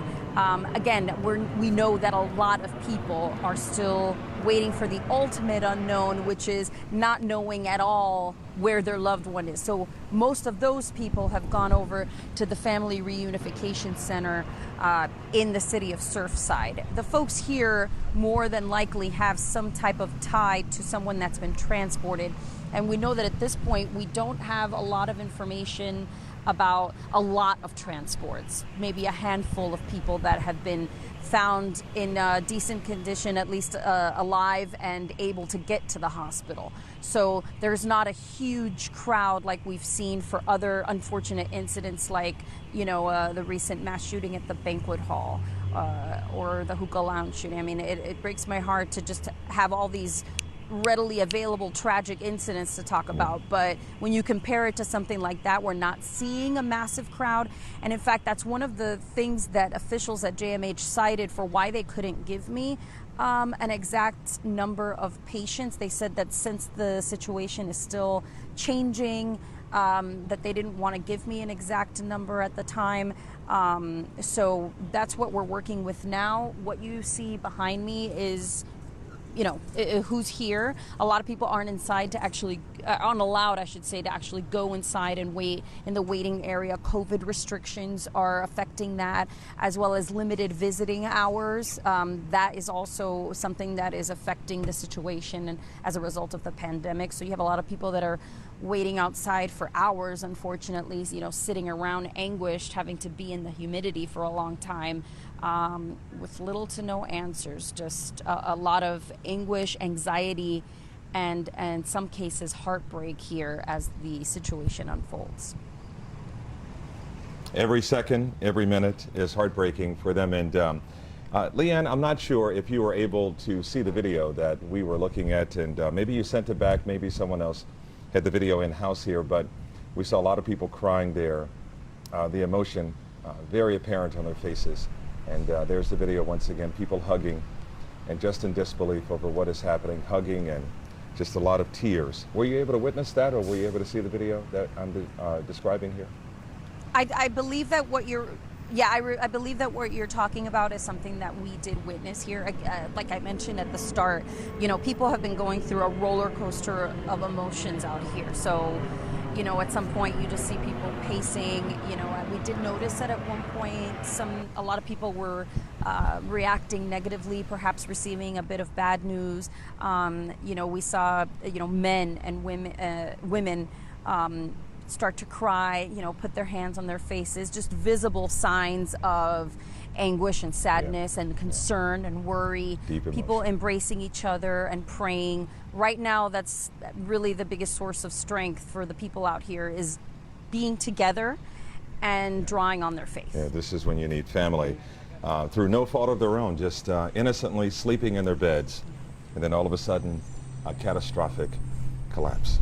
Leanne Motorhome live for us at Jackson. Leanne, thanks a lot. We're going to check back in with you. Stand by for us. And we know survivors of the collapse and those looking to find their loved ones have been asked to go to a nearby community center. It's also being turned into a hotel there. So let's go to Local 10's Hatzel Vela live now with the very latest in Surfside. Hatzel.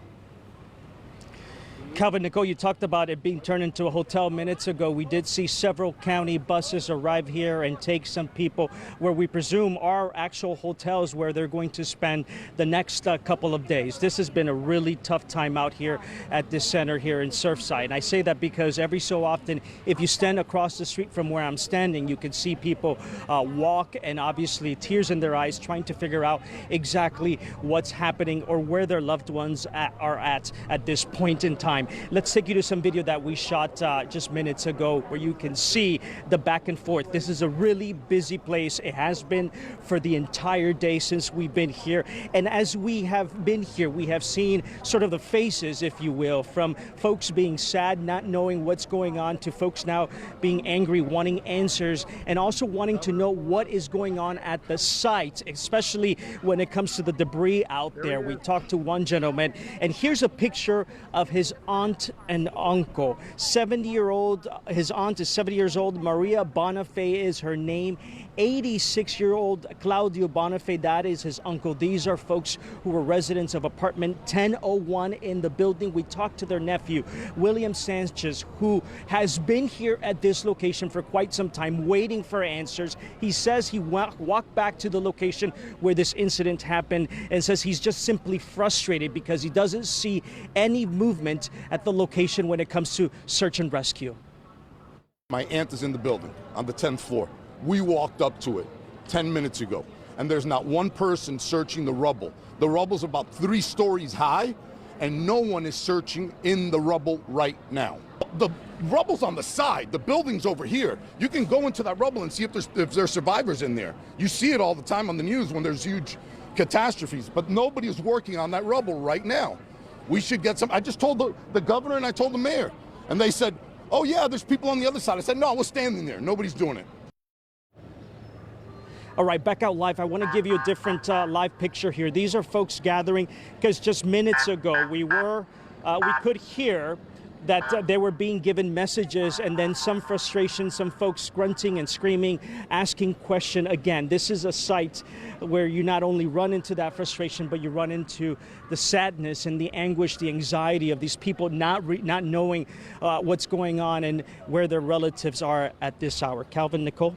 Hatzel, you feel for that gentleman there. He's frustrated, angry. I mean, you put yourself in his shoes, and he wants his loved ones to be found.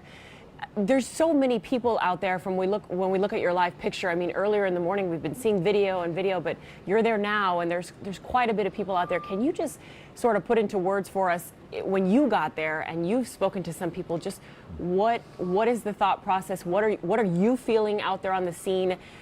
Just try to put that into words for us.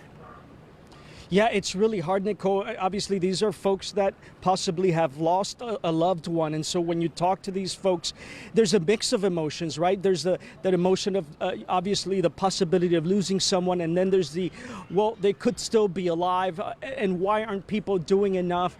These are folks who feel like not enough is being done. You can see them right now from our live pictures. They're clearly listening in, trying to figure out what's being told, likely information about phone numbers. Earlier we heard from officials telling them these are people we are trying to get a hold of, and they said out names rather, and said these are people that we need to get a hold of, likely because they want to know if they're in the building or if they were outside. And that uncertainty is really what's driving a lot of these people crazy. I mean, it's hard to even imagine being in their position, Nicole and Calvin. Well, every second, every minute counts for them, and so you can understand the anguish turning into anger. And you can certainly relate to that, because if either one of us had a family member who was trapped inside the rubble there or was unaccounted for, we'd certainly want them to be found and want every measure taken to get them removed. Hatzel, stand by. We're going to check in with you in just a bit. We're going to go now to our Glenna Milberg. She's near the scene. Glenna, are you still on the beach side? We are, Nicole, Calvin. We've kind of planted ourselves with a view of where we can see the recovery work when it happens, and also from the same vantage point. I'm going to step out of the way. The backside of this building, I was listening to Hatzel's report. This is where you start to feel really personal. There are apartments here. At one moment, people were in them sleeping at 1 o'clock this morning, and the next moment they were just ripped raw, exposed to the elements. There were people, we understand, who were in apartments feet away from what became exposed to the outside as that part of the building pancaked down, and you can see the personal effects, and it really starts to hit home. Rugs, and I want you to look up on the very top floor. You see the white bunk beds and a desk chair. In our live report about an hour ago, we showed that, and it was just making an example of these people's belongings and furniture. And right after we got off the air, someone messaged me, that apartment belongs to someone named Linda March. I want you to look at her photograph. Linda March is an attorney who apparently just moved back here to Surfside from New York, who loved being here. She had COVID and recovered from COVID. She was just in a great place, an attorney moving back to Surfside to live.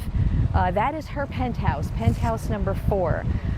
This person who messaged me said he's been texting all day. The texts are going through and they remain unanswered. And the same person knows another person who lives a few floors under Linda and was telling me that Linda recently had been complaining about the rumblings and the roof work that they were doing here.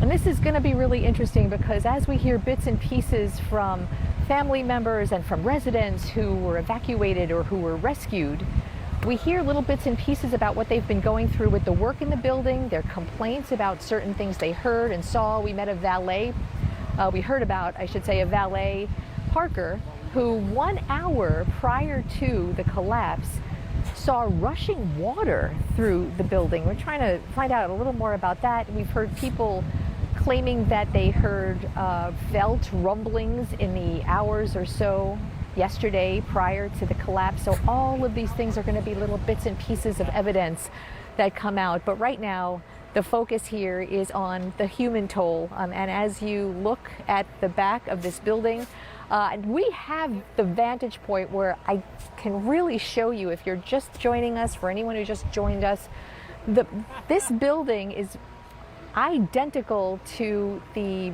partner building to the north, 3 buildings down, and that is the north building. There's a northeast south.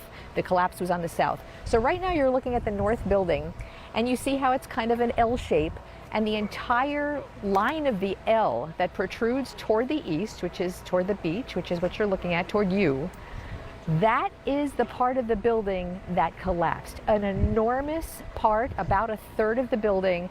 And apparently, from who we have been speaking to and who are looking into this, it was a pancake kind of collapse. It wasn't a fall, it wasn't a tilt, it was a straight down pancake. That is catastrophic for anyone inside. Even those who could survive within air pockets and rubbles, a pancaked building, according to the rescue people here, probably does not have many of those.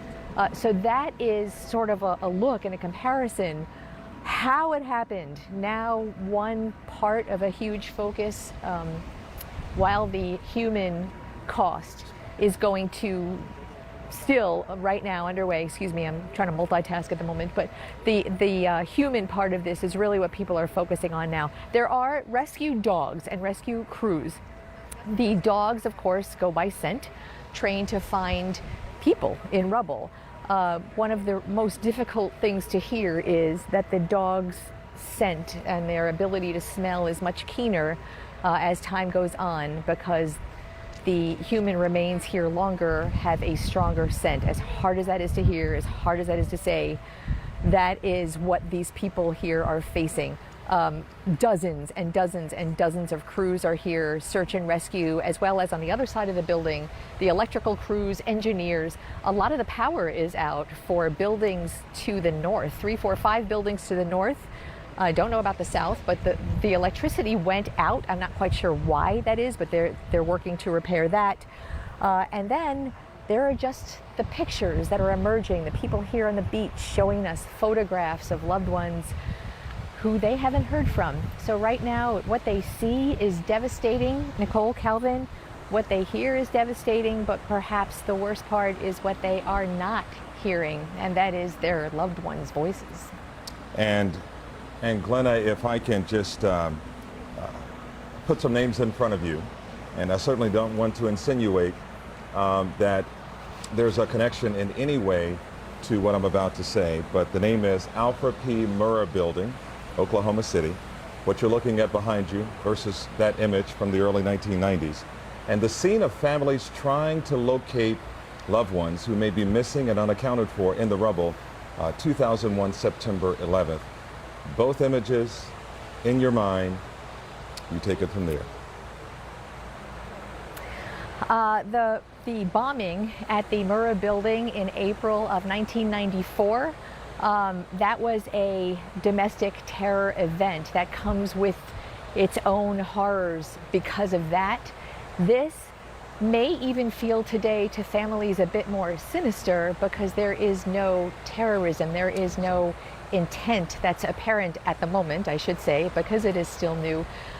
These are people who, like you, like me, like everybody listening to us on the air today, just doing what they do. And they were sleeping, and some night owls might have been awake. And the building that they had around them, their rock, their homes, their families grew up here, they were vacationing here, all of a sudden is gone. I will tell you, while we're comparing things, I actually covered the earthquake in Northridge, California. That was actually also in 1994.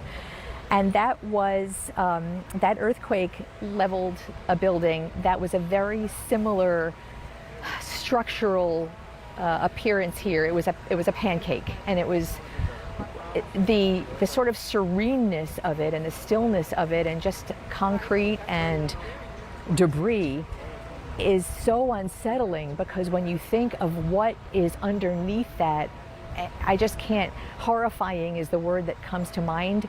And so that's kind of what I've been thinking about, the families who just in an instant lost their whole lives in a moment that they could never expect. So that brings me back to all of these people talking about this building and their complaints about the building. And I think anybody who lives in a condominium kind of expects drama and complaints, and the homeowners association is sometimes at odds over things. But what we really have been hearing, so many of the families here coming up and saying, you know, my sister-in-law was hearing rumblings yesterday, and the roof work has been going on for a week. And there really have been, maybe in hindsight today, people who noticed things that might have been awry. You know, we do not know what happened or how it happened. It's a 40-year-old building. It is up for its recertification, which is a mandate. Every 40 years in South Florida, buildings have to have a top-to-bottom inspection. Every little detail has to be recertified. There are copious reports.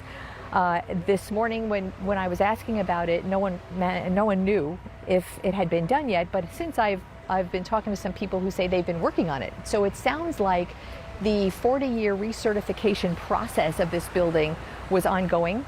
Renovations and roof repair were ongoing. It is on the beach. It is 40 years old. It is salt air and dampness. That is just not a good thing for any building, and that's why buildings on the beach have to really be cognizant of this. There was a 2015 lawsuit by one of the tenants that was settled about water coming in through cracks. All of these things may have nothing to do with it or everything to do with it, and that's going to be the thing that is studied and investigated as time goes by. Today, it's all about those families. That's right. And speaking of those families, Glenna, you humanize this, because when you see this, you see rubble, you see an explosion, you see a collapse, you know, you don't know what to think. You may not know the people, those viewers watching may not know anybody there. But when you talked about Linda March and that being her penthouse and just who she was and that nobody has heard from her, it also brought me back to a little while ago. She mentioned we put their pictures and their names on the air. It was a family, Glenna, you talked about them with a little daughter, and it really choked you up, and I could see it and hear it in your voice. And when you do things like that, it becomes more than just a story about a building collapse. It's these people and their pictures and their faces and their names. You know, that's kind of what it's all about. That's what we connect to. We connect to the human part of things. And I think social media today is filled with photographs of people who have not been heard from.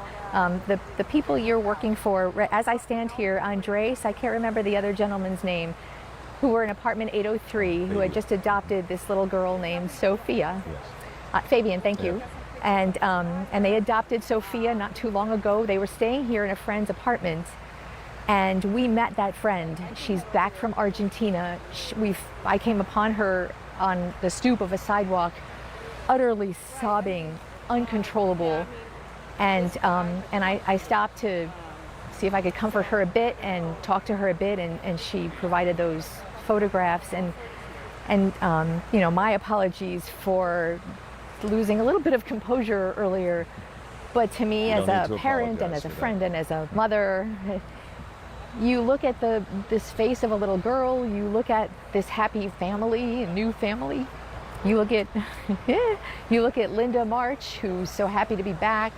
You look at a young couple, young 20-something couple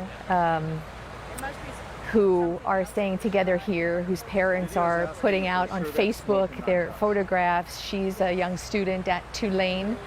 And I don't know, if he's going to school yet, but there's a beautiful photograph of the two of them on the beach, probably not so far from here, who they haven't heard from. Someone's kids, your kids, my kids. So that's, I think today, as everybody is, there's so many people here out on the beach. Many people really want their privacy. And I will tell you, I'm going to be very respectful to the people who do not want to be seen in their moment of grief and bewilderment, but there's so many out here. Many of them, we've met a lot of families who have multiple units in this building. So that's going to be something really difficult. A lot of them go to, there's a huge synagogue not too far from here, a couple of blocks down, an Orthodox synagogue. Many families go there. So we see them here. So this is going to be a really devastating moment for a lot of people in our community that are going to need our support, and certainly the information that we bring them in the next days and weeks and, could be months.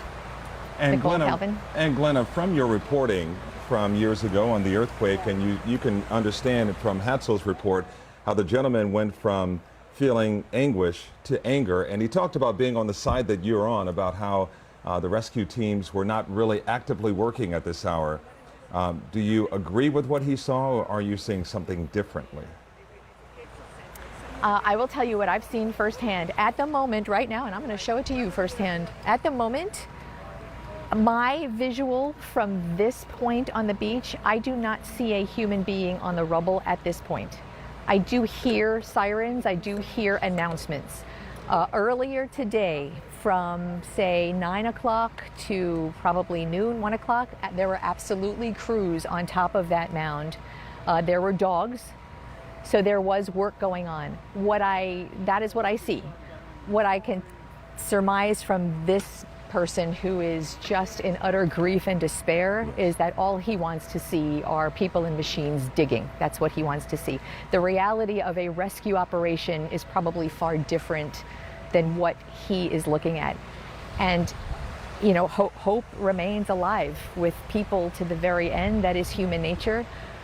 But I think the realization for people, a couple of people that I've spoken to, as the hours go by, as they hear about the structure of a pancaked building, I think they are coming to grips with the fact that there is not going to be a lot of good news coming out of from what you see here.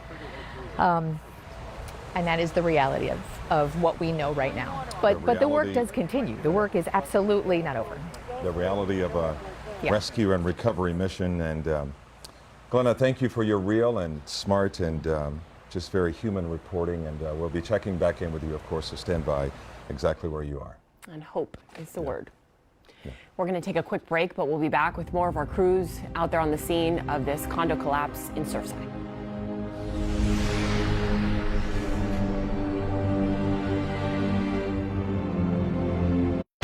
As a former SWAT team member, I wanted to commemorate a truck in their honor. The Good Greek Moving and Storage SWAT truck represents special wrapping and transport of fine goods and items. This sounds like a job for the Good Greek SWAT team. Go, go, go! Check out these new truck designs when you call Good Greek Moving and Storage for your next move. Good Greek Moving and Storage, your superhero movers. Your summer staycation starts at City Furniture's 4th of July sale with the trends you want at the prices you'll love. Because with 60 months special financing and no minimum free shipping, we're making it easy so everyone can live like this. It's time to spread your wings and your things. It's time to breathe the air, dance in the streets, and excite your senses. From day to night. Now more than ever, it's time to see the world again. SeaWorld. For a limited time, save up to 35% on tickets and passes. Hurry, offer ends soon. If you've suffered damage to your home or business related to an insurance claim, don't wait on your insurance company. Call Ace Restoration Services first. We can start documenting your damages immediately. Insurance companies are notorious for not uncovering all of your damages. That's our specialty. If you have an adjuster or an attorney, no problem. We can still work with you to help manage your damage. New claim? Call Ace Restoration Services first. 786-732-2779 or visit us at acetorestore.com. El Dorado Furniture's 4th of July sale has great offers for your home. Save hundreds of dollars and finance for up to 60 months. Don't miss the sale going on now online and at all El Dorado Furniture showrooms.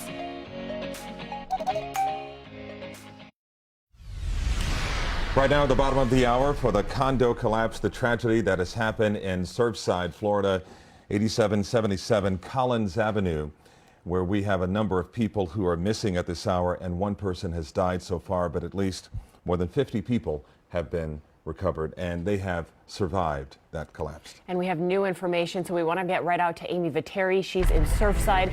She's near the scene. Amy, what can you tell us? What updates do you have? Well, you bring up that new information. We're just getting those details from my colleague Hatzel Vela, who learned from Miami-Dade Police's director that they are saying 53 people now accounted for, but 99 people still remain unaccounted for, missing at this hour. So those are the latest official numbers that we have been able to get. Of course, those search and rescue efforts are still underway at that building behind me. And a short time ago, we spoke to the State Fire Marshal, Jimmy Petronas. Now his office oversees the urban search and rescue teams, who are really the boots on the ground. These are the teams we're talking about that go into buildings like this type of devastation and debris, and try to reach anyone who may be trapped inside. He talked about the challenges in a situation like this, the so-called pancake effect that we have seen with this building, where each level just collapsed on top of the other. He said what crews are trying to do in cases like this is to just find a pocket, find any air where they can create space to get in. They go in teams of 10 and 12 at a time. He says this, as you can imagine, is difficult, exhausting work. And then a new crew will go in. They spend just a few minutes at a time before they rotate in a fresh team. And of course, one of the most important resources they have been using out here today are those dogs who are helping them search through this rubble. And he spoke about that and other challenges here today. There's gifts that dogs receive from God that we'll never have, and it's an amazing how much of a role they play in the life saving of men and women in disasters like this. But the men and women that are doing this, I mean, they work on Christmas, they work on Thanksgiving, they work on holidays, and they work at 1:30 in the morning, that show up, and if you walk and you talk to them, they're just everyday, normal, good men and women. This is just the profession that they chose, and thank God that they do. And you heard him speaking there about the people here, as he said, first boots on the ground, very, very qualified. This is something they train for, and this is a situation they have dealt with in the past, a structure collapse. So the most qualified people out here trying to do this difficult work. And we also heard from Governor Ron DeSantis today, praising first responders for their efforts and talking about, moving forward, the next priority, which of course is to find housing, find a place for all of those who have been uprooted from their homes, and trying to instill hope, which you heard Glenna talking about, that they are still looking for people. This is not over, and really speaking about, what happens from here. Let's listen to what the governor had to say. The first responders, Miami-Dade County, they were on that scene before we knew whether there'd be more collapse. We didn't know whether the building had any structural integrity, and they were shepherding people to safety. And they absolutely saved people's lives, and so we really appreciate all that they have done and that they're continuing to do. I had an opportunity to meet with Mayor Cava and her team, as well as the mayor of Surfside, and we just toured around the complex to be able to see, and the TV doesn't do it justice. I mean, it is really, really traumatic to see the collapse of a massive structure like that. And so many people still unaccounted for. According to Miami-Dade police, 99 people still missing according to their latest count. And the governor and Mayor Daniela Levine Cava also speaking about partnering up with Red Cross, finding places to put the many who have been evacuated, those who have been displaced by this collapse. Also saying they are setting up hotels short-term for people to be able to go, and working right now on long-term accommodations. And speaking about next steps, of course, the big question, everybody wanting to know, so little information about what happened here, what caused this to happen, seemingly out of the blue. The governor mentioning engineers, of course, will be getting on scene, but that is not the focus right now. The focus is on trying to get access to that debris and locate anyone trapped inside. But of course, that investigation on what happened, those next steps, and finding those answers, which will be so important, that is what is coming next. And Amy, I'll send it back to you for now. And Amy, your interview with Petronas was so fascinating because he really sort of walked us through what their biggest challenges were. He talked about time being an issue, and obviously for the family members who are missing loved ones who may be trapped in the rubble there, time is a major issue. It is what they're holding on to. It's the hope that they're holding on to, that they can get to them in time. But he also talked about the weather being an issue as well. Can you expound on that?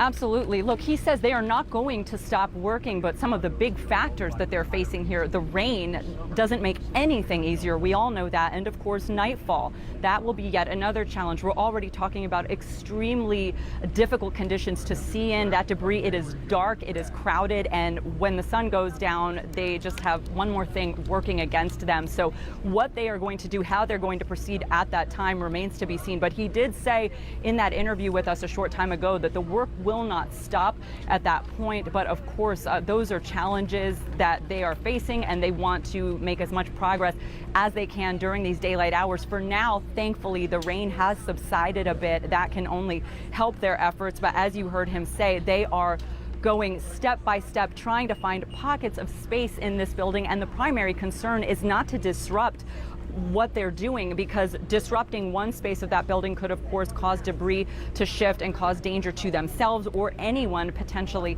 trapped in there. This is painstaking, exhausting work, and as you know, extremely difficult based on what they may be finding in that structure. And of course, that building not stable, so they do have to work very carefully, very slowly. Amy, thank you for your reporting. We did hear from the Miami-Dade Police Director, Freddie Ramirez. We want you to take a listen. 53 accounted for, 99 unaccounted for right now. 53 accounted for, yes. 99. Now, in what conditions or what, I do not have that information right now. Is the pile being searched? There are fire rescues in there with their search team, with their dogs. It's a very dangerous site right now. I'm not a fireman, but what I know from listening to the briefings, it's very unstable, very dangerous, and those firemen are very brave to go in that rubble. They're doing everything they can. They're in search and rescue mode, and they'll be in that mode for a while. They're not quitting. Are they hearing any voices? Are they hearing any sounds of any survivors? I'm not sure, because I'm not doing that part, but I can tell you that they're in there. They have the dogs, they have the equipment coming, and they're going to work through the night. They're not stopping. Ramirez, when you say 53 accounted for, are you talking about folks who have passed away, or folks that either escaped from the building or were not there, that thought that they were staying there and they're not? But this is very early right now, so I want the public to know these numbers can change. That's why I don't want to set false expectations. I'm giving you what we have right now to calm the community down, because they're hurting right now. See, one more? There are a lot of people sounding very upset, yelling it's been 12 hours. Of course, no, I don't blame them to be upset. It's a very tragic situation for those families and for our community. We are all suffering together. We are all here standing by them, and we're working very hard. And what are you able to tell them in terms of names? I can't tell them names right now. I want to verify that. Like I said, we cannot have misinformation out there, because it gets back to them and it hurts them more.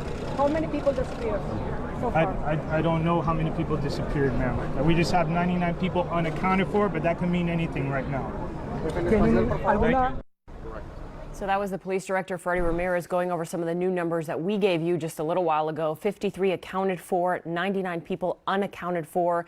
And as you heard him say there, the community is hurting, so we can understand the frustration and the anger coming from some of our residents. But he did say they are in search and rescue mode. They are out there. They are with the dogs. They are doing whatever they can to find anyone who is missing. And that cloud of gray smoke you're looking at from the live picture of the South Tower of the Champlain Towers that came down earlier this morning, at 1:30 this morning.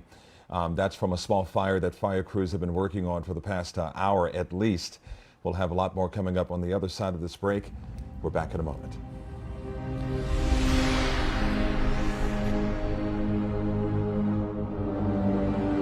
BrandsMart USA's 4th of July sale is going on now.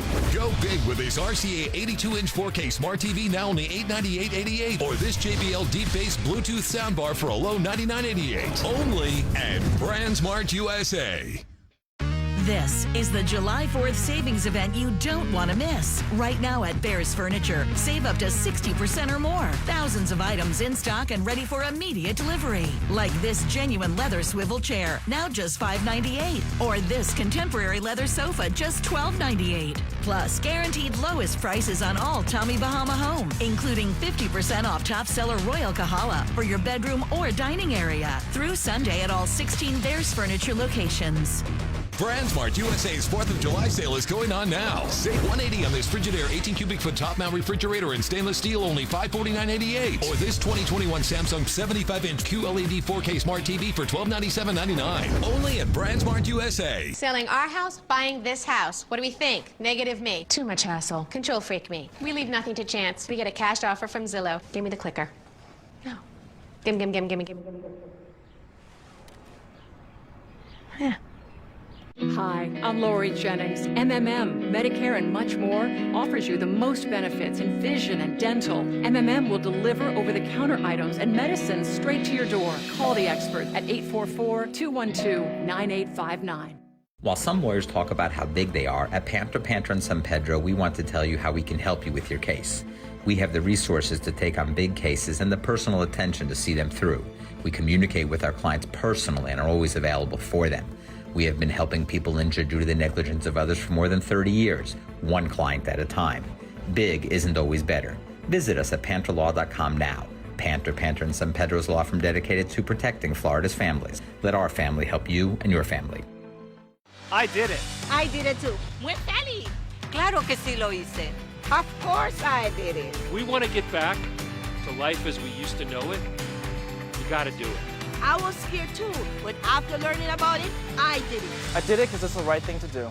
I want to protect my family, my friends, my community. So let's get back to normal. Come on, guys. Let's do it. Together. Together. So let's do it together.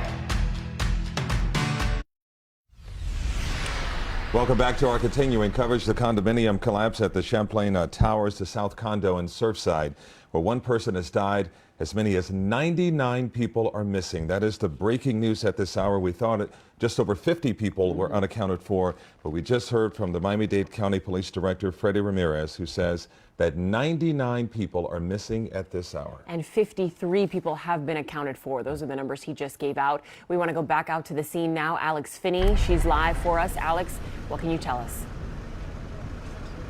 Well, Calvin and Nicole, first off, Calvin, hearing you say that number, 99 people unaccounted for. I mean, the situation out here, you've been seeing it all morning long, rolling into the afternoon. It is unreal, the amount of people that have flooded the streets looking and searching for loved ones. Some people shoeless, some people just trying to figure out what happened here. So on that note, let me show you behind me. We've been dealing with this fire coming from that rubble. We are right off of 88th Street and Harding Avenue. And what's interesting about covering this entire situation all day long is that there are so many points, right? You have so many family members, so many loved ones trying to figure out where to go. They're coming to us, they're going to authorities, asking questions. We're doing our best to lead them in the right direction. But when you think about just the magnitude of this, 53 accounted for, 99 unaccounted for, what really is the right direction for these families right now? And the numbers we know are constantly fluctuating. If we're going to some pictures from a bit earlier, I know you've been seeing it all morning long, but I want to also give you what I saw with my photographer Brian today when we were going through some video, just a really interesting perspective. You saw that rubble and just how high up it was. As a matter of fact, it was as high as one of the traffic lights. And we all know how high those traffic lights are. So that just gives you an idea of what officials, what people have been dealing with out here throughout the day. I think the governor said it best in his soundbite when he said the TV really doesn't even do it justice I mean, it's one thing when you see these images, when you're out here, you're right up on this building, you really, really take it in and you gasp. It's heartbreaking to see. So going through those numbers again, we know that this is a massive search. Rescue's underway. Authorities are doing all they possibly can to get to those that may be trapped under the rubble, but we know that this is not an easy task. You saw it a bit earlier. You had firefighters on ladders. They were going floor to floor, pulling people from the building. I think one of the most jarring images that we saw earlier this morning was when crews pulled that little boy from that rubble and managed to get him out. As the governor also said today, this is not going to be immediate in terms of having the engineers out here looking at this, trying to identify and figure out exactly what happened. What was that problematic occurrence? And I used his words there. That's what he said. What was that problematic occurrence? That is not going to happen overnight. But the main point right now today, hours removed from when this happened, hours removed from when families' lives were completely shooken up in the middle of the night, the main priority here is to try to get these family members realigned and reunified with their family, hopefully bringing them some positive news, which in the midst of what has just been a horrible and a negative day. We've also been talking about the Family Reunification Center. It's just blocks from where we are now. I've had a few families that have come up to me and they've been asking. We've been sending them that way, but also that hotline as well. We've been putting all of that on our website. But again, this is not a situation that is going to be resolved overnight. It is so tragic to see. It is so horrible to be here, to have families asking, well, what should we do? And we don't have the answers right now, but we're going to do our best to get those answers for those families as everything continues to ongo out here in this community. Yes, that's the very latest. Calvin and Nicole, back to you. Yes, we are, Alex. And from your shot, actually, this is the first time that we can see a little bit closer from when that fire sparked. So we can see from your live look how hazy it is and the smoke out there. Alex, have you heard what may have sparked that fire? Have you heard anything about that? So I have not heard anything about what may have sparked that fire. You know, again, this is just part of just the tense situation that we heard very early on this morning that authorities are dealing with out here. It is very hazy. It is very smoky. But we are doing our best to get that information for you, as you just mentioned, Nicole, but most importantly here, the information for the families. 99 people unaccounted for. That is just unbelievable. So the first priority is getting that, and then hopefully we can learn everything else as we continue moving forward. And Alex, if I can walk you down an emotional road here, you have elderly relatives, you have your grandmother, you have elderly aunts and uncles, and just the thought of this happening, going to bed last night, not realizing that they would wake up and finding themselves underneath heavy concrete. Some were able to escape. Right. Obviously, more than 50 people did survive, and 10 people were treated at the scene, but one person did not make it.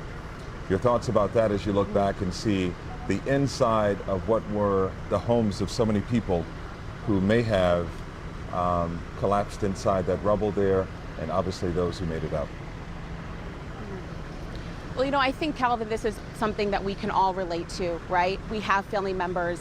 I have an elderly grandfather who lives in a condominium way up, and it's something that you never think could happen, and then you see it and you go, oh my goodness, this could be any one of us. Glenna showed us a bit earlier the images of the bunk beds, right? Children that were caught up in this. And as you mentioned it there so perfectly, Calvin, elderly people. What are they to do? You have parents, I think in one instance, and we're still working on this, a family that's out of town, and they have their daughter here, trying to figure out how those logistics are going to go to get back here to even see if she's okay.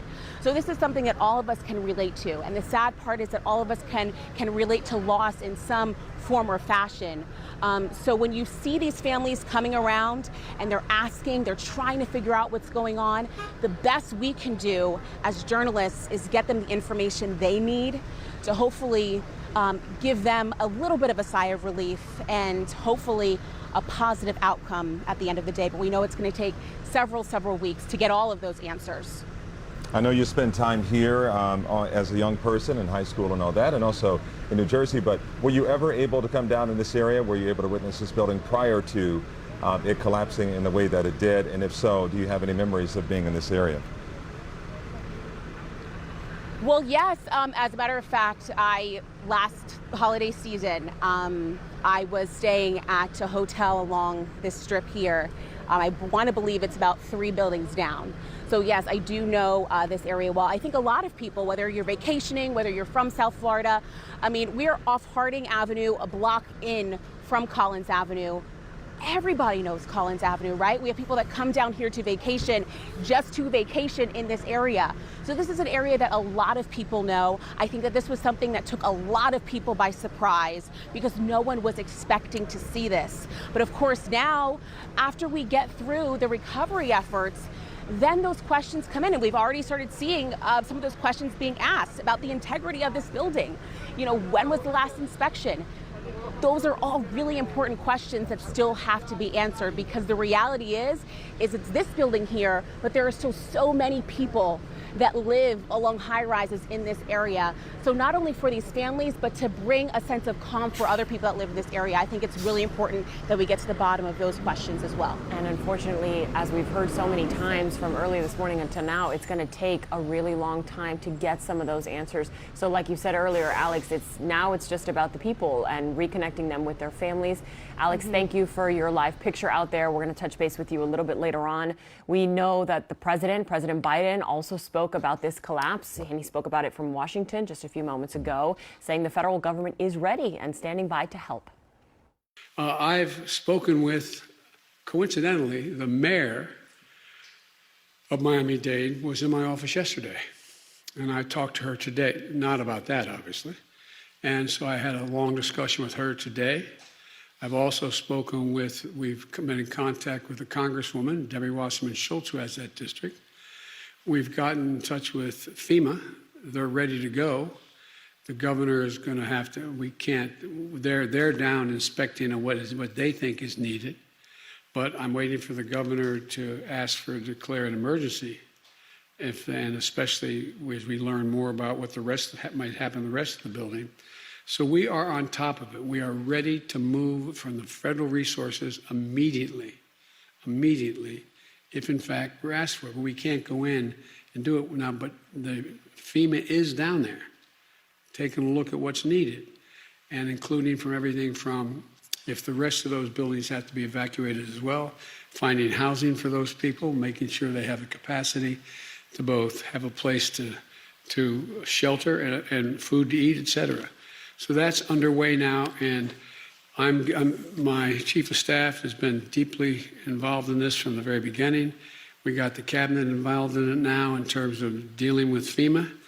We're working on it, and I made it clear. I say to the people of Florida, whatever help you want that the federal government can provide, we're waiting. Just ask us. We'll be there. We'll be there. So thank you so much. I appreciate it. Ask us and we will be there, as the president talked about how Mayor Daniela Levine Cava, the mayor of Miami-Dade County, was just there yesterday talking about gun violence. But today he said he did have a conversation to her and did offer up FEMA, but he's waiting for the Governor Ron DeSantis, to declare a state of emergency so that the FEMA workers can come in and do what they do best, and that is try to get into the rubble and save as many lives as they possibly can. And the governor is here. We saw him from several of our reporter live shots. He's touring what has happened. He's surveying the damage, and he also spoke a little while ago. So if and when he does make that call, we'll bring that to you live, of course. Well, gray skies sort of marked the scene here, in part because of a small fire that happened and the smoke from that fire filling up the skies along 8777 Collins Avenue you're looking at there, but also it's from the gray skies from the rain that we've had earlier. And that could be an issue for those rescuers who are out there, both for the K9 rescuers and for the human rescuers as well. We're going to check in now with meteorologist Luke George to find out much more about the forecast for the rest of this afternoon and tonight. Luke. Yeah, Calvin, the weather has not been cooperative for search and rescue operations. Now, at the moment, it's just light rain that we have, but it's not just the rain, it's the threat for thunderstorms and lightning and things like that as we go into the evening. Now, the worst of it did look to be this morning for the East Coast, and a lot of that has transitioned as far as the thunderstorms and heavy rain away from us. But there are still some showers out there. We will at times have the threat for heavy rain as we go through the evening. Here's the view from Brickell, and you see light showers and cloudy skies as we're just on the edge of this little clump of light rain that's moving in. So you can see out here toward Naples and Fort Myers, those are the powerful showers and thunderstorms. We also have some in southwestern parts of interior Dade County. But if we zoom in to the side of the collapse, right now just on the edge of this light rain, so not that bad, but still some showers are moving in that general direction. The flow is out of the southeast, and you see this clump that's down here through the rest of Miami Beach. So that will come and go as we work into the evening. And then there's more offshore. You can see this heavier rain that's just west of Bimini in the Bahamas. Now we go into the rest of Dade County. We do have light rain, at times moderate, especially along the coast. And then Broward, mainly dry. A lot of us in Broward are dry. That's a little bit that we have near Fort Lauderdale along the coast. Nothing too heavy there. Heaviest rain in our coverage area has been in the Upper Keys from Plantation to Tavernier and Key Largo. That batch moving to the northwest. Also in the middle and lower Keys we have some more. So it's an active radar. We have a lot going on as far as weather is concerned, and at times heavy rain is possible. Here is our future radar as we work into the evening, and notice little spots of intense rain is possible, but generally the worst of it will be out to our west. So we will catch dry gaps and dry periods. Here we are by 10 o'clock tonight. You can still see some of these that may threaten as we work our way into the overnight hours. So bottom line is just scattered showers, and at times thunderstorms can't be ruled out. Temperatures will be in the 80s as we go through the evening. Here's a look at tomorrow, and it's a lot like today. Maybe not quite as much rain, maybe not quite as widespread of coverage as what we had today, but still a rainy day and the threat for showers and thunderstorms. Notice that we go 50-60% for the later part of the day. Here's a look at the future radar. This is for tomorrow. You'll see something similar to what we had today. Morning showers along the coast. Heaviest of it works westward for the afternoon, but still the threat for scattered storms even in the afternoon. Then we go into Saturday, and it's still going on. This is just a wet stretch that we are in over the next several days. Let's check in on the tropics here. A couple interesting points that are being highlighted by the National Hurricane Center. Now, one that's just east of the Lesser Antilles. It no longer is expected to develop. Chances have gone to zero with that. But this is unusual to have a disturbance off of Africa this time of year have this high of a chance at forming. This is something more like you see in August, not necessarily June, 40%. So it's found a little zone just south of all the dust. We've been talking a lot about the dusty dry air that inhibits tropical system formation. But this is on the south side of that. It's an unusually robust tropical disturbance, and it has a shot at not only developing but working its way westward. So we're going to keep our eye on this one.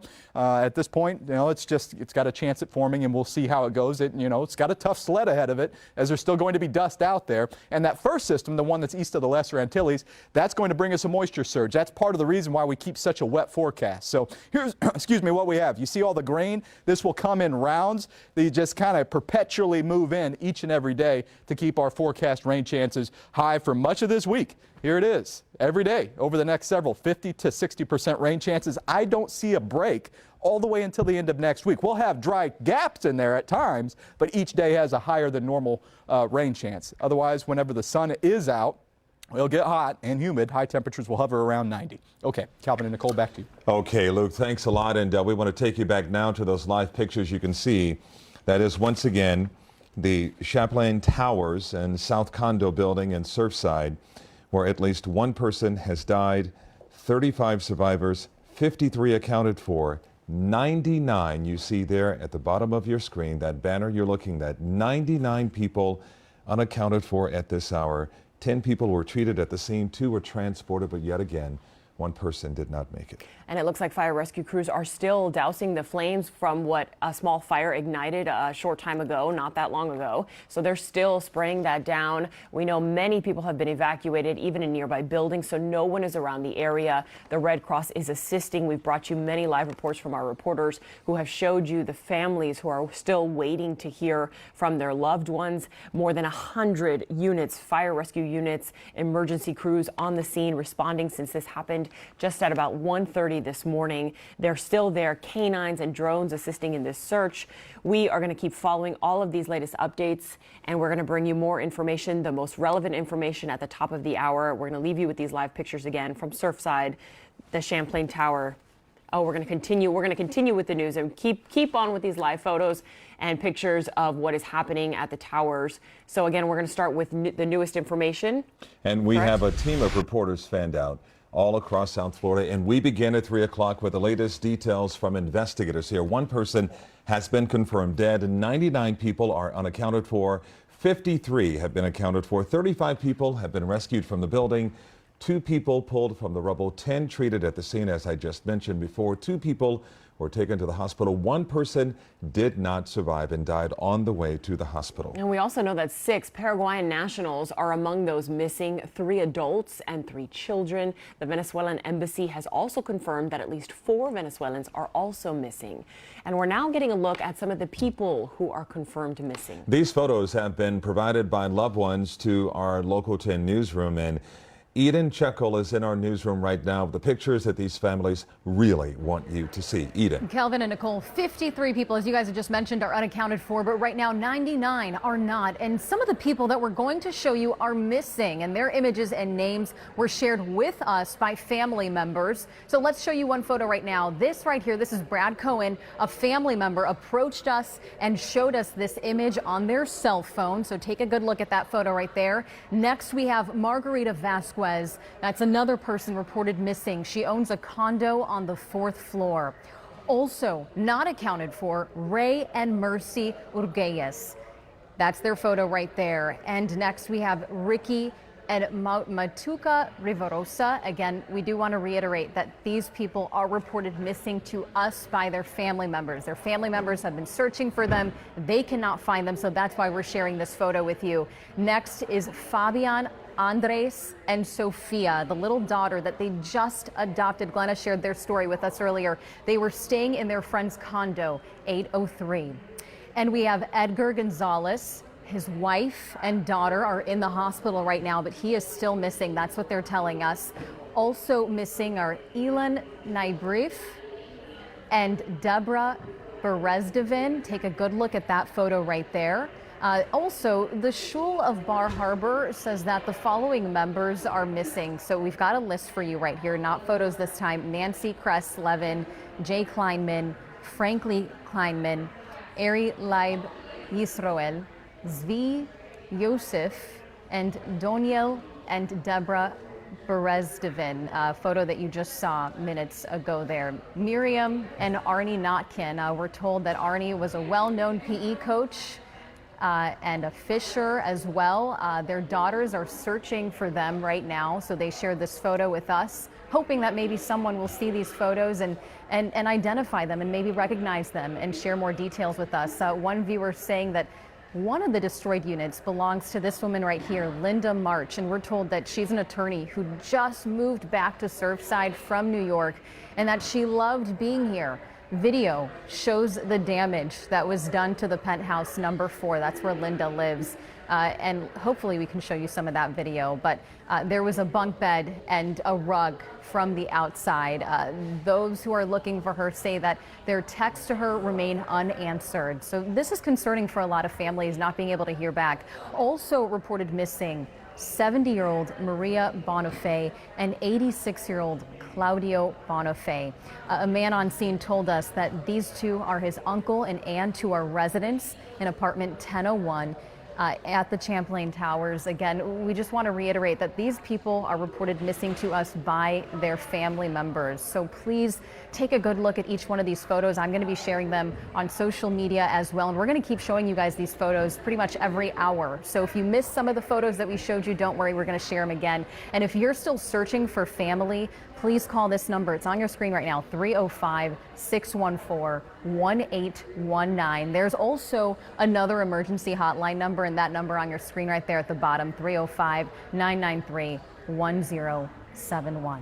Nicole, Calvin. Okay, and I do want to emphasize, too, that Arnie Notkin was a familiar PE coach at the Feinberg Fisher, which is a center in Miami Beach, which is located in Miami Beach. Once again, Arnie Notkin, Feinberg Fisher Center in Miami Beach, a well-known PE coach who is missing at this hour. And this is what's most important, showing you those pictures, those people. If you recognize them, pick up the phone, call your friends and family, call loved ones. And that is what this story is about, those people who are still missing. Also out there on the scene in Surfside is our Janice Fernandez. And Janice is joining us live now. And Janice, I know you've had firsthand experience watching the urban search and rescue teams, not to mention from your time in the Bahamas. Obviously, that was rubble like never seen before from Hurricane Dorian. Yeah, Calvin and Nicole, it is quite a scene to really witness as we stand here. We are on Harding Avenue, just to give you a perspective. Just south of us is Collins Avenue, where that building collapsed. Going to try our best to show you what is going on. Obviously, we are dealing with some hazy conditions right now, but this is very important. We just heard from Eden talking about the people who are unaccounted for, 99 people unaccounted for. She showed photos of some of those missing people, and it's really important that we emphasize that right now this is a search and rescue operation, and it is a very delicate and intense search and rescue operation. We want to now show you some video from earlier this morning. This was just after 4 a.m. where we saw this video, really quite compelling video of fire rescue crews saving a young boy from the rubble, from all this chaos in the building. Really just gives you a perspective of how hard our first responders are working and the incredible work that they are continuing to do as we see that video of that boy being rescued. Now, this next piece of video that we're going to show you as we talk about what is going on. So right now, crews are at the scene. There are dozens and dozens of units from Miami-Dade Fire Rescue, Miami Fire Rescue. It's an all hands on deck situation. They're using canines to go through that rubble. Obviously, as we've seen in many situations, whenever there is a disaster like this, canines are such an important aspect in helping these crews locate people who may be trapped in the rubble. So they're using those canines to go through all of this, and also using drones to get that bird's eye view, that vantage point, to reach those areas that they may not be able to reach on foot. Now, here's really the situation. I talk about this being a delicate process. The reason for that is because this collapse, we've been talking about this all day long. This is what is called a pancake effect.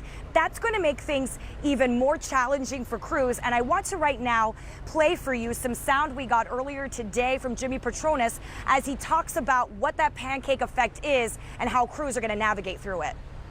Just like you pointed out earlier, it's a pancake. So imagine a set of pancakes made out of concrete.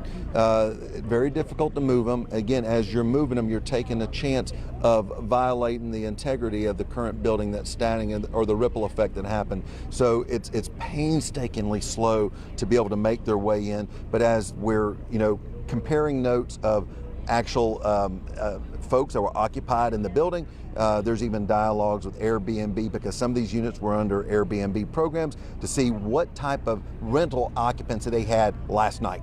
So we can try to find out, all right, so if it was booked, how many people were there? We'll find a phone number, we'll call, and we'll get an inventory. Were they safe? Had they contacted someone? So every resource that we can think outside of the box to get a list of who is there and who wasn't there is what we're doing right now. And you heard it right there. He says very clearly that they're using every resource they possibly can to locate those people who are unaccounted for, to go through that rubble, to go through this search and rescue operation. And it's very important because toward the end there, he talked about how some people obviously are owners. They live in these condo units. Other people, though, may be vacationing. They may be renters. So that is creating a little bit of a challenge as well in terms of trying to contact who may have been staying in what unit at this specific time. Again, we want to emphasize, yes, 99 people unaccounted for, but this is a search and rescue operation. They are very much going through that rubble right now, looking for those missing persons, hoping to find some people, and they're going to continue this process all throughout the day and well into the night. Very important, I want to note, Calvin and Nicole, the weather today has been a challenge in itself right now, where it's drizzling a little bit, but crews made it very clear that even with the challenges that the weather may bring, and obviously the challenges that will come once we reach nightfall, they're not going to stop here. They're just going to have to rearrange things. Obviously, once the sun really goes down and it gets dark outside, they'll bring out those lights to make sure they can see what they're searching for. But the bottom line here is that they're not going to stop. They're going to comb through all of this rubble. They're going to do everything they can, use every resource to find these missing persons. And that is just so important. We want to emphasize that, of course, to those families who are just painstakingly waiting to get news. We want you to know they're working every angle here.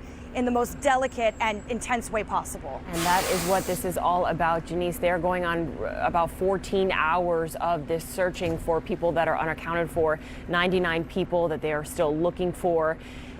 It is going to be a slow process. It is going to take, we've heard, up to a week to find those who are still missing, but they are on it. There are more than 100 units out there, fire rescue and emergency responders searching for those that are missing. Yeah, it is a painstaking process, and as Janice talked about there, it's really an issue of trying to make sure everyone is registered so they can get everyone who is unaccounted for. The weather could be an issue tonight. Nightfall is going to be an issue. You can see some of the smoke coming from the building right there. Not sure if that's from the fire or from the actual dust cloud that happened as a result of this catastrophic collapse. Or the water. It seems like they're still spraying the hose. We are going to take a quick break, but we will be back with more information. We're going to come back on the other side of the break and give you more phone numbers. If you are just tuning in and you need some of those numbers, we'll come back with all that information for you.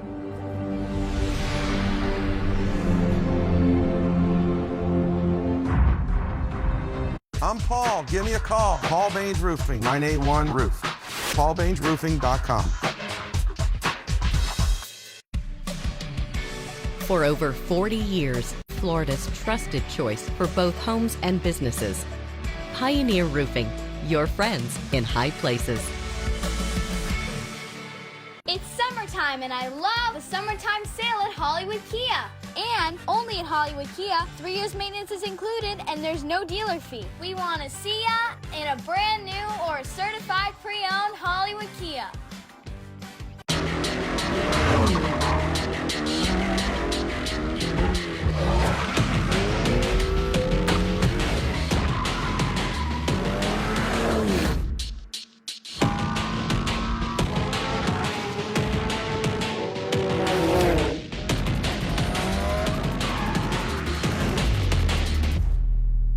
The 2021 Acura TLX for $369 a month for well-qualified customers. Visit your local Acura dealer today. I'm your insurance attorney, Anthony Lopez. If your home was built before 1975, there are 3 words you should know: cast iron pipes. If you're dealing with clogged drains, backups, leaks, or foul smells, you may be entitled to compensation. Don't let your insurance company take advantage of you. Getting you paid the money you may deserve is my fight. There are no upfront costs, and we don't get paid until you do. Remember, before you call your insurance company, call your insurance attorney. Chevy is America's fastest growing full-line brand, and people are taking it everywhere. Taking Trailblazer outdoors, confidently taking on new places with Equinox, and taking on more with Silverado. Whatever you do, there's a perfect Chevy to take you anywhere.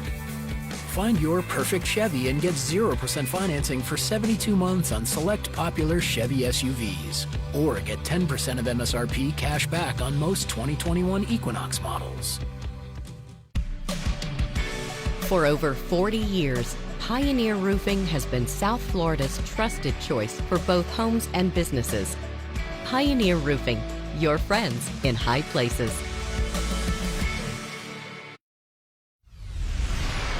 Welcome back. We have Sky 10 over the scene of this condominium collapse in Surfside right now, where a major search and rescue operation is underway. Human rescuers, canine rescuers, looking into that rubble there. It is hard to look at, so heartbreaking for so many families that are looking for and hoping for a little bit of hope at this hour.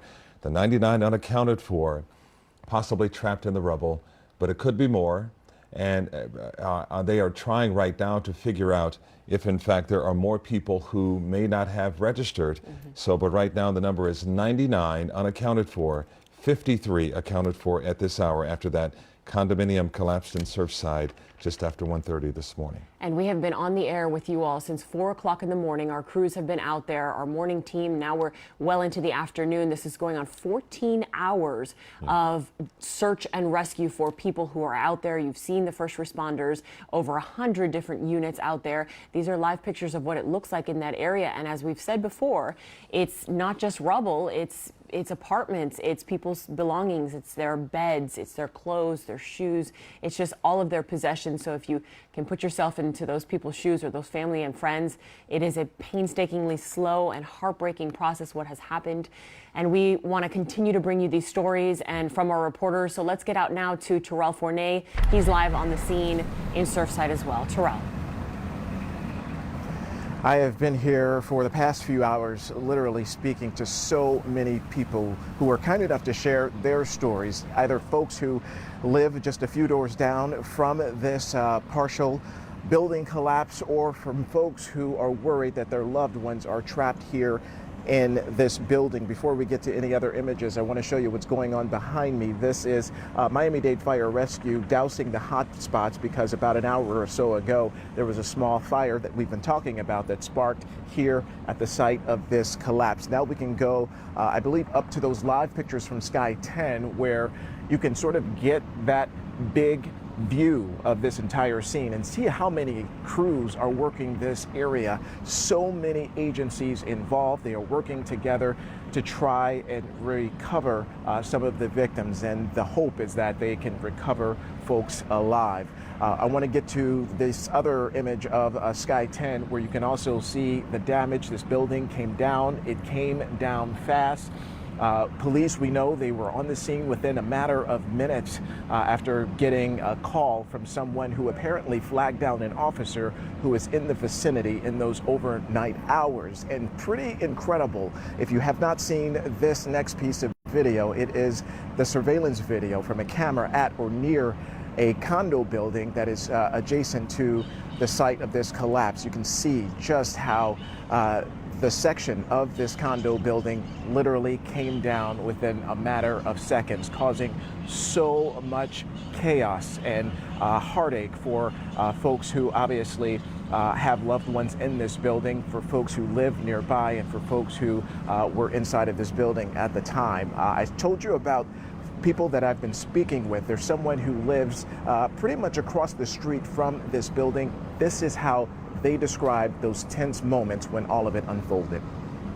And we just heard like a whole ass sound that went through the windows and it shook them. Basically, that's what woke us up. We went out and I saw a lot of people in these spots that you can see in the balconies. Yeah. They were with their flashlights, doing like this, asking for help. And I just heard like people screaming, and it was really disturbing. My whole family and I were like crying. It was tough because that's the spot that we usually take to go to the beach. I passed there every single day, and it's just unbelievable that out of nowhere the whole building came down. It's unbelievable to think about, and it is unbelievable to look at. The damage seen here from the ground.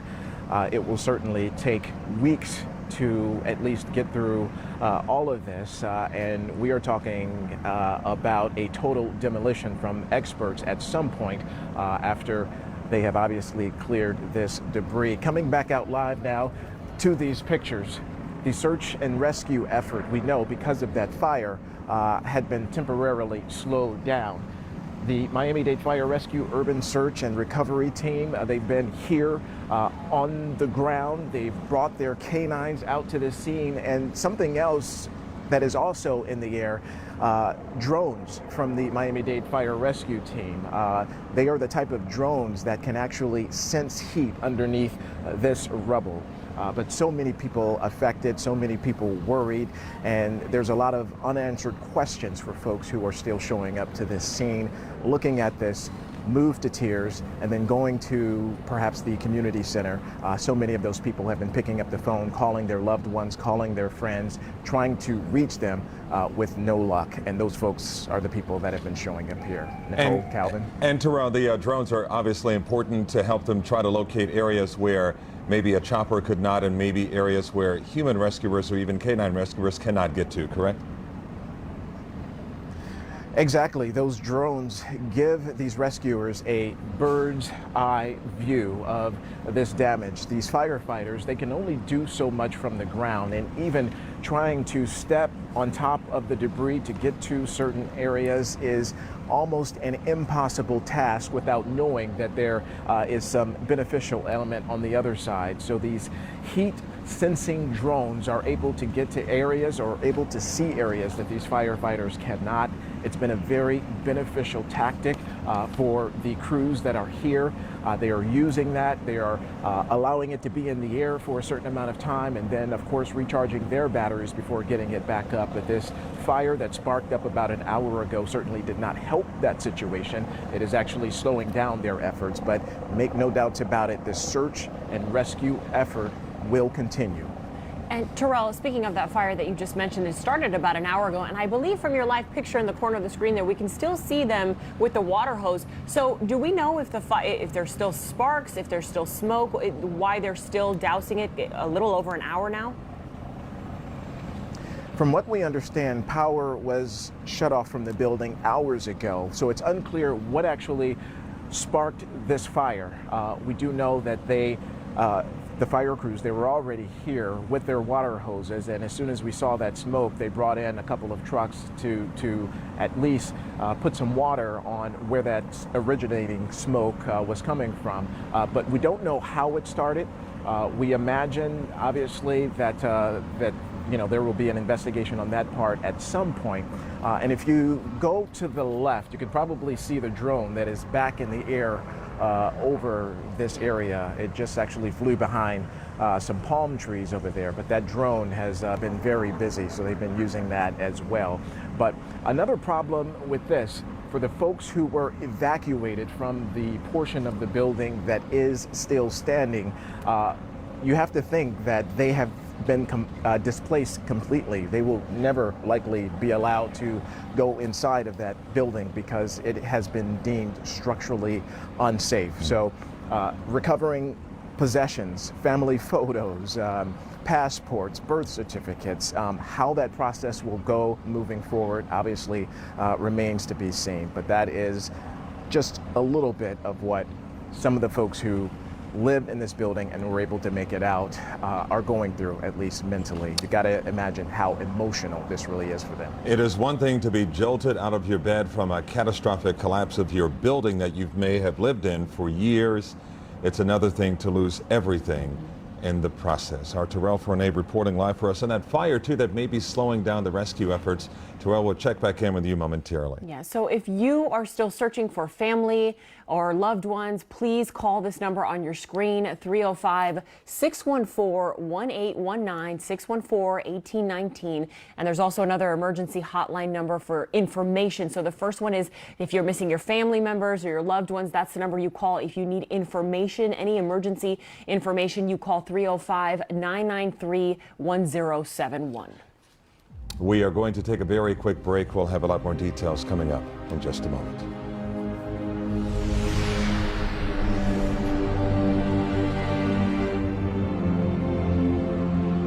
Pay up to 50% less at Toyota of Hollywood, the #1 volume Toyota dealer on 441 between Hollywood Boulevard and Sheridan Street. Hello, I'm the new guy. Tell me about this epic stuffed crust pizza. It's made with fresh, never frozen dough, hand stuffed with cheese. Good job. All right, you called me. It is me. No, I knew it was you. Let me hear you say epic stuffed crust. Epic stuffed crust. It's important when you hire the largest injury law firm in the world that you're treated in a very personal and attentive way and with respect. That's why every client doesn't get just one lawyer, you get your own team, so you're never lost in the shuffle. And listen to this, you also get our dedicated client satisfaction department 24/7. If you have any concerns about your case, our guarantee is you'll hear back before the day is over. There's only one Morgan & Morgan, for the people.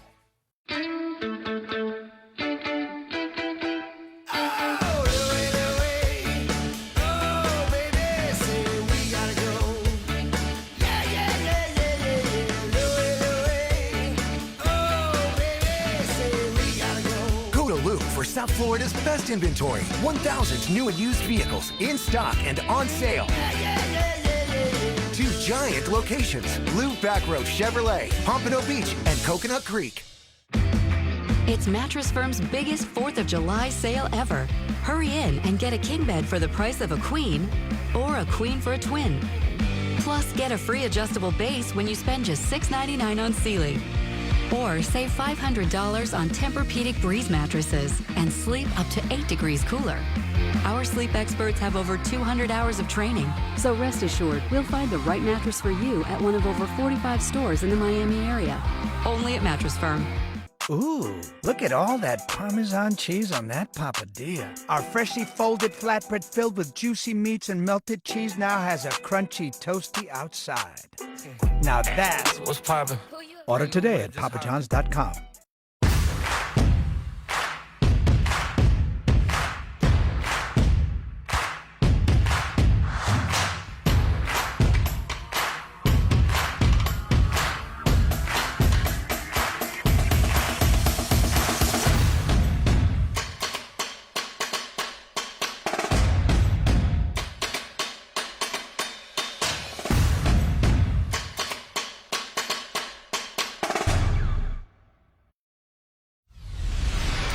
We are back with our breaking news coverage of that condo collapse in Surfside. Here are live pictures from the scene of what it looks like after the L-shaped apartment building just lost 1/3 of the building. We know that 99 people are still unaccounted for. We have 53 people accounted for. That means they had filled out, Miami-Dade Fire Rescue asked people to fill out a wellness check form, so we know that people are trying to let others and family members know that they're okay and they're accounted for, so they've done that. But 99 people are still unaccounted for as we continue to follow this breaking news. The governor is on the scene, lieutenant governor is on the scene, as well as police officers, the Miami-Dade police director.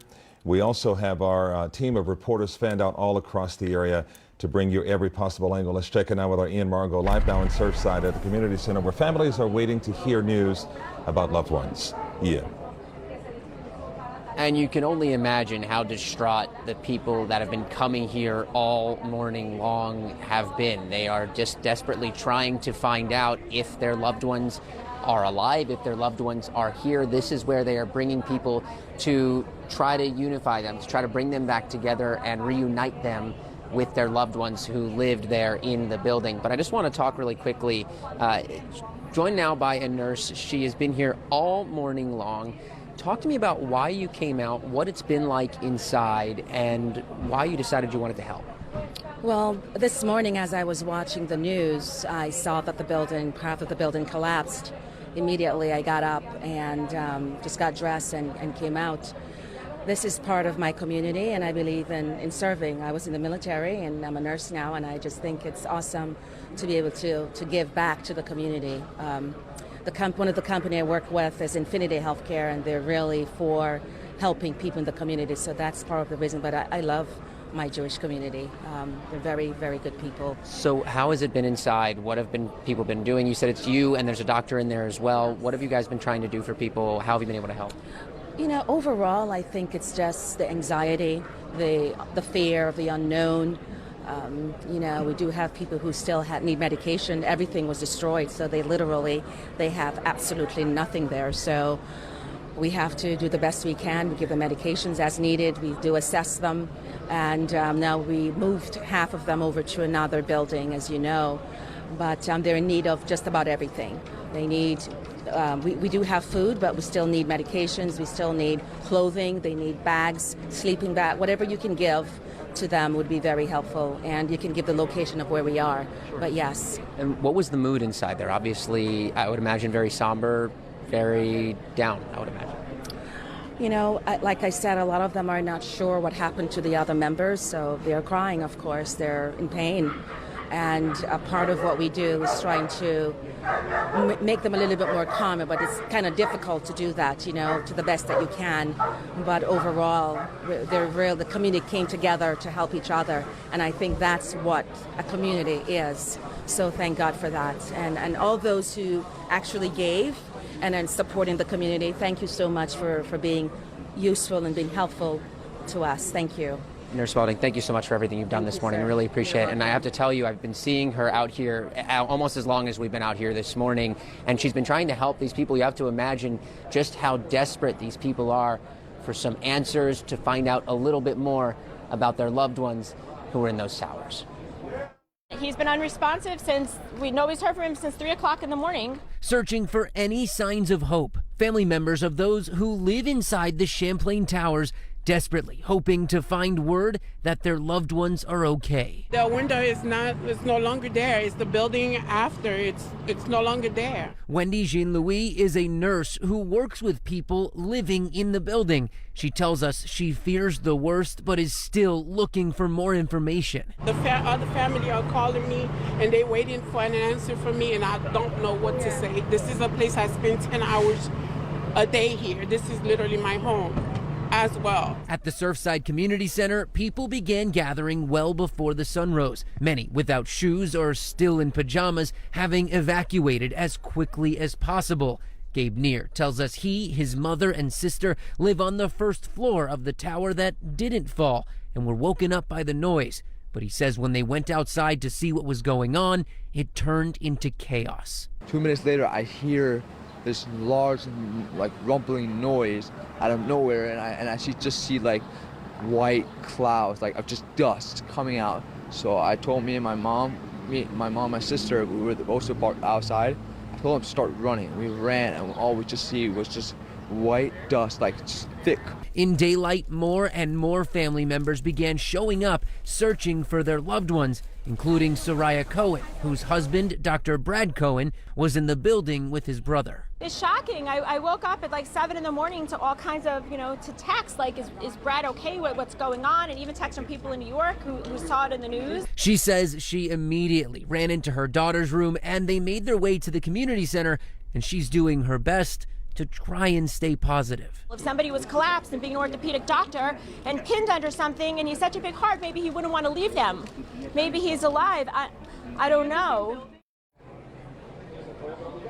And that's a lot of what we've been seeing here at the community center in Surfside. And we do want to give you that reunification number, 305-614-1819. If you are yourself were living in the building or looking for a loved one, that is the number that first responders are asking you to call. For now, I'll send it back to you guys in the studio. It is just so heartbreaking to hear those accounts of worry and frustration. And thank you, Ian, so much. And we're going to stay on top of this, but we're going to take a quick break.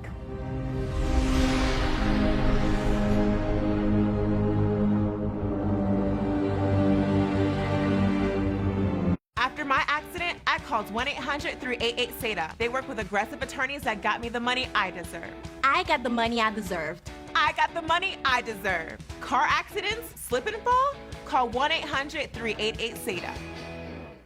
This is the July 4th savings event you don't want to miss. Right now at Bears Furniture, save up to 60% or more. Thousands of items in stock and ready for immediate delivery. Like this genuine leather swivel chair, now just $5.98. Or this contemporary leather sofa, just $12.98. Plus, guaranteed lowest prices on all Tommy Bahama Home, including 50% off top seller Royal Kahala for your bedroom or dining area. Through Sunday at all 16 Bears Furniture locations. Chevy is America's fastest growing full-line brand, and people are taking it everywhere. Taking Trailblazer outdoors, confidently taking on new places with Equinox, and taking on more with Silverado. Whatever you do, there's a perfect Chevy to take you anywhere. Find your perfect Chevy and get 0% financing for 72 months on select popular Chevy SUVs. Or get a $3,000 cash allowance on all 2021 Silverado Crew Cab pickups. After my accident, I called 1-800-388-SATA. They work with aggressive attorneys that got me the money I deserve. I got the money I deserved. I got the money I deserve. Car accidents, slip and fall? Call 1-800-388-SATA. Celebrate the changemakers who paved the way for the gay rights movement throughout the month of June. Welcome back to our breaking news in Surfside. Right now, we understand 99 people are still missing after that catastrophic collapse that happened just after 1:30 this morning at the Champlain Towers, the South Condo building. You see there, a 12-story building that came cascading down just after 1:30 this morning. And again, 99 people unaccounted for, 53 people accounted for, one person we know has died. This is at 8777 Collins Avenue. And we still do not know the cause of this collapse. That's what we're all still trying to get answers to. Everybody at home, family and friends that are looking for their loved ones, everyone wants to know what happened. We do not have the answer to that just yet. And crews are out there working the scene, and we have our reporters out there as well. We have our Hatzel Vela. He's out there on the scene. Hatzel, you've been able to speak to some people. What can you tell us? Nicole, here's what I'm going to tell you right now. For the past couple hours, I want to show you something interesting that we just started noticing because it just started increasing more and more. A lot of community folks, members of the community coming here, dropping off water, food, even T-shirts. Just folks who just taken upon itself to come out here, and this is the way they're showing their support. Throughout the afternoon, we have also seen several members of the community come and talk to the crowd. At one point, we saw obviously the governor, the mayor of Miami-Dade County, and at last check, about an hour ago, we saw the director of Miami-Dade Police come and talk to the crowd exactly right after I went live, because when I crossed over, I could hear him talking to the crowd using a megaphone, and that's the point we realized that he was talking about those new numbers. After he did talk to the crowd, we were able to catch up with Director Ramirez because we wanted to get an update. He told us that he was here because he wants to make sure that the crowd here has the latest and best numbers when it comes to their investigation and the search, most importantly. Here's our exchange with Director Ramirez after he left talking to the crowd. 53 accounted for, 99 unaccounted for right now. 53 accounted for, yes. 99. Now, in what conditions or what, I do not have that information right now. Is the pile being searched? There are fire rescues in there with their search team, with their dogs. It's a very dangerous site right now. I'm not a fireman, but what I know from listening to the briefings, it's very unstable, very dangerous, and those firemen are very brave to go in that role. They're doing everything they can. They're in search and rescue mode, and they'll be in that mode for a while. They're not quitting. Are they hearing any voices? Are they hearing any sounds of any survivors? I'm not sure because I'm not doing that part, but I can tell you that they're in there. They have the dogs, they have the equipment coming, and they're going to work through the night. They're not stopping. Ramirez, when you say 53 accounted for, are you talking about folks who have passed away or folks folks that either escaped from the building or were not there, that thought that they were staying there and they're not. But this is very early right now. So I want the public to know these numbers can change. That's why I don't want to set false expectations. I'm giving you what we have right now to calm the community down because they're hurting right now. Sí, one more. There are a lot of people sounding very upset, yelling it's been 12 hours. Of course, no, I don't blame them to be upset. It's a very tragic situation for those families and for our community. We are all suffering together. We are all here standing by them, and we're working very hard. And what are you able to tell them in terms of names? I can't tell them names right now. I want to verify that. Like I said, we cannot have misinformation out there because it gets back to them and it hurts them more. How many people disappeared? I don't know how many people disappeared, ma'am. We just have 99 people unaccounted for, but that can mean anything right now. So back out live, the heartache, the pain, we feel it every moment as we stand out here, folks with a lot of uncertainty, not knowing what's going on and what's happening with the relatives. But one thing I can tell you as we come back out live, those boxes you see on the ground, every hour we see folks who walk up here. Remember, this is an area that's congested, complicated, and so a lot of people cannot drive here, but we've seen a lot of folks walk here with supplies, whether it's water, whether it's bed sheets, whether it's pillows, anything you can think of, folks are starting to bring here because they realize there's a lot of folks here who are inside this community center waiting for word, and they want to show support, and this is how they're showing support. If I want to take Bob Palumbo here, our photojournalist, back to the crowd here, because this is usually what we see from time to time. We'll see a lot of folks gather around someone trying to get some sort of message. For the press, it's hard for us to get right in the middle because we want to give them their space, of course. But that's what we saw when we saw Director Ramirez come here and update these folks, tell them the latest number. And again, we're seeing it again. I'm not sure because we're quite a distance away who's there and who's talking. But again, from time to time, this is what we will witness. And obviously heartbreaking just to see these folks wait and see what happens.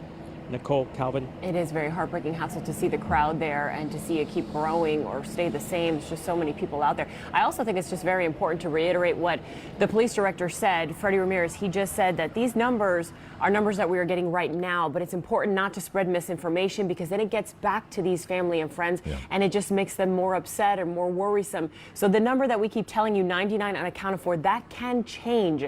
So as soon as we get any new numbers, we're going to update you and keep you posted. And Miami-Dade police also said that they're going to have a news conference in about less than 10 minutes at around 3:45. So as soon as that happens, we will bring that to you as well. I think what's so encouraging to see is that picture right there. So many people who are opening up their hearts and their wallets and giving of their time. The volunteers who are coming out to give to folks who lost everything in this tragedy as well, that catastrophic collapse. They not only left their homes, but they left everything behind on a moment's notice after, obviously, the building came down partially. Let's check in out with our Alex Finney, who is at the site in Surfside, 8777 Collins Avenue right now, just in front of that building, to give us the very latest of what's happening there. And clearly, the major story, the storyline there is the major rescue effort taking place to try to find those who are unaccounted for. Alex.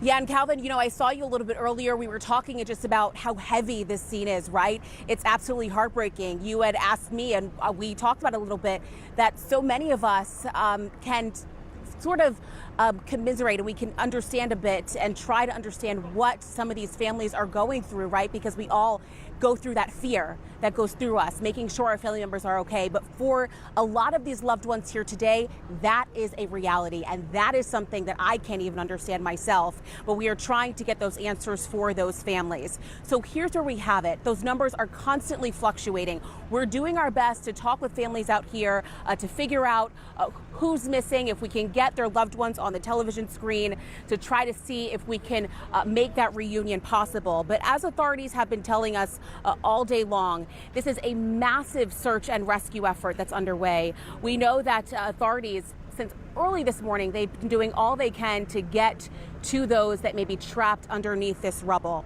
To go over some numbers, and you have pointed this out, Calvin and Nicole, 53 accounted for, 99 unaccounted for.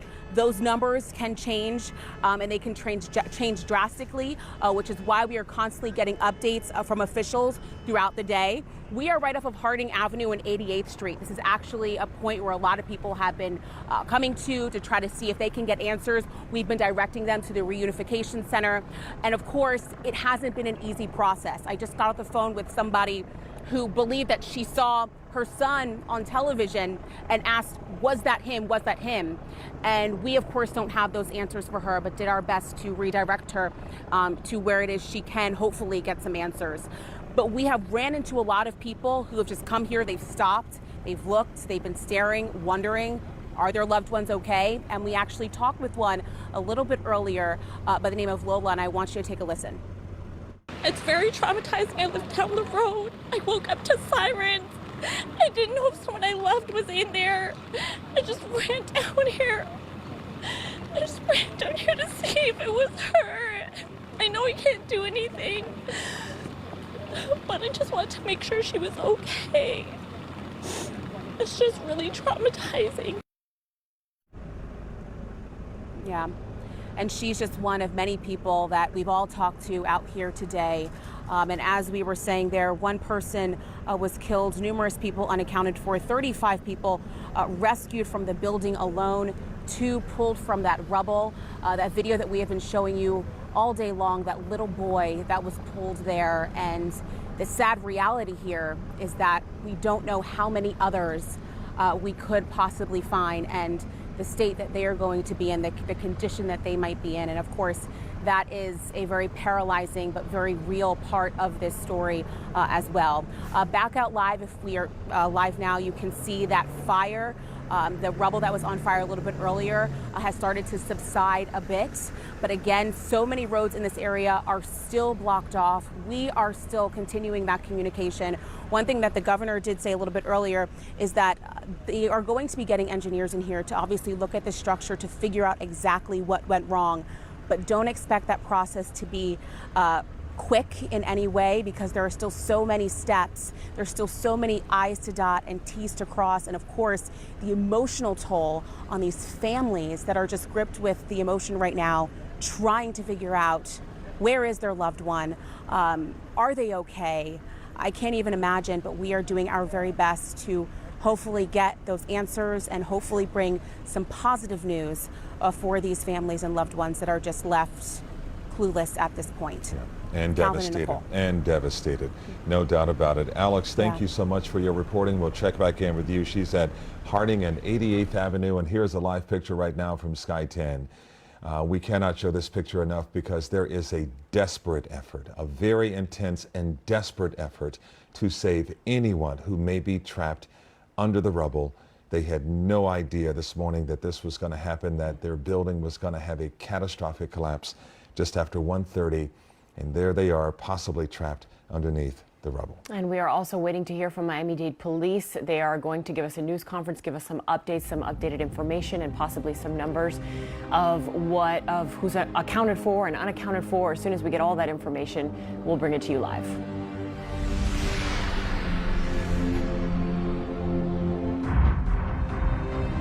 The summertime sale at Hollywood Kia. 3 years maintenance is included and there's no dealer fee. We want to see ya in a Hollywood Kia.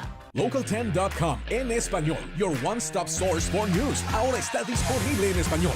Log on to local10.com/español. Catch up on all the latest news, weather, and sports. Visit local10.com español ahora. Hi, I'm Lori Jennings with some very important information for Medicare and Medicaid beneficiaries. With MMM, duals can get even more. More benefits in dental, vision, hearing, prescription drugs, and much more. Call today, 844-212-9859. At Ashley Home Store, a good night's sleep begins and ends with a great mattress. We're giving away a $300 gift card on Beauty Rest Black and Tempur-Pedic mattress purchases, plus free premium delivery and free shipping, and 60-month special financing. Mattresses starting at only $199 with a 120-day comfort guarantee. Hurry into Ashley Home Store today and get the good night's sleep you deserve. Ashley Home Store. This is home. I'm Jared Blakely of Blakely Law Firm, and I seek justice for the victims of car accidents. In the vast majority of cases, there are three main factors that will determine if you can get money for your car accident injury. 1, the crash has to be the other driver's fault. 2, there needs to be insurance coverage. 3, you have to be injured. Call me now at 800-602-5000, and I will personally answer the phone and discuss these three factors with you. Why wait? Call me right now and find out if you have a case today. Sudden acute back pain can be a sign of a serious issue, a back fracture. That needs attention fast. Don't go to a crowded ER. Call Broward Spine Helpline now. Our minimally invasive in-office procedure, performed by experienced board-certified medical doctors, treats spinal fractures and stops the pain. There was no pain, very little discomfort. By the next day, I was up and about. Don't suffer in silence. Call Broward Spine Helpline now. 954-381-7649. Right now, get Rooms to Go July 4th Hot Buys. Hot buys on beautiful furniture, plus 66-month interest-free financing. How's that for hot value? Get great-looking living room Hot Buys. Sizzling bedroom Hot Buys. Turn up the heat dining room Hot Buys. And payments starting as low as $10 a month, interest-free. So let's go. Save big on July 4th Hot Buys and get 66-month interest-free financing. Now at Rooms to Go. Welcome back to our breaking news coverage in Surfside right now. The condominium collapsed from earlier this morning at around 1:30 this morning. 99 unaccounted for. That is the storyline right now after this catastrophic collapse. So many family members waiting at community centers, trying to cling to hope, hoping that they will hear something from the rescuers out there, the human rescue teams, as well as the K9 rescue teams right now. This is a 12-story structure that came down this morning just after 1:30. And crews are working tirelessly right now, trying to find anyone who may have survived. And we know this structure was actually built in 1981, and we know one person has died in this collapse. I also want to mention that we do not know the cause of this collapse just yet. That's going to take a lot of time. Our crews out there are telling us that officials are saying it could take weeks, could take months. But we also heard from some of our reporters how there was construction being done and some residents saying that they had heard things, that they were making complaints about things. We had also heard of a possible sinkhole in the area and a building being built next door, causing this building, the Champlain Towers, to shake a little bit. So these are just things that we have been reporting throughout the day as to not necessarily the cause, but as to things that were troublesome in the area. And this story has made international headlines for many different reasons, one of which is the sister of the First Lady, as well as the husband and also, I believe, a child who was involved, is among the unaccounted for from Paraguay, the sister of the First Lady of Paraguay, as well as 10 Argentinians who are trapped as well, possibly, who are missing at this hour, and 4 Venezuelans who are unaccounted for, who are among the 99 unaccounted for at this hour, not to mention dozens of families that are just holding on here locally, trying to figure out if their family members may or may not still be alive. But the urban search and rescue team going in at this hour, 10 to 12 members going in, as we heard from our Amy Viteri, who says that teams of 10 to 12 are going into the rubble, only a few minutes at a time, looking for air pockets and possibly looking for any survivors who may be trapped in the rubble. But this is a painstakingly slow process, especially if you have a family member who is unaccounted for. This process cannot go fast enough. We also know that some of the people who were injured in this collapse were taken to Jackson Memorial Hospital and Aventura Hospital. So those are the 2 hospitals that we know as of now. And our Leanne Morajon has been at Jackson, and she has spoken to some family and friends out there. And we've just been seeing these videos of their faces, and you can only imagine or put yourself in their shoes. They don't know where their loved ones are. They don't know what's going on. They don't have any answers because we've been on the air for almost 15 hours, and we had an update at 10 a.m. We didn't get another update with new numbers until 2:30 in the afternoon. And speaking of that, we're waiting on a news conference from the Miami-Dade Police Department. Freddie Ramirez, the Miami-Dade Police Director, he will give us an update on the numbers of the unaccounted for and those who have been accounted for. But what we do want to show you here very quickly before we show you this scene, that's where the news conference is going to take place. And we are going to check in with our Christina Vasquez in just a moment. But we want to show you some really disturbing video, and that is surveillance video of the moment that the building collapsed. The south tower of the Champlain buildings there, the condominium buildings in Surfside. It came down, and people who may have been up, people who may have been sleeping, but they had no idea that this was going to happen. They never saw it coming. Mm-hmm. And right now we want to go to our Christina Vasquez, who has some new reporting for us. Christina.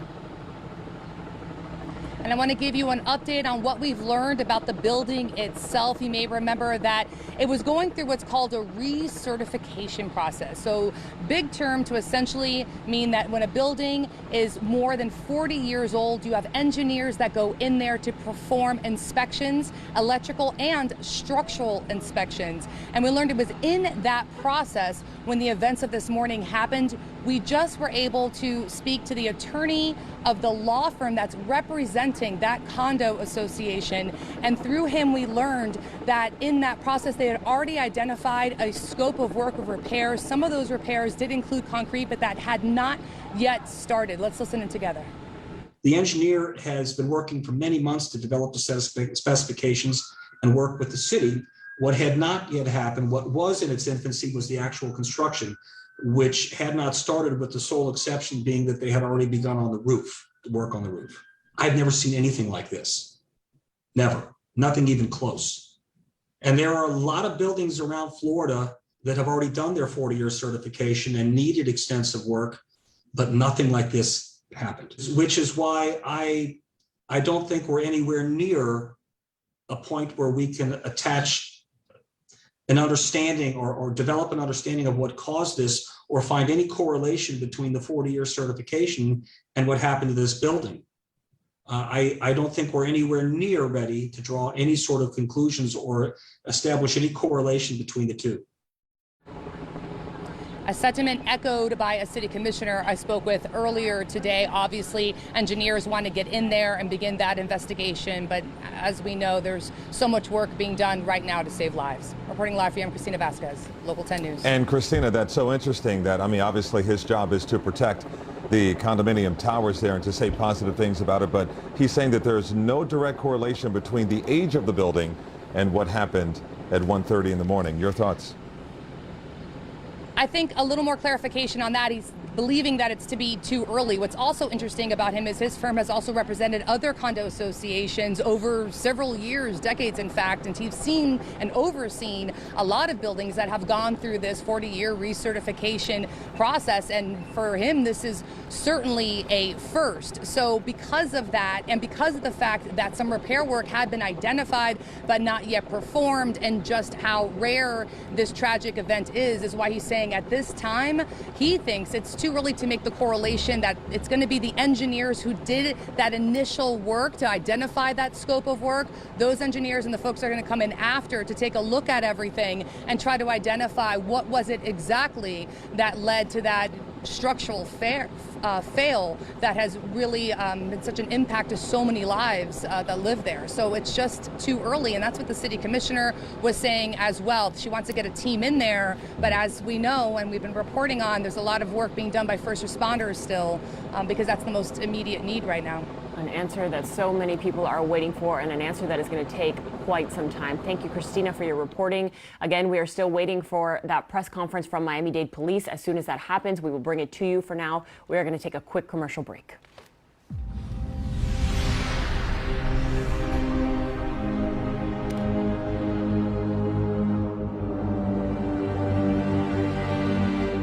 Did you know plumbing disasters can leave homeowners drowning in problems? Anyone who's experienced plumbing problems should call me. Today, we've got you covered. I'm your insurance attorney, Anthony Lopez. If your home was built before 1975, there are 3 words you should know: cast iron pipes. If you're dealing with clogged drains, backups, leaks, or foul smells, you may be entitled to compensation.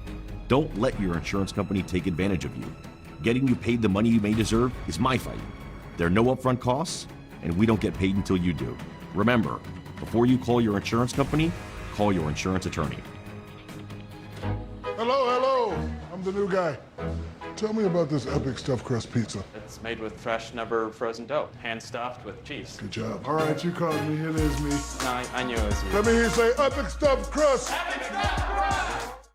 This is the July 4th savings event you don't want to miss. Right now at Bears Furniture, save up to 60% or more. Thousands of items in stock and ready for immediate delivery. Like this genuine leather swivel chair, now just $5.98. Or this contemporary leather sofa, just $12.98. Plus, guaranteed lowest prices on all Tommy Bahama Home, including 50% off top seller Royal Kahala for your bedroom or dining area. Through Sunday at all 16 Bears Furniture locations. Hey, Kim, with 5% cash back on travel purchase through Chase from Freedom Unlimited, you're always earning. Book that hotel, Kim, because you are worth it. I am worth it. Earn 5% on travel purchase through Chase and so much more. Chase, make more of what's yours. When COVID-19 hit, we locked down, socially distanced, canceled parties, avoided family, friends, weddings, travel. Life as we know it was on hold. Thanks to science, smart folks, and vaccines, life returns again. So, take a deep breath, go on a date, visit the parents, take a trip, celebrate life. When you get vaccinated, you help stop the spread and avoid serious infection from COVID-19. Remember, this pandemic ends with you. Get vaccinated and get back to life.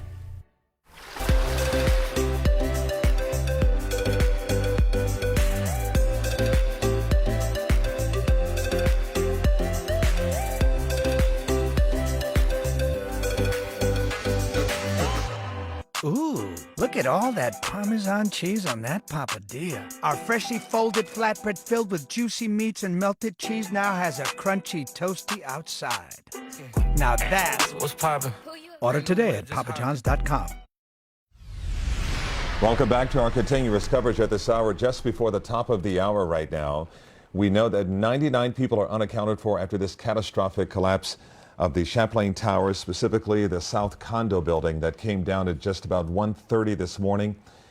Rescue teams have been out there for hours now looking for those who have been unaccounted for. 53 people are accounted for at this hour. There were 35 survivors. 10 people were treated on the scene, and at least one person we know has died. But this is a painstakingly slow effort, and it's going to take hours before they can find anyone who may have survived this catastrophic collapse. And this is information that we received around 2:30 this afternoon. We are awaiting a press conference from Miami-Dade Police. You can see it there. As soon as that happens and they bring us new information, we are going to bring that to you live. We're going to take a quick break. If you've been injured in a crash, Passon Levine wants to help you. Don't fall for those shady clinics and scammers that offer you cash for your crash. That's illegal. Call the attorneys at Passon Levine. Remember, Passon Levine for your crash. Call 1-800-24-7-CRASH. Let us show you why Toyota of Hollywood is the #1 volume Toyota dealer. Buy a new Toyota and we'll double your down payment up to a total of $10,000. We'll make your payments till 2022. We'll pay your gas for 1 full year. Plus, we'll pay you up to $3,000 over book value for your old car, even if you don't buy from us at Toyota of Hollywood on 441 between Hollywood Boulevard and Sheridan Street. Open till midnight. Insurance companies can be frustrating. Denied? En serio, ustedes están locos. Especially when you need them the most. Really? You're not paying for any of the damages? Don't waste your time fighting with them. You people are crazy! Call Ace Restoration Services. Has your insurance company delayed or denied your claim? Call Ace Restoration Services. Let us manage your damage. Call Ace Restoration Services today. 866-2RESTORE. 866-2RESTORE. That's good. Since my mother got cancer from smoking, I've learned a lot of things. Like how to help her out of bed, how to help her in the bath, how to keep track of her medication, and how to keep her spirits up. Good night, sweetie. Sleep well. I love you. I love you. Tobacco-Free Florida offers free nicotine patches to help start your quit journey. 1-877-YOU-CAN-NOW. I am Bobby Suarez with SellToBobby.com, and I want to buy your house. Wouldn't it be helpful to pay some bills or other obligations before you sell your house? SellToBobby.com can give you an advance of up to $10,000. SellToBobby.com makes it easy to sell your house with no fees, no commissions, no banks, and no repairs. Just go to SellToBobby.com for a free, no obligation cash offer 24 hours a day. That's SellToBobby.com. We get it. If you've been injured in a car accident or slip and fall, you need help and we want to help you. At Passon Levine, we have a team of attorneys ready to fight those stingy insurance companies. Car accident, slip and fall, our team is always here to take your call. Call Passon Levine now at 1-800-24-7-CRASH. Top of the hour right now, 4 o'clock. Here are the very latest details on this tragedy that has happened in Surfside from investigators. One person has been confirmed dead. 99 people are unaccounted for, while 53 have been accounted for. 35 people have been rescued from the building that collapsed, and 2 people were pulled from the rubble. 10 people were treated on the scene. 2 people were taken to the hospital, but 1 person died on the way there. We also know that 6 Paraguayan nationals are among those missing, 3 adults and 3 children. 9 Argentinian nationals also missing. The Venezuelan embassy has also confirmed that at least 4 Venezuelans are missing as well. And right now, we are getting a look at some of the damage from this condo collapse. These are live pictures from the scene, so we've been showing you this all morning long as rescue crews continue to search for those 99 people that are still unaccounted for. Hours and hours of desperate searching there for any possible survivors. Once again, 35 survivors so far, but they are looking for 99, possibly 99 people who are unaccounted for, and that number could possibly grow. We are also getting a look at some of the people who are confirmed missing. And photos have been provided by loved ones to our Local 10 newsroom. And Eden Chuckle is in our newsroom right now with the pictures that these families really want you to see. Eden. Nicole and Calvin, as you guys just mentioned, 53 are accounted for, but right now 99 are not. 99, that's a large number. People that we're going to show you are missing, and their family members shared those images with us. So we're going to share the first photo right here. This is Brad Cohen, a family member approached us. That person showed us this photo on their cell phone, so take a good look. This is Brad Cohen right here. Also not accounted for, Ray and Mercy Urguez. There they are right there. We also have Ricky and Maituka Rovirosa. Again, we do want to reiterate that these people are reported missing to us by their family members. Their family members have done their best to reach out to them, to find them, and they can't. So this is why they're sending us their photos. Right now, we want to show you Fabian, Andres, and Sofia. Sofia is the little girl that they just adopted. They were staying in their friend's condo, 803. And we also have Edgar Gonzalez. His wife and daughter are in the hospital being treated, but they say that he is still missing right now. Also missing are Ilan Naibrif and Deborah Berezdevin. There they are right there. And I want to mention that the Shul of Bar Harbor says that the following members are missing. We have a list of names right here. I'm going to do my best to say each name correctly, but bear with me here. Nancy Kress-Levin, Jay Kleinman, Frankie Kleinman, Ari Lieb Yisroel. We also have Zvi, Zvi, and Zvi Doniel, and Deborah Berezdevin, who I just had shown you a photo of earlier. Miriam and Arnie Notkin. We're told that Arnie was a well-known PE coach at Feinberg Fisher. Also, the K through 8th grade public school on Miami Beach. Their daughters are searching for them right now, so take a good look at that photo right now. One viewer saying that one of the destroyed units belonged to this woman right here. This is Linda March. We're told that she's an attorney who actually just moved back to Surfside after living in New York, and that she loved it here.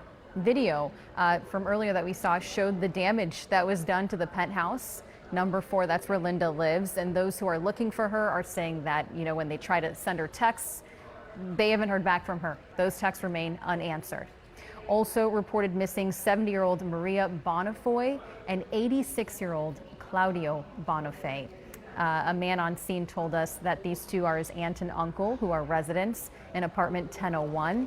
At the Champlain Towers. So again, we just want to reiterate, we can't stress this enough, that these are people that have been reported missing to us by their family members. I can't even imagine the anguish, the stress that they're feeling at this moment, not knowing where they are or if they've survived this collapse. Also missing since the collapse is this family right here. This is new. This just came into our newsroom. The Guara family pictured here. Marcus Guara, Anna Guara, Lucia Guara, and Emma Guara. So these 4 have been missing. And if you're watching right now, if you're still searching for family, please call this number right here. It's on your screen, 305-614-1819. There's also another emergency hotline number, and that number 305-993-1071. I have done my best to share these photos on Twitter, on social media. But if you want us to get the word out about your family member, send me a tweet or email us. We will do our best to get it on air and online. And hopefully we're hoping for a safe return for all these people who are missing. Yeah, social media platforms can be used for so much, but this is one of the good and positive ways that it can be used to help find loved ones. Thanks a lot there, Eden. And we want to turn our coverage now to our Glenna Milberg. She's live now with much more from the scene. Glenna, any updates? Calvin, Nicole, I just want to say I'm listening to Eden read the names of these people as we are meeting their families here on the beach. We are looking at likely the remnants of their lives, their really personal effects and their furniture. These are the people that she was just talking about. There's going to be dozens of devastating stories to tell for the families here. That is because the recovery mission is underway. That is what we're being told, a recovery mission.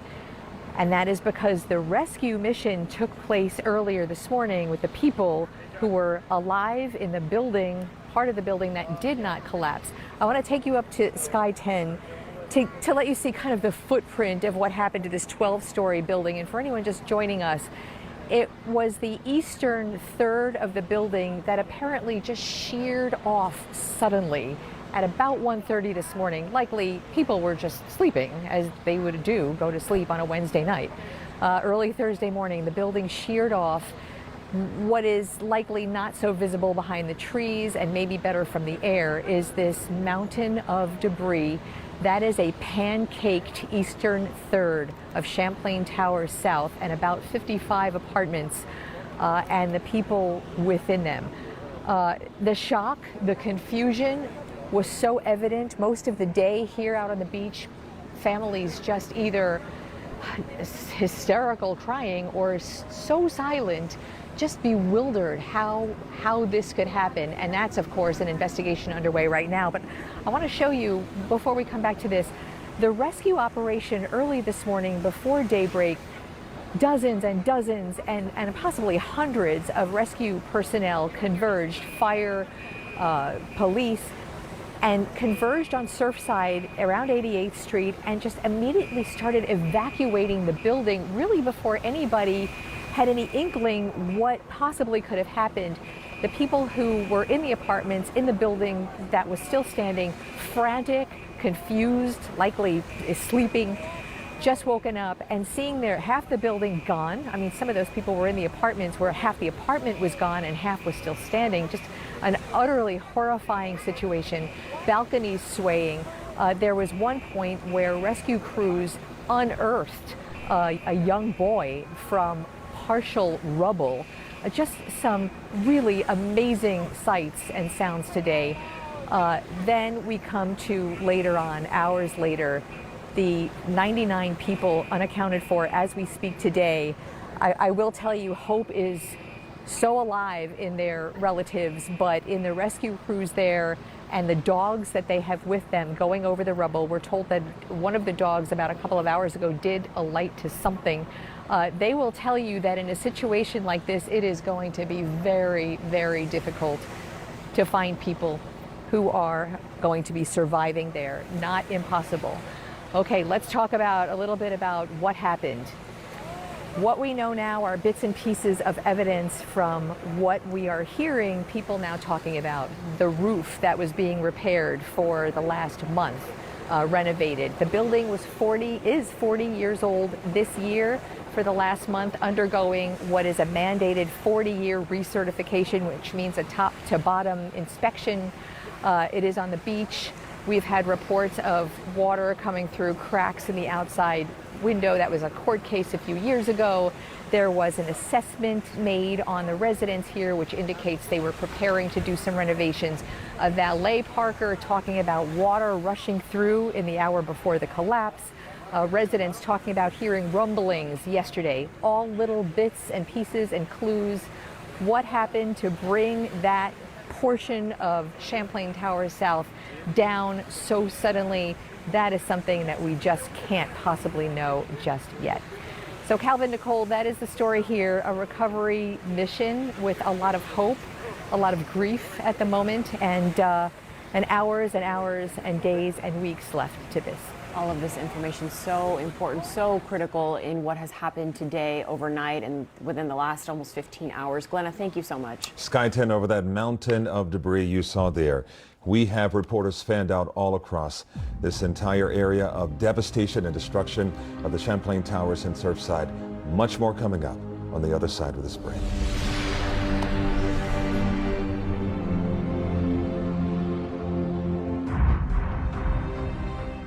Local 10 News closed captioning in Espanol is sponsored by your local South Florida Honda dealers. Cross over to the 2021 HR-V. Get the versatile, surprisingly spacious HR-V for $169 a month. That's $169, 0% financing, or $1,000 customer cash. Search your local Honda dealer today.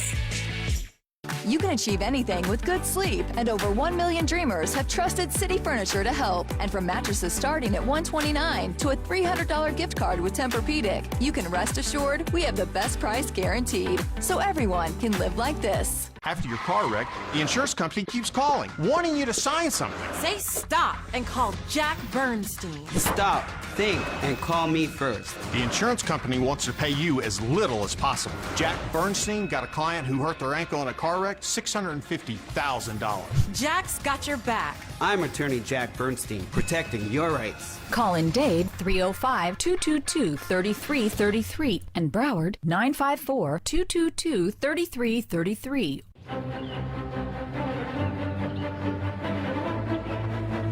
This isn't your typical runaway bride scene. It's a Nissan sales event ad. Now that's something I can commit to. His RAV4 doesn't even have as many standard safety features as this Rogue. Don't miss out. Save up to $62.62 on select models today. Last chance to find a deal you love.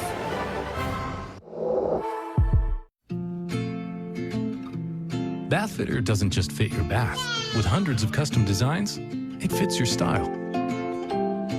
With our unique tub-over-tub installation in just a day, it fits your schedule with no demo or mess. With quality that's guaranteed for life, it fits your high standards. Why have over 2 million people welcomed Bathfitter into their homes? It just fits. Bathfitter. Call now or visit bathfitter.com to book your free consultation.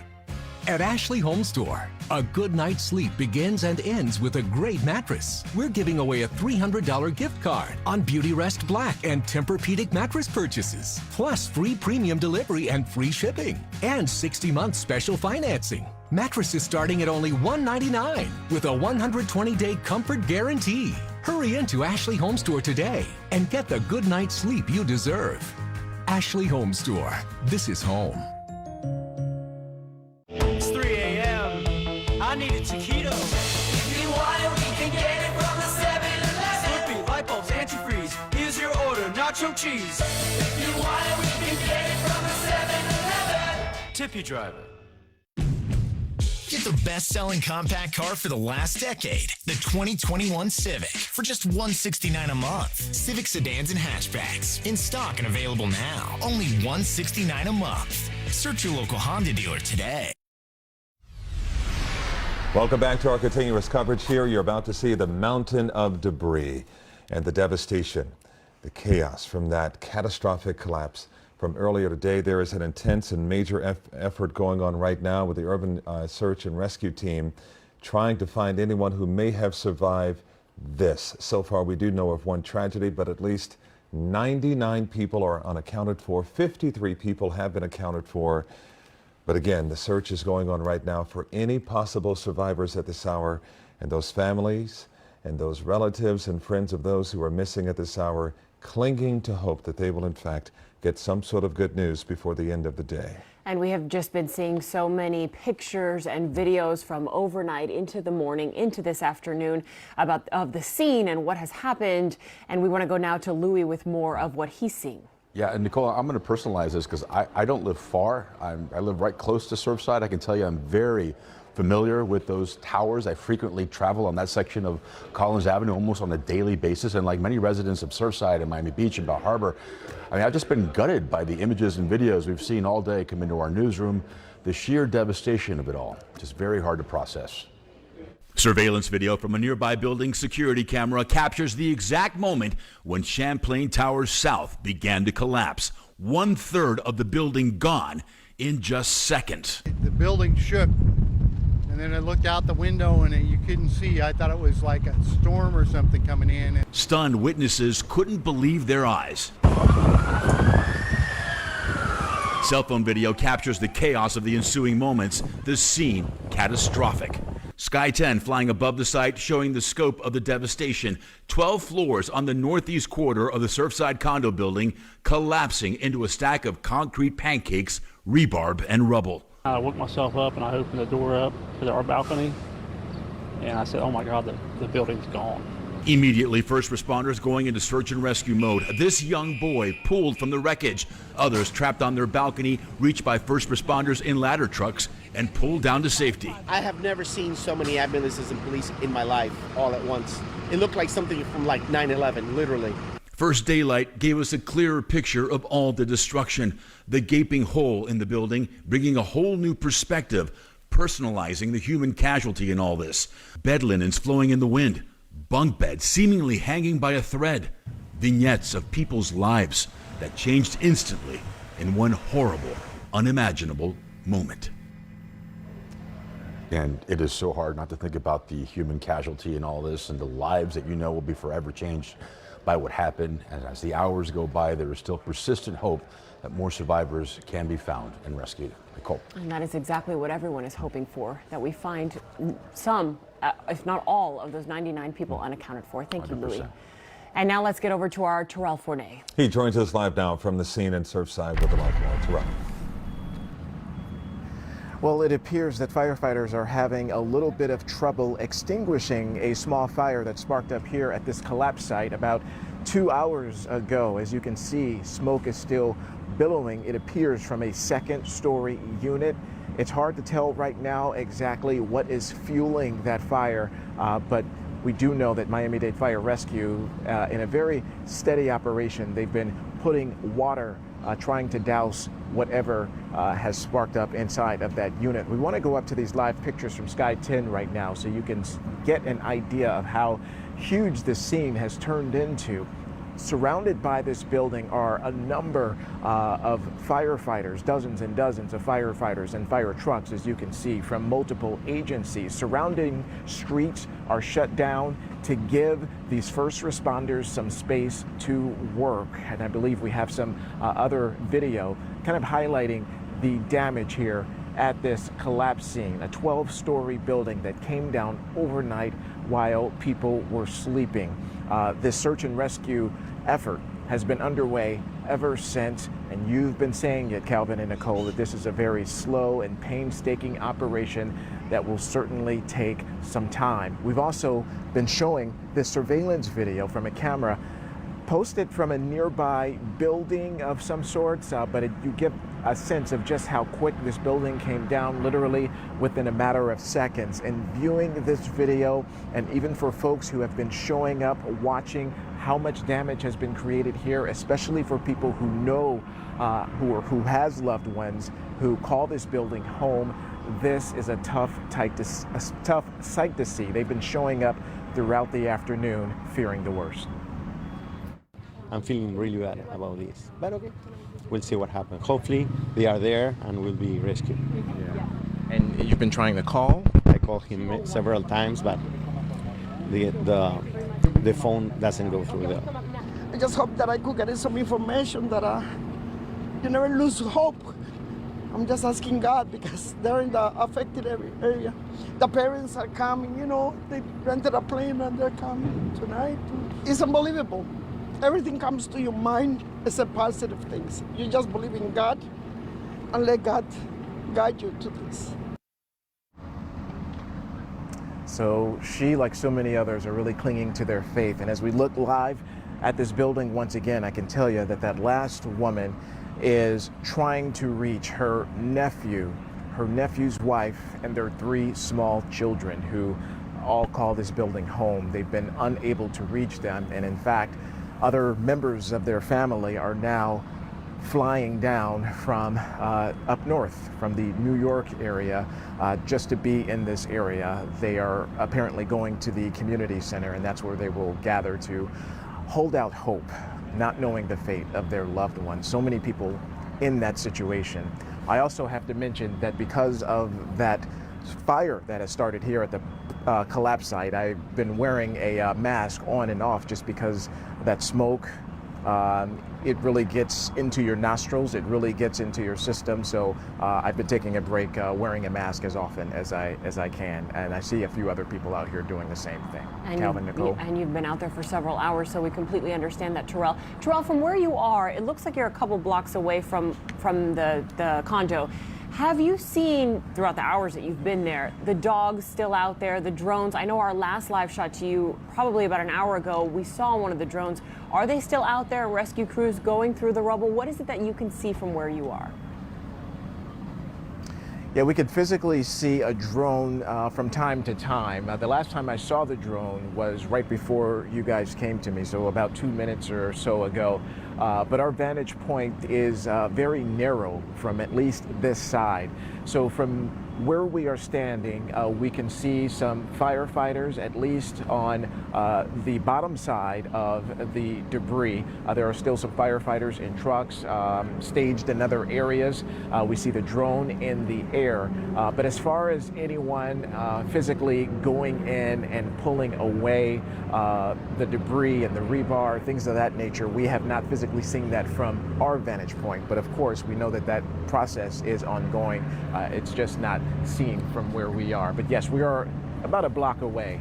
What you're looking at right now is the area of 88th Street and Collins, and we are about a block west of that on a property at Harding Harding Avenue and 88th Street. So we can certainly get a sense of this from time to time. We also hear the sirens because we imagine that more support for whatever they find or whatever the firefighters need gets called in. So we have seen some fire crews, even some ladders, racing in through these streets that are shut down to the normal driving public, trying to get to the urban search and rescue team and those other technical firefighters pulling off this very difficult operation. Yeah, they have a massive job on their hands today, just certainly trying to find anyone who may have survived what is right behind you there, that very tragic scene, the catastrophic collapse. Terrell Fournier reporting live for us. Terrell, check in with us if you get anything new. And there it is again, the mountain of rubble that we've talked about for so long here on television, and it is a very real sight. Sky 10 over the scene here. The south tower of the Champlain Towers came tumbling down this morning just after 1:30. No one saw it coming. Children, elderly people, adults, grandfathers, grandmothers, so many families, so many relatives clinging to hope that they'll get some good news at some point. Much more coming up on the other side of this break.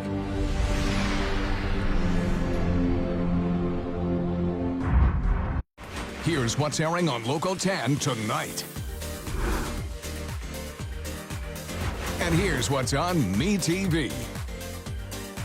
And now a look at heroes and icons.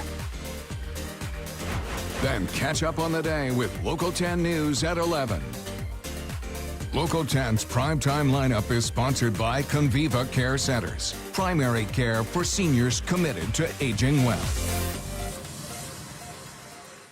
BrandsMart USA's 4th of July sale is going on now. Take home this LG 55-inch 120Hz 4K Smart TV for only $496.99. Or this Ashley stationary sofa, now a low $299.88. Only at BrandsMart USA. The internet is blowing up about Papa John's epic stuffed crust pizza. So I'm going undercover to see why. Follow me. Hello. I'm the new guy. Explain to me why people are going crazy over the epic stuffed crust pizza. It's made with fresh, never frozen dough, hand stuffed with cheese. That's your final answer? Yes. Good job. All right, you caught me. It is me. Yeah, no, I knew it was you. You didn't know that. Yeah. Anyway, let me hear you say epic stuffed crust. Epic stuffed crust! Better sleep means a better you. That's why Mattress Firm made the Rest Assured Promise, featuring the best mattresses from America's best brands. For a limited time, save $500 on Tempur-Breeze mattresses and sleep 8 degrees cooler. Plus, get a $300 instant gift good towards sleep accessories. Our sleep experts have over 200 hours of training. And with our low price guarantee, you can rest assured you'll get the best bed at the best price. Only at Mattress Firm, America's #1 Tempur-Pedic retailer. It's summertime and I love the summertime sale at Hollywood Kia. And only at Hollywood Kia, 3 years maintenance is included and there's no dealer fee. We want to see ya in a brand new or a certified pre-owned Hollywood Kia. Hey, Kim! With 5% cash back on travel purchase through Chase from Freedom Unlimited, you're always earning. Book that hotel, Kim, because you are worth it. I am worth it. Earn 5% on travel purchase through Chase and so much more. Chase, make more of what's yours. BrandsMart USA's 4th of July sale is going on now. This Amana 3.5 cubic foot washer with 6.5 cubic foot electric dryer is only $699.76 for the pair. Or this Milan stationary sectional for a low $899.88. Only at BrandsMart USA. We're seeing over 100 fire rescue units. A catastrophic building collapse. Breaking into programming right now to bring you some breaking news. Rocks the town of Surfside. A major crisis happening. I said, oh my God, the building's gone. Local 10 News is covering every angle of this story. Some of the scenes out here are really horrific. So this is going to be days on end of people that we're meeting here, waiting for word. As this story continues to unfold, stay with Local 10 News for all the latest developments. Live team coverage continues. Condo collapse. Continuing coverage on Local 10 News. The Bennetts really know how to put their Wi-Fi to work. Whether it's work. Works for me. Schoolwork. It worked. Or a workout. I'm working. They've got Xfinity, which delivers Wi-Fi faster than a gig. It's the fastest Wi-Fi you can get. It's more than enough to keep everyone working. Can your internet do that? This is work. This is hard. Learn more about gig speed Wi-Fi or get started with Xfinity Internet for $25 a month for 12 months. Plus, ask about speed 2 times faster than AT&T. Switch today. The Local 10 7-day forecast is sponsored by your South Florida Acura dealers. Stop by your local dealer for a great deal on a new Acura. We are taking you back live to this condo collapse we have been following all morning long. We have been on the air, Local 10 News, since 4 a.m. in Surfside. 99 people unaccounted for. That's the newest information we have for you after this building collapsed just after 1:30 this morning. And the human toll, we cannot talk about that enough. Let's go to Ian Margot live now at the community center where families are waiting to hear news about loved ones. Ian. And that 99 people still missing. That is the number that is weighing heavily on everyone here at the Unification Center. I want to step out of the way here so you can see there are still loved ones of people who lived there at the towers that are here waiting for any sort of news. And one of the other things that's happening here at the Unification Center, at the Convention Center here at 93rd Street, excuse me, the Community Center here at 93rd Street in Collins, is I want, Kenny, if you can pan down and show all these water bottles.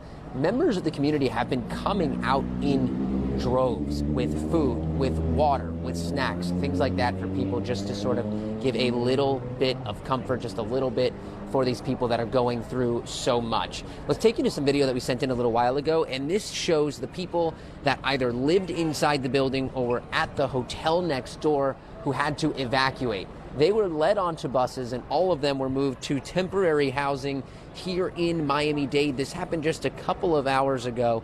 Right now, back here at the community center, still a lot of grief, a lot of people waiting for information. We'll keep you posted as soon as we get any updates. Guys.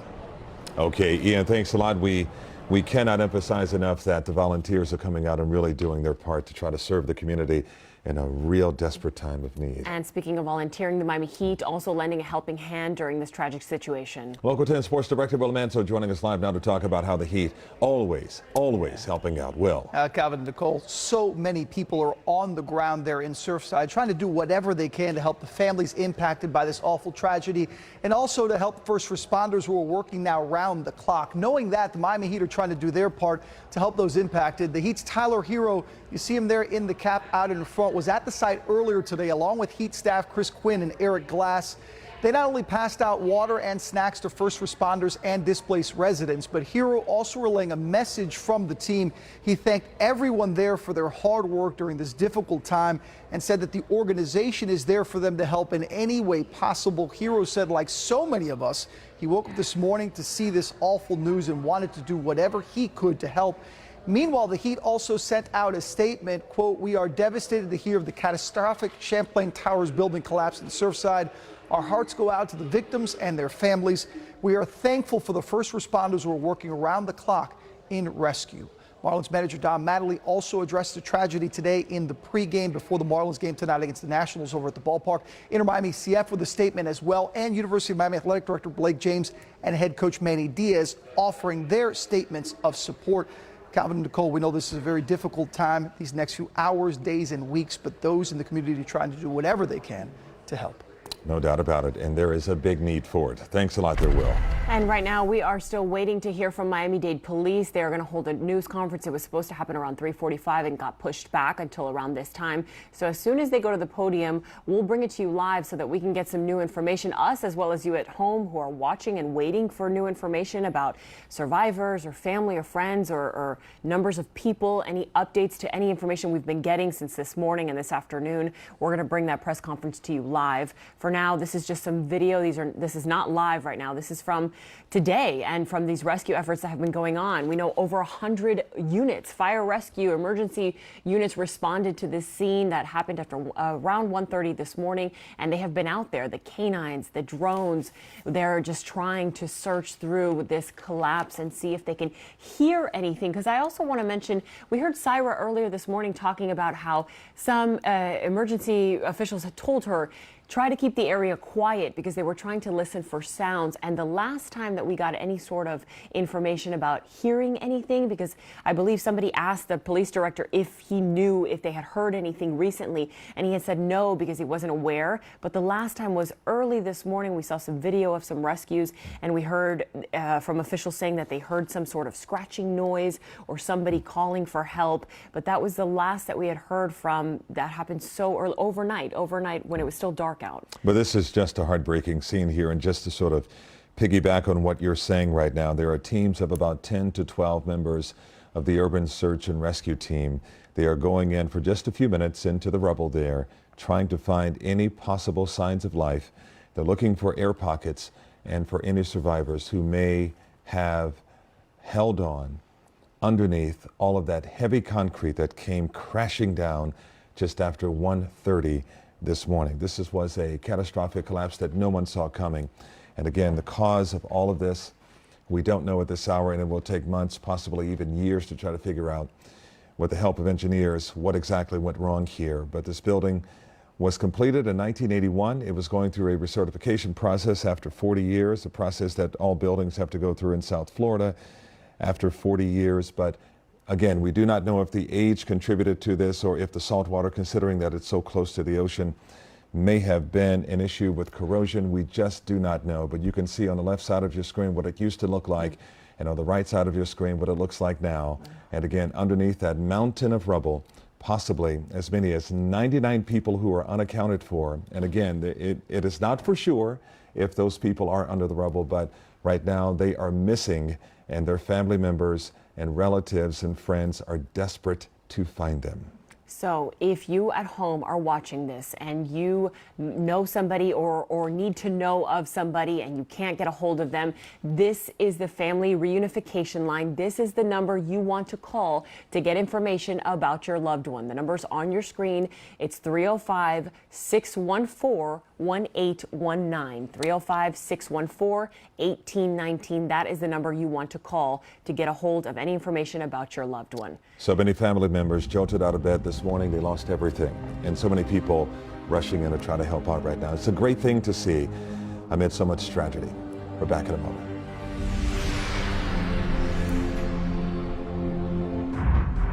Local 10's 7-day forecast is sponsored by HealthSun Health Plans. It's more than a health plan. It's a peace of mind plan.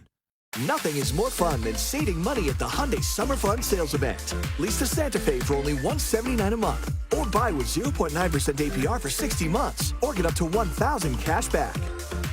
The Hyundai Summer Fun Sales Event.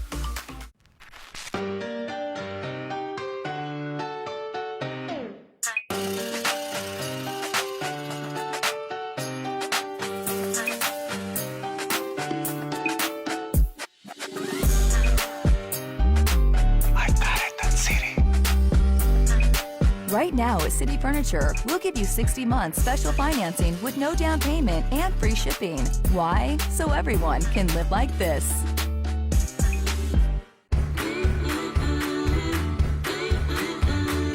Plant your seeds, watch them grow. Life is fun, don't you know?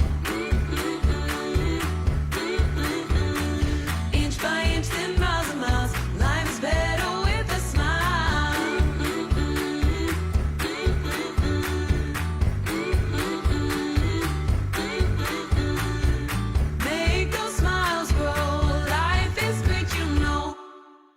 We used to travel and go places. Not anymore. She's always complaining. Now he just watches TV. I want to go out. I just want a slightly bigger TV, and she says it's too expensive. Oh, he acts like a know-it-all, but he doesn't even know how much we could be saving with Estrella Insurance and their little prices. Their prices are little, huh? Just like you. Nope, little like you. We're the biggest and the best. Get reliable coverage at the lowest prices from top insurance providers. Don't make your next payment without checking with Estrella Insurance first. I had an injury. I tried to work the problem out on my own. Unfortunately, it didn't work out too well. You know, I'm not a lawyer. I thought that hiring an attorney was out of my reach until I contacted Morgan & Morgan. After one call, everything was taken care of. What makes Morgan & Morgan different is that you're not just a case, you're an actual person. If I had to do it again, it wouldn't cross my mind. I know who to call, Morgan & Morgan. This is the July 4th savings event you don't want to miss. Right now at Bears Furniture, save up to 60% or more. Thousands of items in stock and ready for immediate delivery. Like this genuine leather swivel chair, now just $5.98. Or this contemporary leather sofa, just $12.98. Plus, guaranteed lowest prices on all Tommy Bahama Home, including 50% off top seller Royal Kahala for your bedroom or dining area. Through Sunday at all 16 Bears Furniture locations.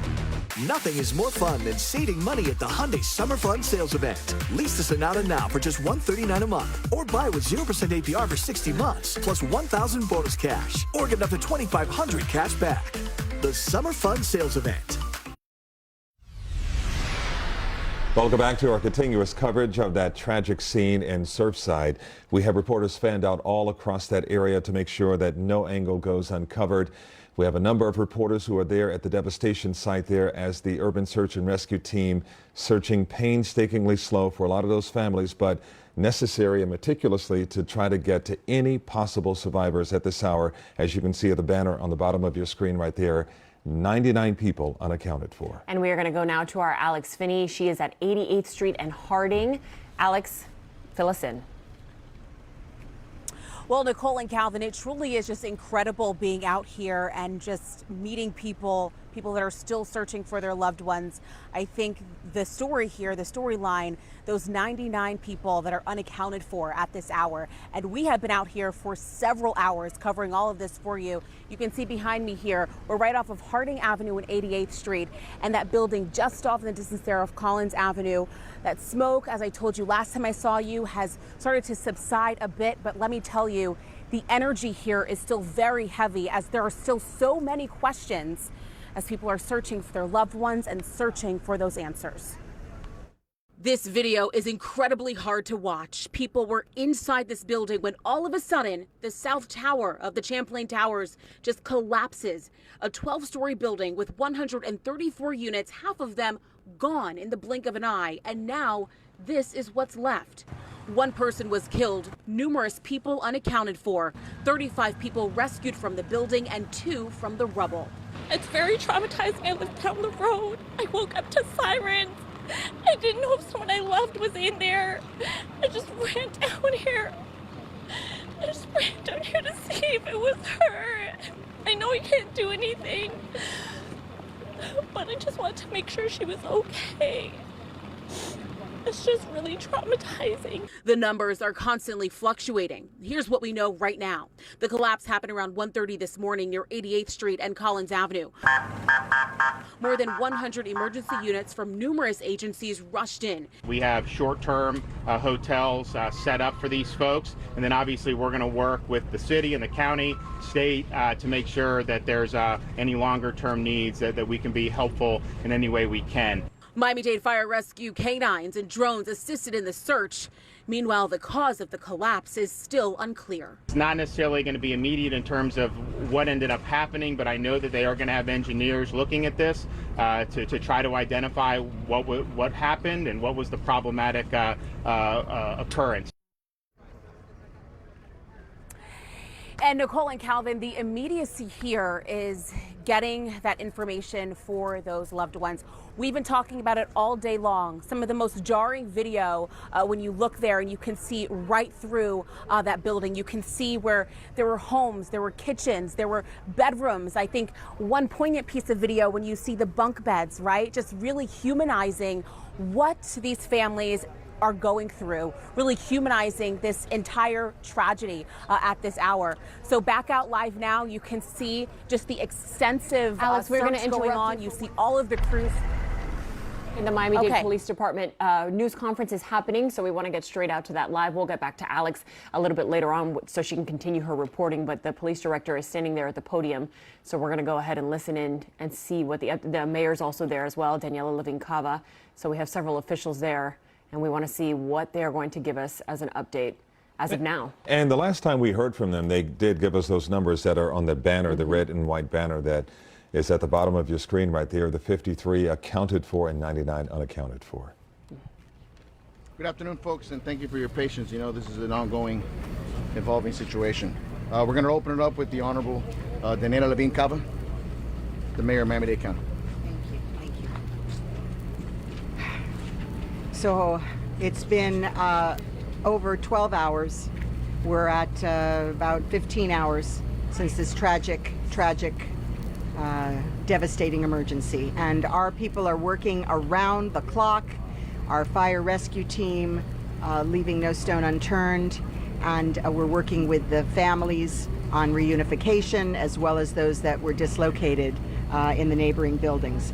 And I want to give you a top number, very encouraging. 102 people have been accounted for. That's double what we were able to report last time. So 102 people from the towers. Their locations are known and they are safe. We still have at least 99 who are unaccounted for. And right now at our Family Reunification Center up at the Surfside Community Center, the families are being briefed so that they know which are the ones that are accounted for. So they've been seeking that information, and for those family members of 102, we've been able to provide some good news. For anybody who has information or seeking information, we urge you to use our hotline 305-614-1819, 305-614-1819. We also have assembled a tremendous support system. We have food, we have hotel rooms, we have social services, medicine assistants, chaplains, and the Coral Gables Community Foundation and the Key Biscayne Foundation have joined forces to create a special emergency fund, which is available at supportsurfside.org. So we are here. And then to say, most importantly, I believe, is that I have just signed an emergency order. The governor has on his desk his emergency order, and with that, we will get the support from the federal agency FEMA. The president has pledged that support, and so shortly these orders will go forward, and we will be able to bring, in addition, FEMA federal assistance to this site and to the families who are suffering.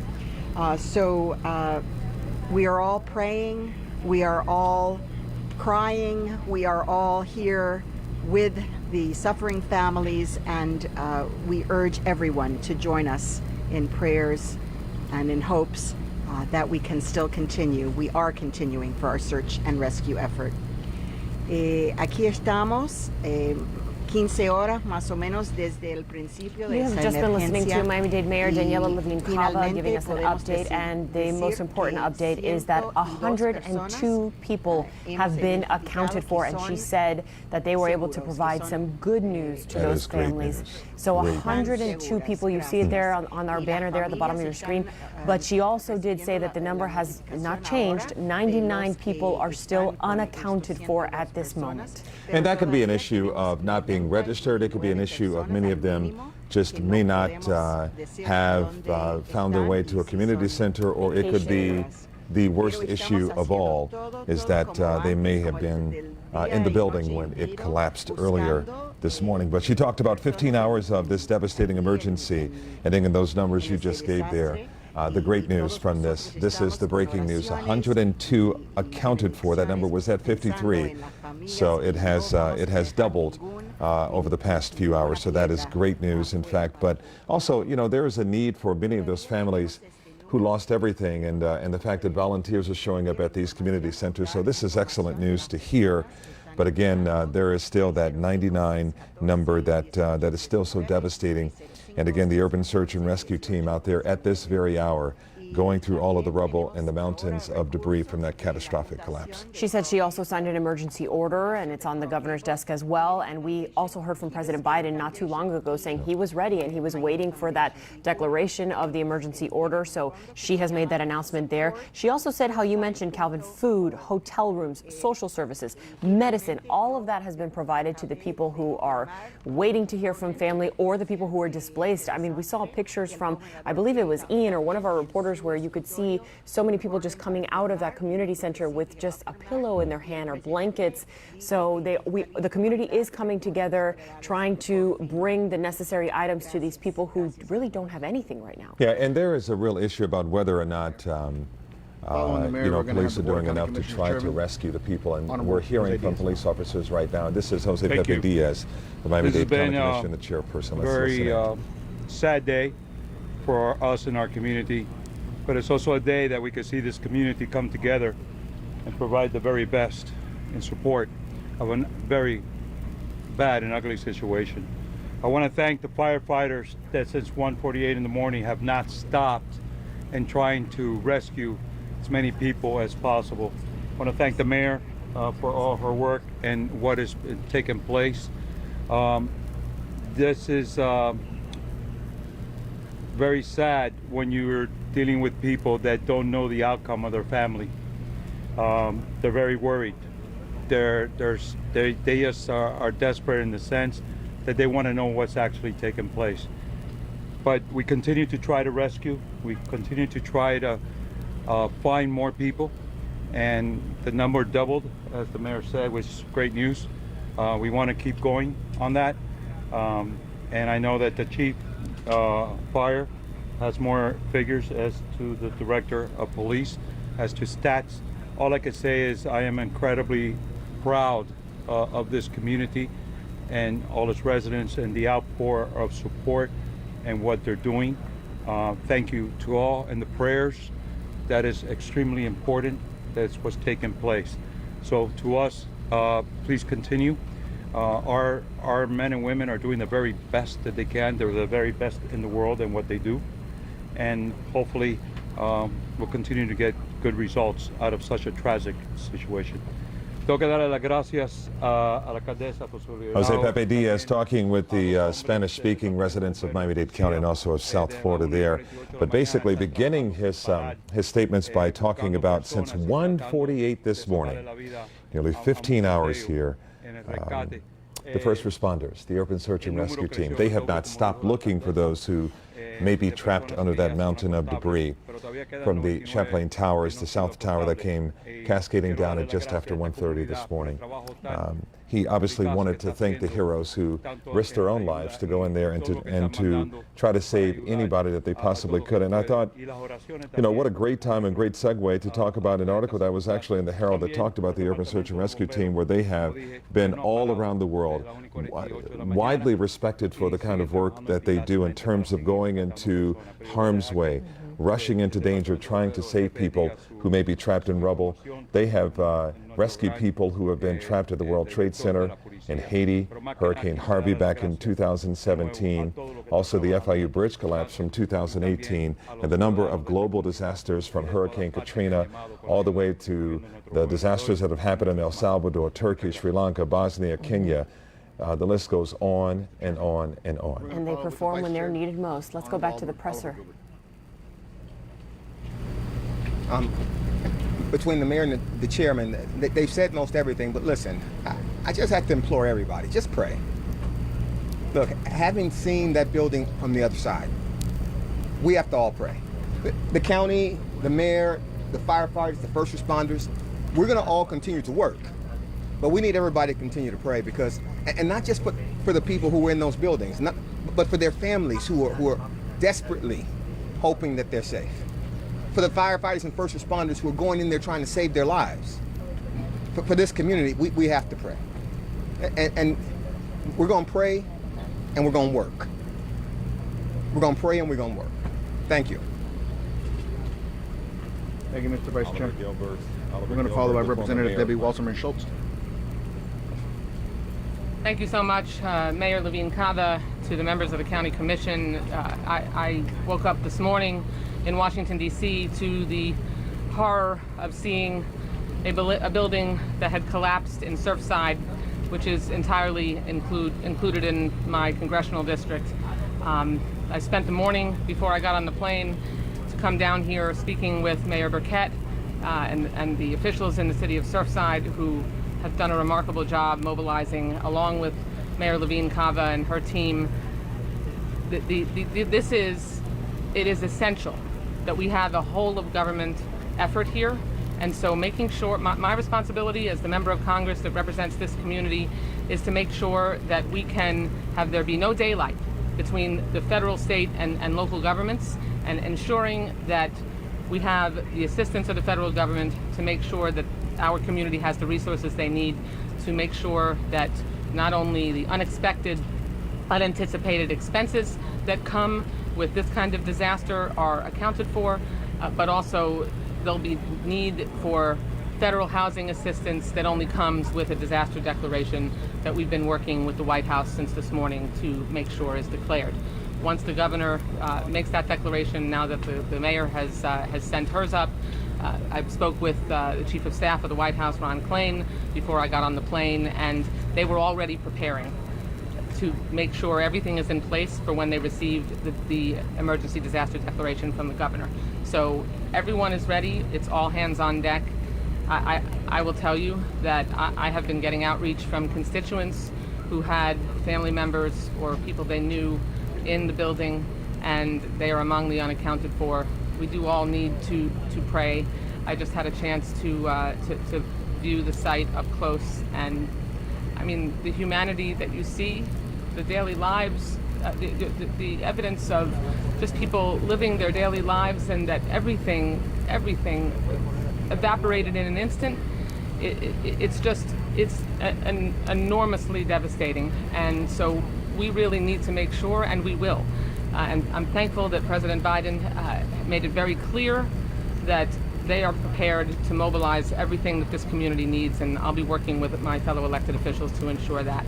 So please know that this entire day, since the news of this tragedy began, we have all been working very closely, and we'll keep this community close and everyone in our prayers. Thank you so much. Thank you, ma'am. We're going to follow up with the Assistant Chief of Operations, Ray Jadala, followed by Public Information Officer Erica Benitez in Spanish. Good afternoon. So since the last press conference at 6 a.m. this morning, we shifted our operations from the inside of the building to underneath the rubble. We conducted an assessment, sonar and search cams on the top of the rubble. Sonar is those listening devices. We also utilized canine dogs for the top of the rubble early in the search phase.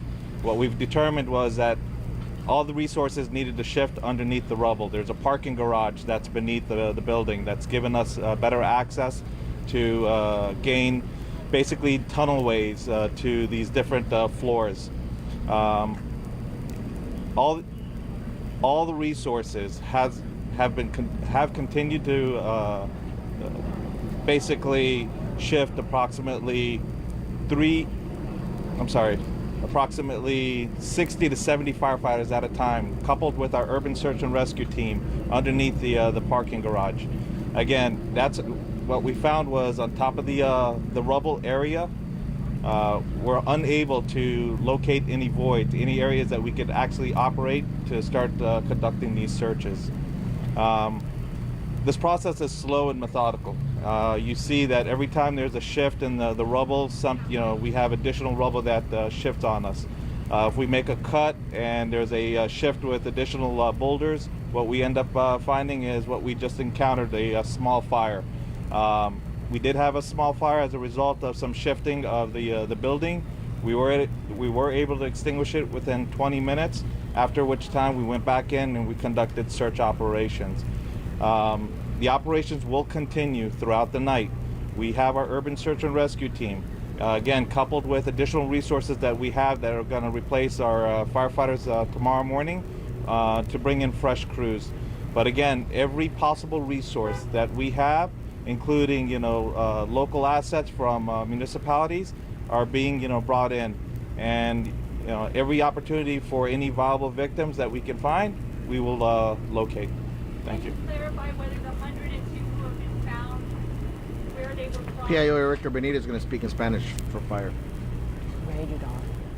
So you were just listening to the Assistant Chief, Ray Jadala from Miami-Dade Fire Rescue, and he gave us some information. He said that they shifted their efforts from in the building to underneath the rubble. He said the canine dogs were used for the top of the rubble. He also mentioned that when there's a shift in the rubble, meaning when they make some sort of cut or when they make some sort of entryway into sifting through the debris, they can run into the problem of having a small fire, and that's what we had been reporting on since about 2 o'clock. There was a fire, and we saw fire rescue crews putting it out there. So he says that that's due in part to a shift in the rubble, shifting of the building, and that's what he said that they encountered with that small fire. So they have to be extra careful when it comes to moving through the debris. And you can see the right side of your screen there, live pictures of the K-9 rescuers looking for possible survivors, just looking at the surface debris there, as Assistant Chief Ray Jadala just talked about. But he said that there are 60 to 75 firefighters who are being used at a time to go through the rubble, and along with the Urban Search and Rescue Team, which is widely respected. But right now, Freddie Ramirez, the Miami-Dade County Police Director. I'd like to speak directly to the victim's family and everyone in our community that's concerned right now. I want to assure you that we are doing everything we can to bring information to the families. We are all in this together. We are all hurting. We know that the families are very upset. They're in a lot of pain, but we ask for painful patience. And I know that's a hard ask, but we have to. This is a tremendous task that we're all involved in right now. It's very dangerous, and while we're putting the work on the ground, those families are suffering. Our officers and our counselors and social workers are with them right now, trying to console them, waiting for, dire news or good news. What we all have to do, like everyone has said here, is, stick together and pray together. These are very difficult times, and things are going to get more difficult as we move forward. As we move forward, it's going to get harder, and those families are going to suffer. So I ask, please, rumor control, please do not share any misinformation. We will give you the information that we can give you, because those families are depending on that, and I want them to know that we are here for them. Estoy hablando directo a la familia, decirle que estamos sintiendo tu dolor. The Miami-Dade County Police Director speaking in Spanish there, but basically saying do not spread false rumors. Wait for the information coming from officials who will give the exact numbers and everything that is happening at this rescue operation that's taking place. But I want to go back to Assistant Chief Ray Jadala, who talked about since 6 a.m. that their mission has shifted from searching inside the building to underneath the rubble. But they're using a tunnelway through the parking garage in hopes of finding an opening to see if there are any survivors in the rubble. But he talked about this being a very slow process and a very dangerous and methodical process that they're having to go through to get to any possible survivors. I believe they're going to questions and answers now. Are we going to listen into the questions?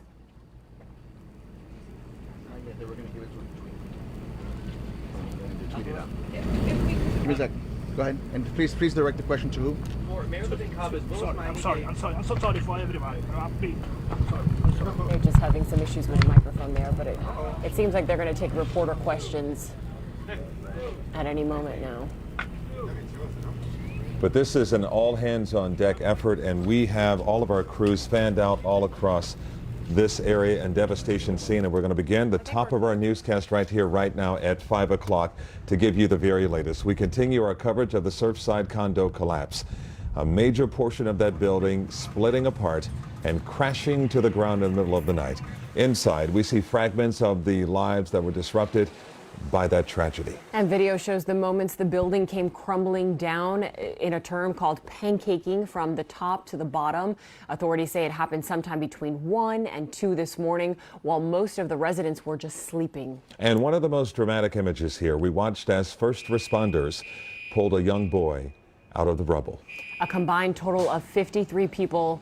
Actually, no, we know that number has been updated. It was 53 people, but we now know 102 people have been accounted for. The number that has remained unchanged is 99 people are still missing. And family members rushing to hospitals here, hoping to hear some good news. But unfortunately, we do know that one person has died, and we expect, well, it will at some time before we know the full effect of this catastrophic collapse here will have a real impact on our community. So let's take you back out live now to the scene where you can see those rescue teams out there sifting through the rubble. We just took you through the press conference where we told you what their process was from on top of the rubble to inside, from the parking garage. So they are covering every single angle of this scene right now. So we do have live team coverage of this tragic event. And let's get right to our Glenna Milberg, who has been on the scene since early this morning. Glenna. Calvin, Nicole, listening to that press conference, it was really telling because so many of the families wanted to know why they don't see people on top of the rubble, rescue people that they saw earlier, dogs that they saw earlier, and now we know that it's all underground. We've been watching for these long hours throughout the day, this rescue and recovery mission, and we've really watched the people who have come out to look and to hope that they haven't been hearing from people that they're desperately waiting to hear from. We've watched them go through this shock and confusion, panic, and now as the evening descends, we're watching so many of them that realize that in that mountain of debris, there are some 55 apartments and the families who were in them. And she started screaming, something's happening, something's happening. And I opened the door up to our balcony, and I said, oh my God, the building's gone. The shock, the confusion was only just beginning. Sirens. Rescue crews converged on the Champlain Tower South, the eastern third of the building sheared off and pancaked. A surveillance camera recorded those moments.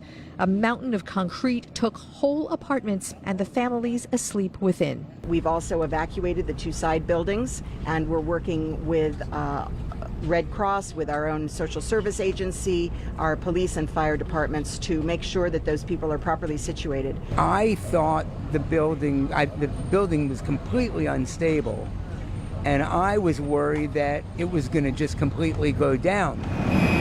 They used ladder trucks to extricate residents from balconies from the part of the building left standing. But the human cost soon became apparent. 99 unaccounted for by mid-afternoon, likely buried where rescue crews and recovery dogs worked, fighting the clock. The families on vacation, residents starting new jobs, fiancés, college kids home for the summer, all who likely just went to sleep as they would do on a Wednesday night. But I can tell you that they're in there, they have the dogs, they have the equipment coming, and they're going to work through the night.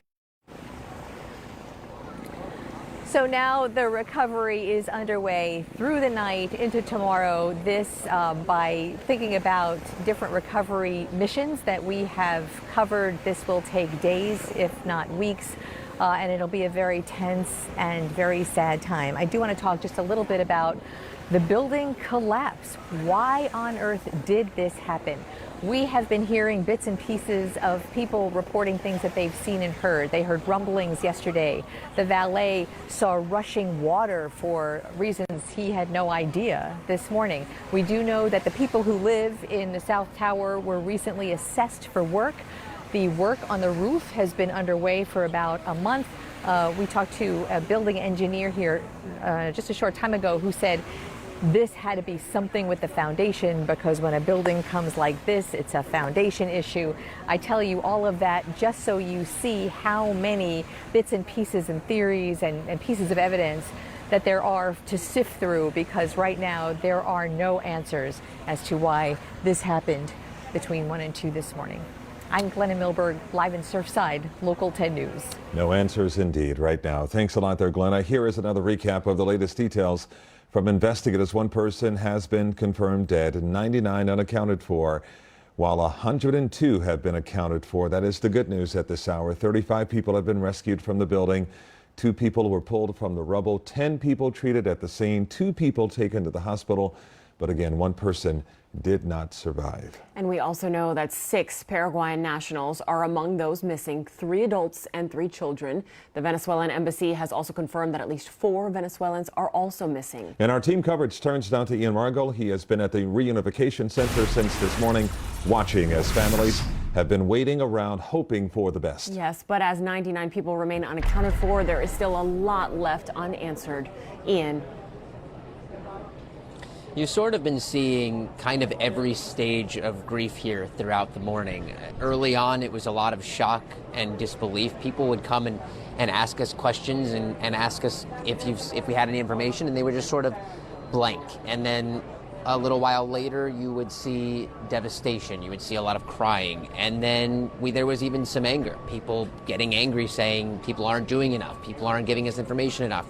And now, again, we're sort of seeing almost an eerie calm out here, and I want to show you out here at the community center in Surfside. There are just people sitting on these little, I guess, these cement structures out front, just sort of waiting for information, waiting for their loved ones. This is where they brought both the evacuees from the building and also people who are looking for their loved ones.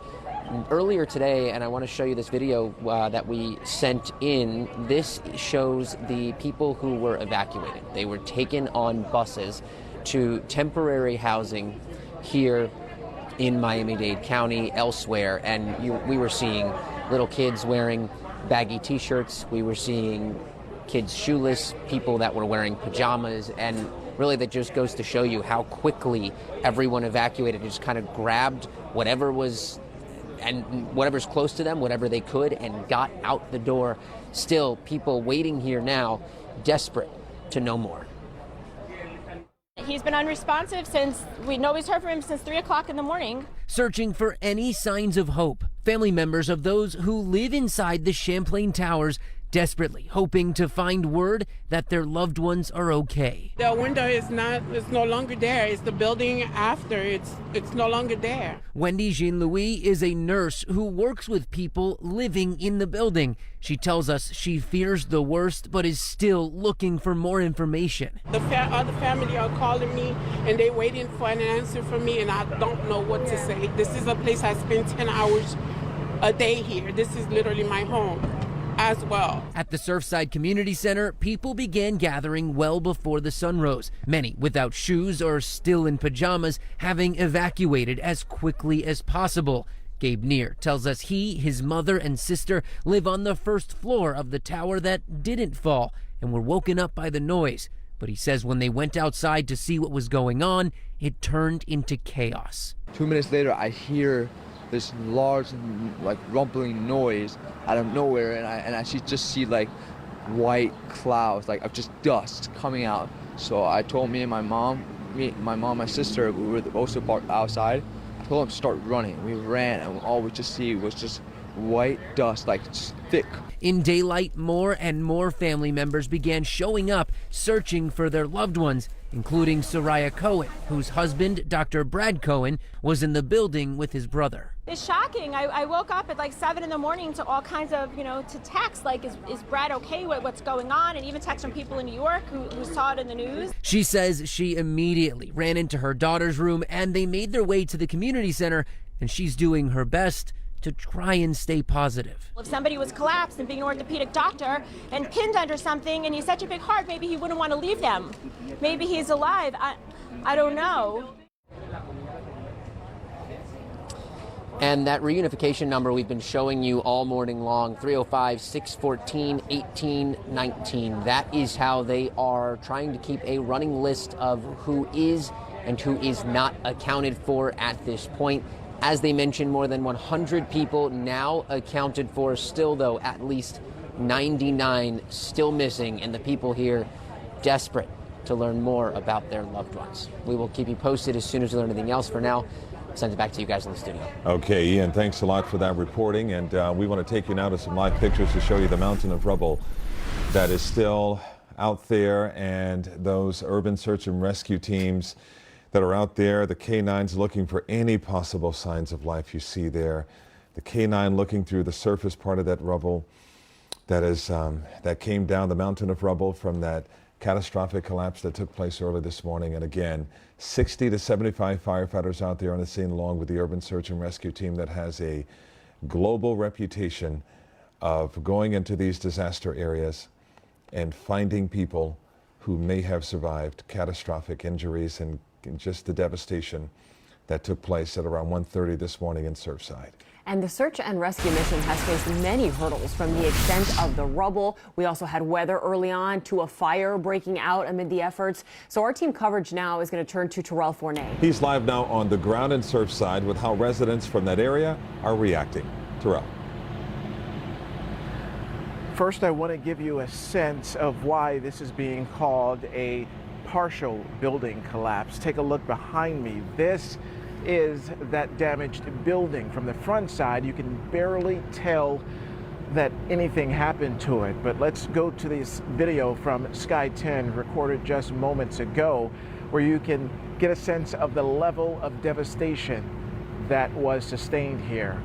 The portion of the building that came down did so between 1 and 2 in the morning, just as so many people were asleep inside this 12-story building literally coming down within a matter of seconds. So many people obviously caught by surprise by all of this, not just for folks who live in this building, but for people who live nearby and surrounding areas as well. We are told that someone who just happened to be in the area actually flagged down a police officer, and that was one of the first people on the ground to report that something had happened. Let's go to this next piece of video, because this is really something that is jaw-dropping and tough to watch. This piece of surveillance video where you can see just how quick the portion of the building came down. This is from a camera that is positioned at or near an adjacent condo building. So this is something that investigators will be looking at in determining what exactly brought that portion of the building down. But as you can imagine, with so much concrete, with so much debris, it caused quite a loud sound for people who live just a few doors down, even for someone that we spoke with that lives across the street. And we just heard like a whole ass sound that went through the windows and it shook them. Basically, that's what woke us up. We went out and I saw a lot of people in these spots that you can see in the balconies. Yeah. They were with their flashlights, doing like this, asking for help. And I just heard like people screaming, and it was really disturbing. My whole family and I were like crying. It was tough because that's the spot that we usually do. We usually take to go to the beach. I passed there every single day, and it's just unbelievable that out of nowhere the whole building came down.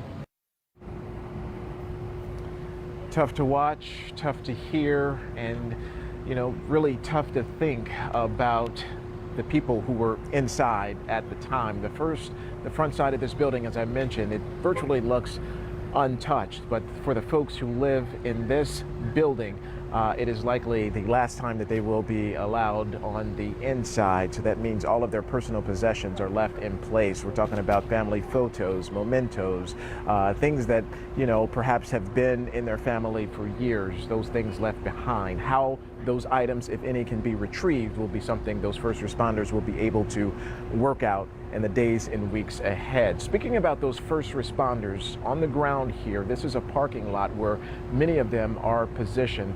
They are receiving their meals, they're receiving waters, and they are having meetings here in this parking lot that you see behind me. The search and rescue team from Miami-Dade Fire Rescue, among the many firefighters and first responders who are here on the ground, and the outpouring of support from volunteers and nearby companies has been tremendous. We've seen people walking by, even from security companies, walking by, handing out water, food trucks showing up, offering meals to the first responders who are hard at work here. So many people, so many volunteers offering things like granola bars and coffee, you name it. They are here, they are ready to help and to assist the people who certainly have their job cut out for them. Nicole, Calvin. And that is what is most important, to see our community coming together. And Terrell, I know that the family and friends of people who they're looking for have been moved to the town center, the community center. Have you had any family members, maybe now at this time, going back to the site or where you are? Have you come across anybody looking for their family members? Yeah, and as I speak, I just want to show the building behind me, but we have seen multiple people showing up here at the scene. They heard about this tragedy showing up. I can speak, there was a couple that showed up a few hours ago, a woman and a guy. They showed up here to the scene, and as soon as they looked at the building, the corner where you see all of the damage, she just broke down into tears. It was really tough to watch, a very emotional scene. Someone who we presume to be her husband really had to console her at that point. I was able to speak with her for a little bit. She has loved ones that lives inside of that building. They've been unable to reach them, so they were actually on their way to the community center. So they stopped here first because they just wanted to get a first-hand look at what they were dealing with. The husband told me that at this point they are fearing the worst, just because they have not had that contact with the people that they are looking for, but they are hoping for the best. So many people in that situation, but it has been a steady stream of those people showing up here to the site to get eyes on it for themselves. So many people looking for answers. So many people looking for loved ones. Our Terrell Fournier reporting live for us. Terrell, we'll check back in with you shortly. And we're now getting a look at some of the people who are missing. Photos have been provided by loved ones to our Local 10 newsroom, and Eden Jekyll is in our newsroom right now with the pictures these families want you to see. Eden.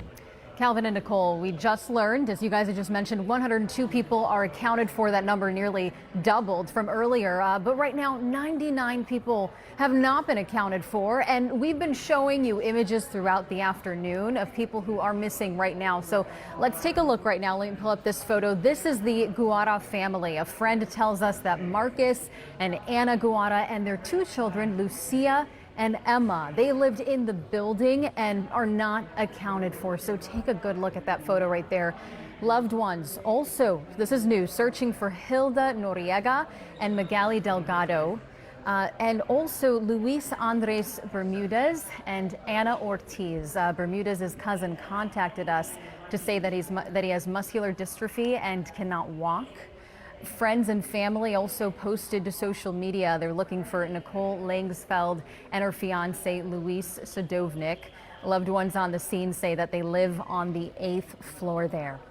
Also reported missing 70-year-old Maria Bonifay and 86-year-old Claudio Bonifay. A man on scene came to our crew, our WPLG crew out there, and said that these two are his aunt and uncle who are residents in apartment 1001 at the Champlain Towers. And again, we just want to stress that these are people who have been reported missing to us by their family members. So one viewer also saying to us that one of the destroyed units belongs to this woman right here, Linda March. We're told that she's an attorney who had just moved back to Surfside from New York and that she loved being here.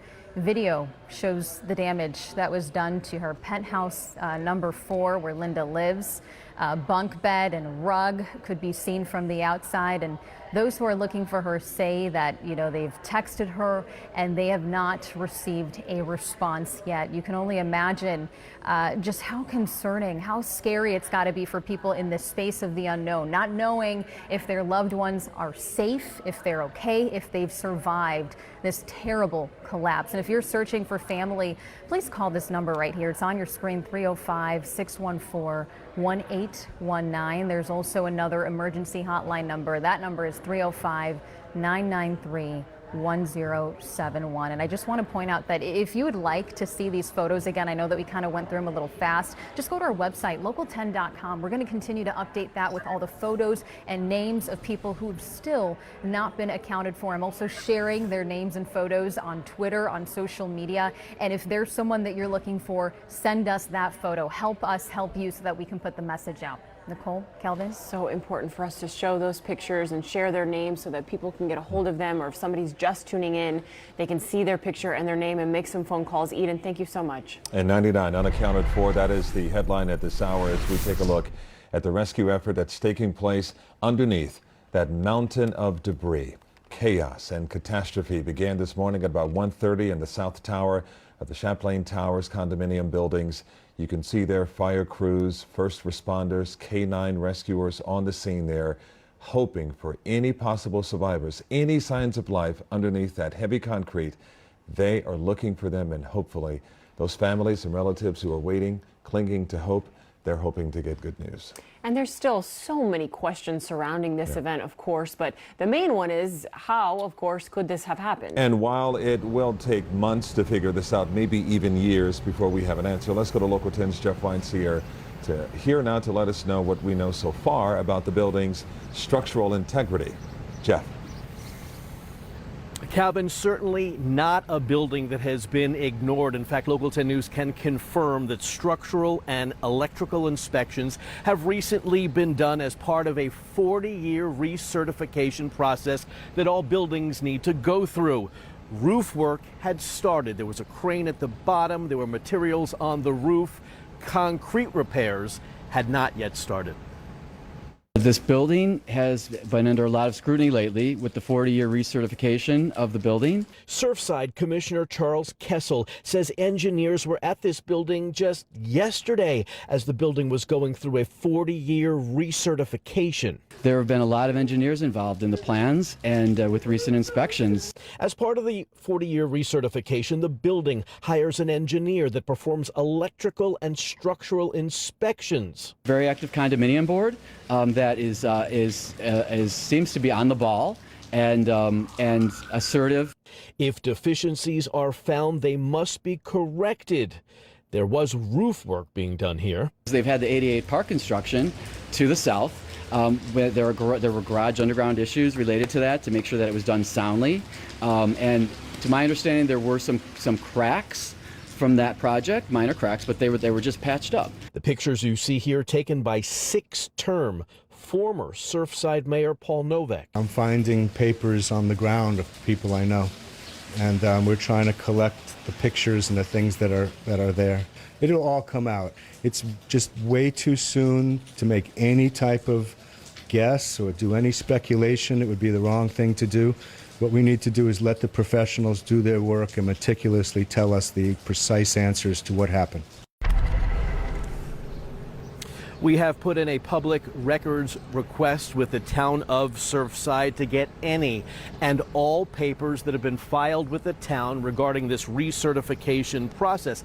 Any violations, we have not heard back yet from the town. We're hoping to get that information, but again, we don't want to jump to any conclusions. All buildings in South Florida go through a 40-year recertification process. And Calvin and Nicole, as I toss back to you, I want you to take notice of the BMW behind me. That is a husband and wife who drove here from Jupiter. When we got here at 9 o'clock this morning, he pulled in very fast, got out, and he has been in that car with the air conditioning running ever since. He has five family members inside that building that are right now unaccounted for, including his parents, his sister, and his brother. They have asked for privacy, which of course we are giving them, but that gives you a sense of the scene out here. We're live in the town of Surfside. Jeff Weins here, Local 10 News. It's so hard to even respond to that. I mean, it gives you goosebumps to know that family, 5 people. Jeff, thank you for that report. In the words of the county commissioner, let's pray and let's work. Let's try to find those survivors. And we've been on the air here since 4 o'clock this morning, roughly about 13 hours now, watching as crews have combed through all of that heavy rubble. And officials say it could take days, even weeks, before everyone is even recovered. Local 10's Janine Stanwood joins us live now with more on the search and rescue crews. Janine. So many crews are here right now. And Calvin, you said this actually a couple of minutes ago. Here in South Florida, we have arguably some of the best first responders in the world. They are often tasked to go to faraway places, to natural disasters, where now they are doing the work right here in their own backyard. The rescues happened in the dark and in the rain. Watch as first responders pull this boy from the rubble, one with his arms tightly around him, hoisting him to the safety of a stretcher. Others were plucked from balconies high in the air. We have the weather to contend with, and we also have the dangers of the building that is still standing, but is obviously in not good shape. So we have engineers on scene monitoring the stability of that building. More than 80 units from Miami-Dade Fire Rescue and more than a half dozen other departments around South Florida called to run toward danger. It's what they do best. They are well trained in search and rescue. They've been doing it all over the world. We never imagined we'd have a situation like this right here, but they are the best at what they're doing. By 8 a.m., they cleared 35 survivors and pulled 2 from the rubble. And engineers monitored not only the safety of the building still standing, but the pile of rubble below. We're using our technology that we have available to us, including cameras and microphones that are extremely sensitive to any sound. We would even be able to hear someone scratching with just a fingernail on concrete. I mean, it is really just unbelievable. In fact, right now we are told that they're using sonar, search cams, canines, and in some of the images it may be a little hard to see where are they going, where are these rescuers going in that rubble. What they're telling us, they actually just told this to us a few minutes ago, the parking garage is actually giving them access to the building, and that's how they're able to go inside. But you have to think, every time they go in, every time they make a cut to maybe look at a pocket to see, is there someone in there, there is rubble falling. It certainly puts them in grave danger. This is a delicate operation. They're going to be here all night long into tomorrow, and we're of course going to be monitoring the situation as it develops. Local 10 News will be right back.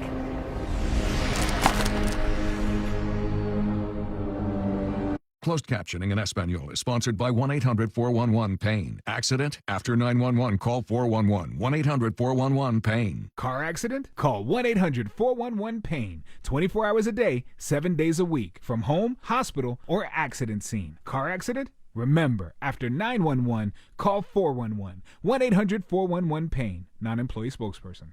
Jimmy, they're coming. Who? Customers from Sunrise, Plantation, Weston, Davie, Fort Lauderdale, Pembroke Pines, Hollywood, Miami, everywhere. Yep, they're coming for the biggest selection and the lowest prices. You better get busy marking down all 2,500 vehicles then. I'm gonna need more markers. Hurry in for new Grand Cherokees from just $259 a month during Cheap Freedom Days, or Ram 1500s from $249 per month. For the lowest prices and the biggest selection. You gotta go Arrigo. Sawgrass. Which one of these is more dangerous to your health? It could be your couch. More people than ever have become less active, and this is causing major health concerns. If you're experiencing any of these symptoms, tired, achy legs, leg swelling, numbness or tingling in your legs or feet, or even swollen veins, they may be signs of an underlying condition that may only get worse if left untreated. Call Sofer Health today, 305-792-0555. Sofer Health, the experts in vein care. Cool shades? Check. Road trip playlist? Check. You're ready to speed into summer in a new Alfa Romeo. Get your thrill on in a new Giulia sedan for just $309 a month. Hit the road to adventure in a new 21 Stelvio luxury SUV. Now only $349 a month. Get sizzling summer savings. Plus, 0% financing is back with no money down. So turn up the fun and speed into summer. Exclusively at these Alfa Romeo dealers. Planet, Fort Lauderdale, Rick Case, South Miami, and The Collection. Car accident? Call 1-800-411-PAIN. The best time to call 411-PAIN is from the accident scene. Car accident? Remember, after 911, call 411. 1-800-411-PAIN. Non-employee spokesperson.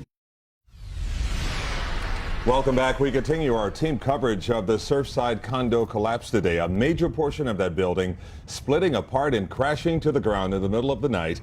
Inside, we see fragments of the lives disrupted by the tragedy. And video shows the moments the building came crumbling down here, pancaking, as they say, from top to bottom. Authorities say it happened sometime between 1 and 2 this morning, while most of the residents were inside their homes sleeping. And let's take you back out live to live pictures at this very moment of this rescue operation that's happening. This is the rubble. This is people's belongings. This is their livelihood. And those crews are out there searching with those canines, just trying to uncover anything and anyone that they can find. And we're going to continue our live team coverage of this collapse. Let's go to Local 10's Alex Finney joining us live now with the very latest details from the ground, not far from the tragic scene. Alex. And Calvin and Nicole, those images, just every single time you see them, right? Just it's so startling. You cannot believe that this happened. Well, look behind me here. Everything is still very much ongoing. The street's still blocked off. We're off 88th Street and Harding Avenue, being kept back a street from the towers where that South Tower collapsed a little bit earlier. We've still been seeing just a lot of family out here, a lot of people also congregating out here to see exactly where they are now with those efforts. But nonetheless, this is something that is going to take quite a while. But the theme in all of this is, of course, loved ones, trying to make sure, trying to figure out if those that got caught up in all of this are okay. This video is incredibly hard to watch. People were inside this building when all of a sudden the South Tower of the Champlain Towers just collapses. I woke up to sirens. I didn't know if someone I loved was in there. A 12-story building with 134 units, half of them gone in the blink of an eye. And now this is what's left. It was something like I could never believe could happen. It was a complete collapse of the building. One person was killed, numerous people unaccounted for, 35 people rescued from the building and 2 from the rubble. At 6 a.m. this morning, we shifted our operations from the inside of the building to underneath the rubble. The numbers are constantly fluctuating. Here's what we know right now. The collapse happened around 1:30 this morning near 88th Street and Collins Avenue.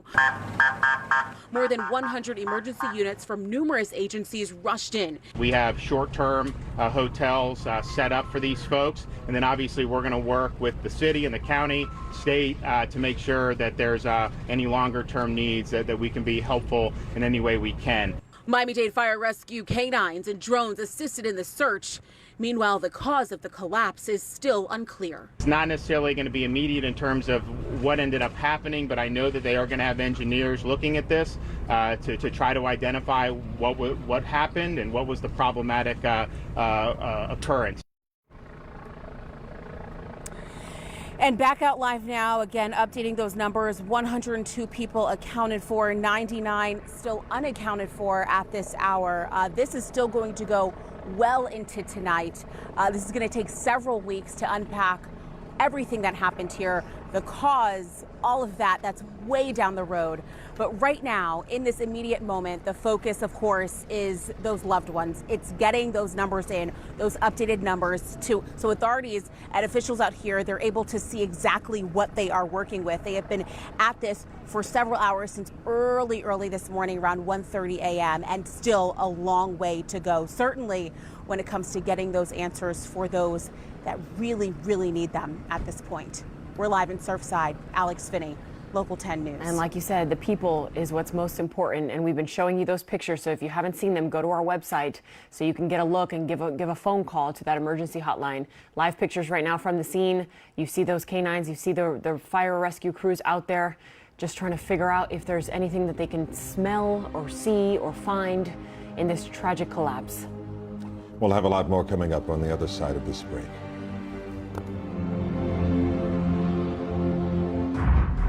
Right now at Rooms To Go, shop amazing July 4th hot buys, like this stunning 6-piece living room set from the Sofia Vergara collection. Just $18.88 or $29 a month, interest-free for 66 months. And your choice of color, right now at Rooms To Go. Did you know that Solis Health Plans gives you up to $1,200 per year in OTC products?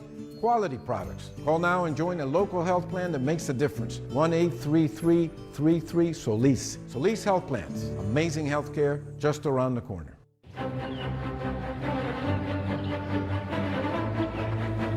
This isn't your typical runaway bride scene. It's a Nissan sales van ad. Now that's something I can commit to. This RAV4 doesn't even have as many standard safety features as this Rogue.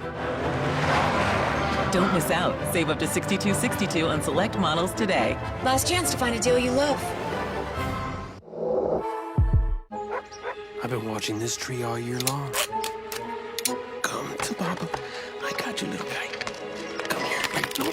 There's no missing out during mango season at Pollo Tropical, featuring the new Mango Habanero Barbecue Duels. Grilled chicken and pork with sides, or on a Tropi Chop with our new crispy fries, topped with tangy Mango Habanero Barbecue sauce. And for those 90-degree days, we've got even more mango goodness. Summertime is mango time at Pollo Tropical. Make it a party with our new $2 rum mojitos. Hey, Kim! With 5% cash back on travel purchase through Chase from Freedom Unlimited, you're always earning. Book that hotel, Kim, because you are worth it. I am worth it. Earn 5% on travel purchase through Chase and so much more. Chase, make more of what's yours. Right now at Rooms To Go, shop amazing July 4th hot buys, like this stylish 5-piece bedroom set. Just $9.55 or $15 a month, interest-free for 66 months. And your choice of 2 finishes. Right now at Rooms To Go.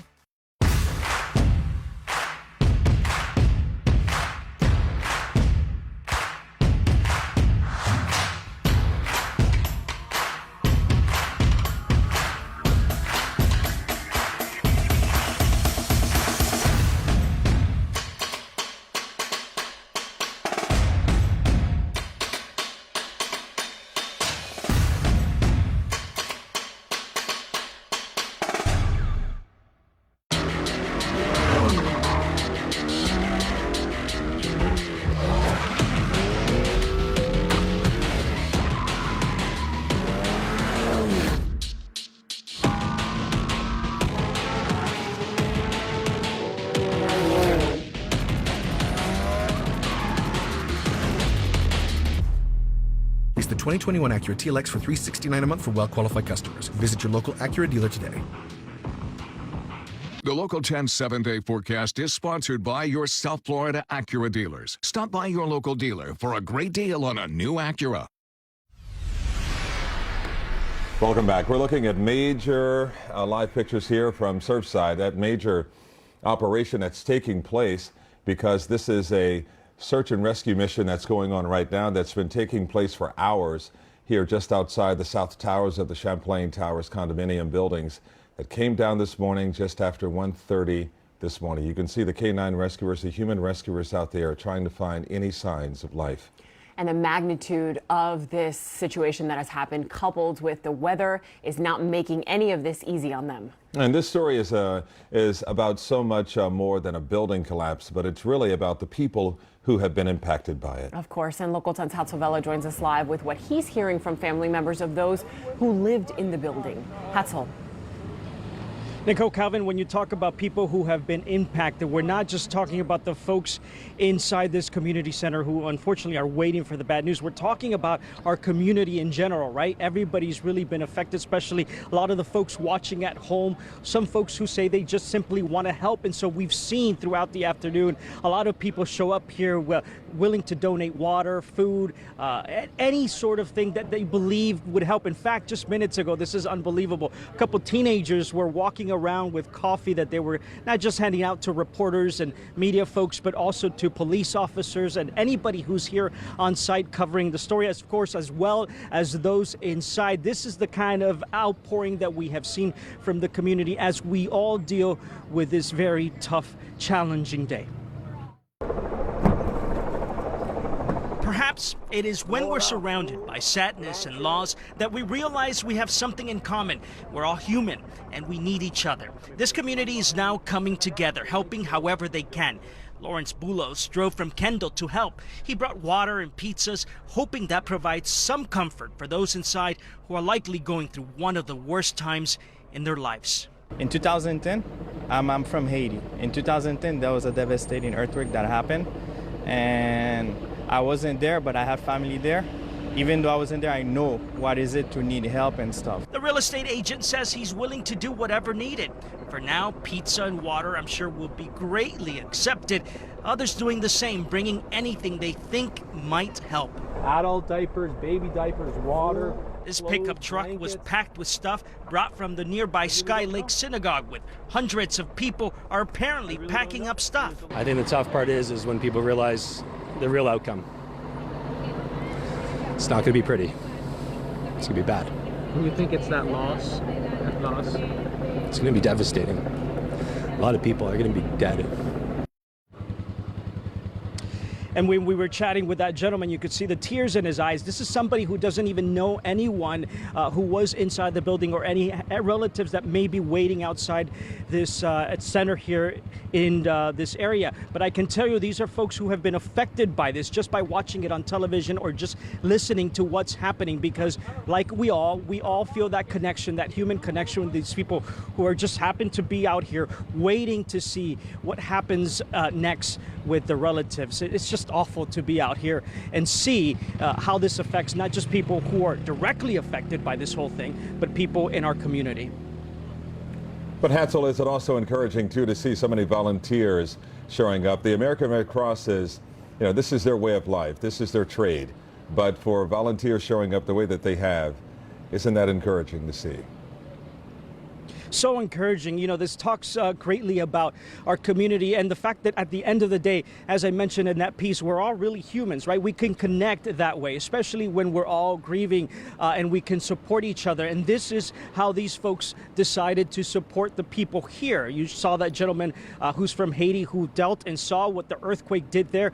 He lives in Kendall, but decided to drive 30, 45 minutes to make sure that he was here showing his support, Calvin. Yeah, the heartbeat of South Florida right there. Giving and giving back in a big way. Thanks a lot there, Hatzel. And if you are still searching for family, please call this number on your screen, 305-614-1819. There's also another emergency hotline number. So one is for family reunification and one is the emergency hotline. The emergency hotline is 305-993-1071. We'll be right back after this break.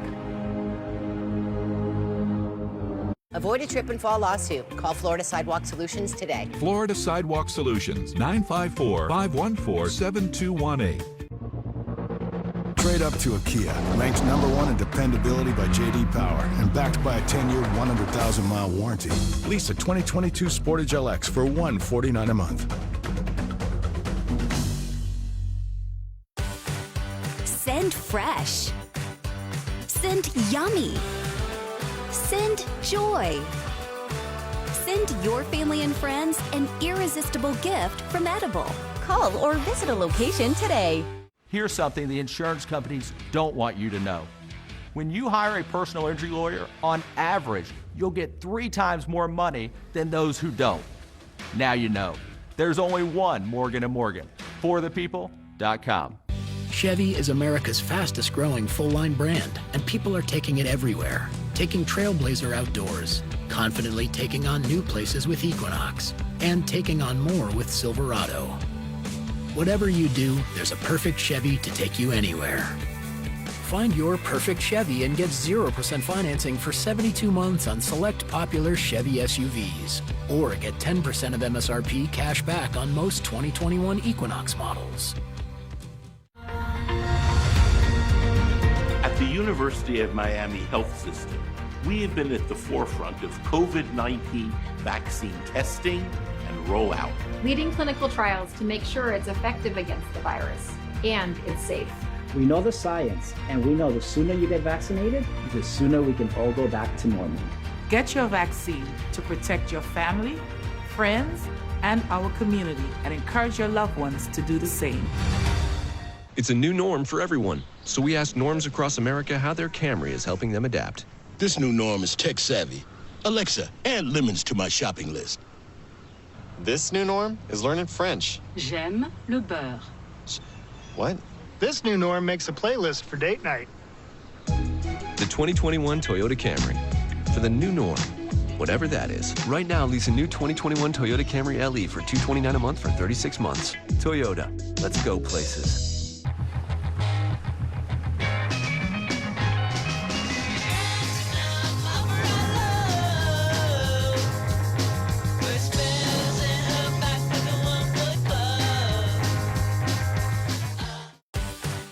Send fresh.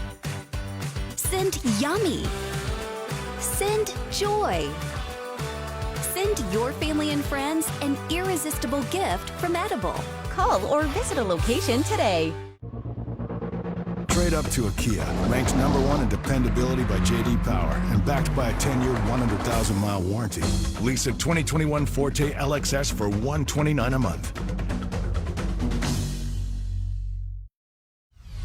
Welcome back to our coverage of the condo collapse in Surfside. Our team coverage is going to turn now to our Amy Viteri. And she's live now on the ground where she's hearing reaction from residents in the area.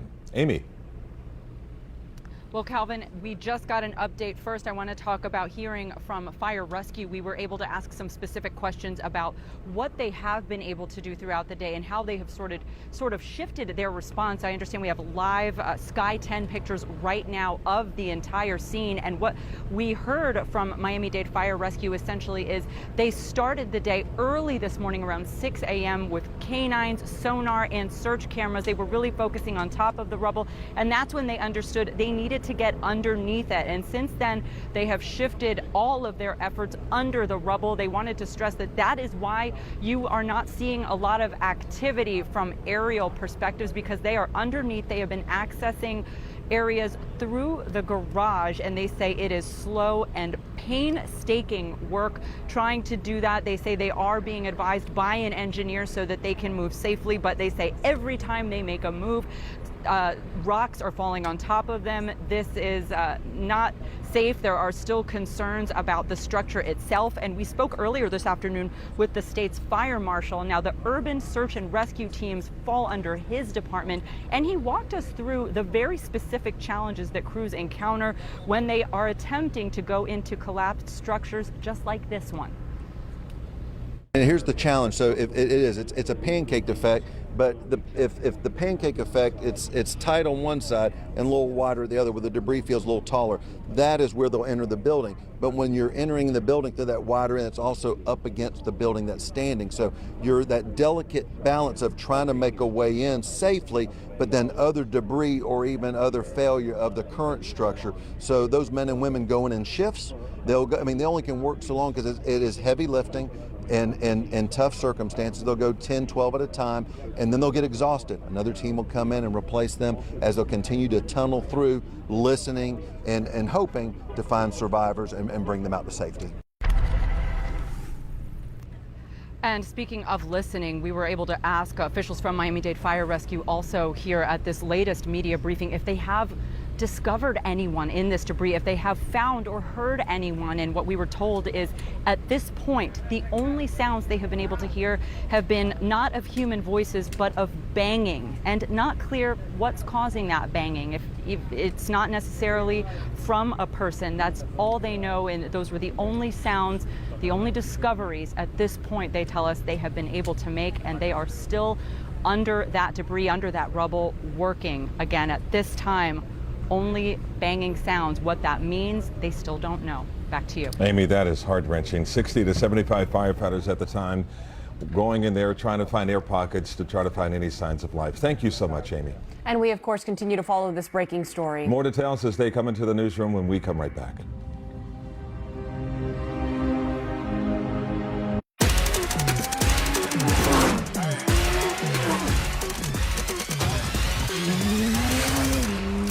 Owners of select competitive vehicles can lease the 2021 Acura RDX for $369 a month. BrandsMart USA's 4th of July sale is going on now. This Samsung Galaxy 5.3-inch smartphone for only $79.88. Or this Samsung 65-inch 4K Smart TV only $747.99 and get a $75 gift card. Only at BrandsMart USA. I'm Jared Blakely of Blakely Law Firm, and I seek justice for the victims of car accidents. In the vast majority of cases, there are three main factors that will determine if you can get money for your car accident injury. 1, the crash has to be the other driver's fault. 2, there needs to be insurance coverage. 3, you have to be injured. Call me now at 800-602-5000, and I will personally answer the phone and discuss these three factors with you. Why wait? Call me right now and find out if you have a case today. Cool shades? Check. Road trip playlist? Check. You're ready to speed into summer in a new Alfa Romeo. Get your thrill on in a new Giulia sedan for just $309 a month. Hit the road to adventure in a new 21 Stelvio luxury SUV. Now only $349 a month. Get sizzling summer savings. Plus, 0% financing is back with no money down. So turn up the fun and speed into summer. Exclusively at these Alfa Romeo dealers. Planet, Fort Lauderdale, Rick Case, South Miami, and The Collection. Plant your seeds, watch them grow. Life is fun, don't you know?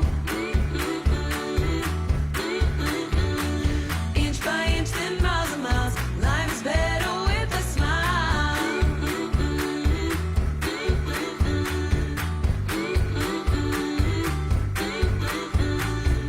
Make those smiles grow. Life is great, you know. BrandsMart USA's 4th of July sale is going on now. Save on this GE stainless steel dishwasher, now $299.88. Or this Sony 85-inch 4K UHD Google Smart TV for $25.98 and get a $250 gift card. Only at BrandsMart USA.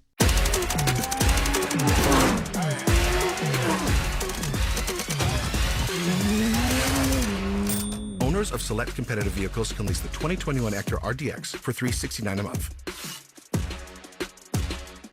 People are always finding ways to save money. I learned to cut hair. Fortunately, Xfinity makes saving easy and way less awkward. Because when you have Xfinity Internet and add mobile, you could save up to $400 a year on your wireless bill over AT&T. Saving made easy. Can your internet do that? This place can fix it. Thanks. Get Xfinity Internet and mobile together for just $40 a month and save hundreds on wireless over AT&T. Click, call, or visit a store today. Welcome back. The tragedy is gaining the attention of President Biden. And he spoke to reporters about how he hopes to help. Local 10's Washington, D.C. Bureau Chief Ben Kennedy is live from the nation's capital with what he had to say. Ben. Nicole, Calvin, President Biden said they are ready to help. He said, ask and we will be there when talking about food, medical, and housing.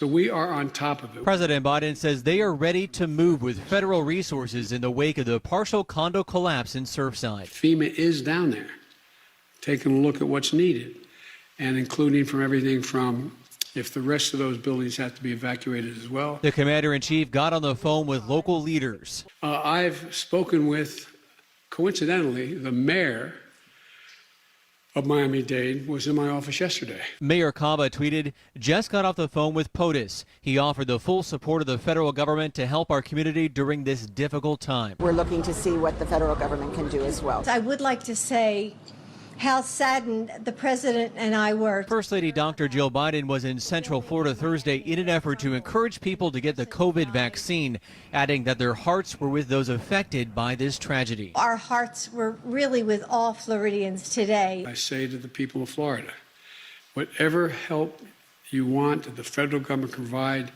we're waiting. Just ask us, we'll be there.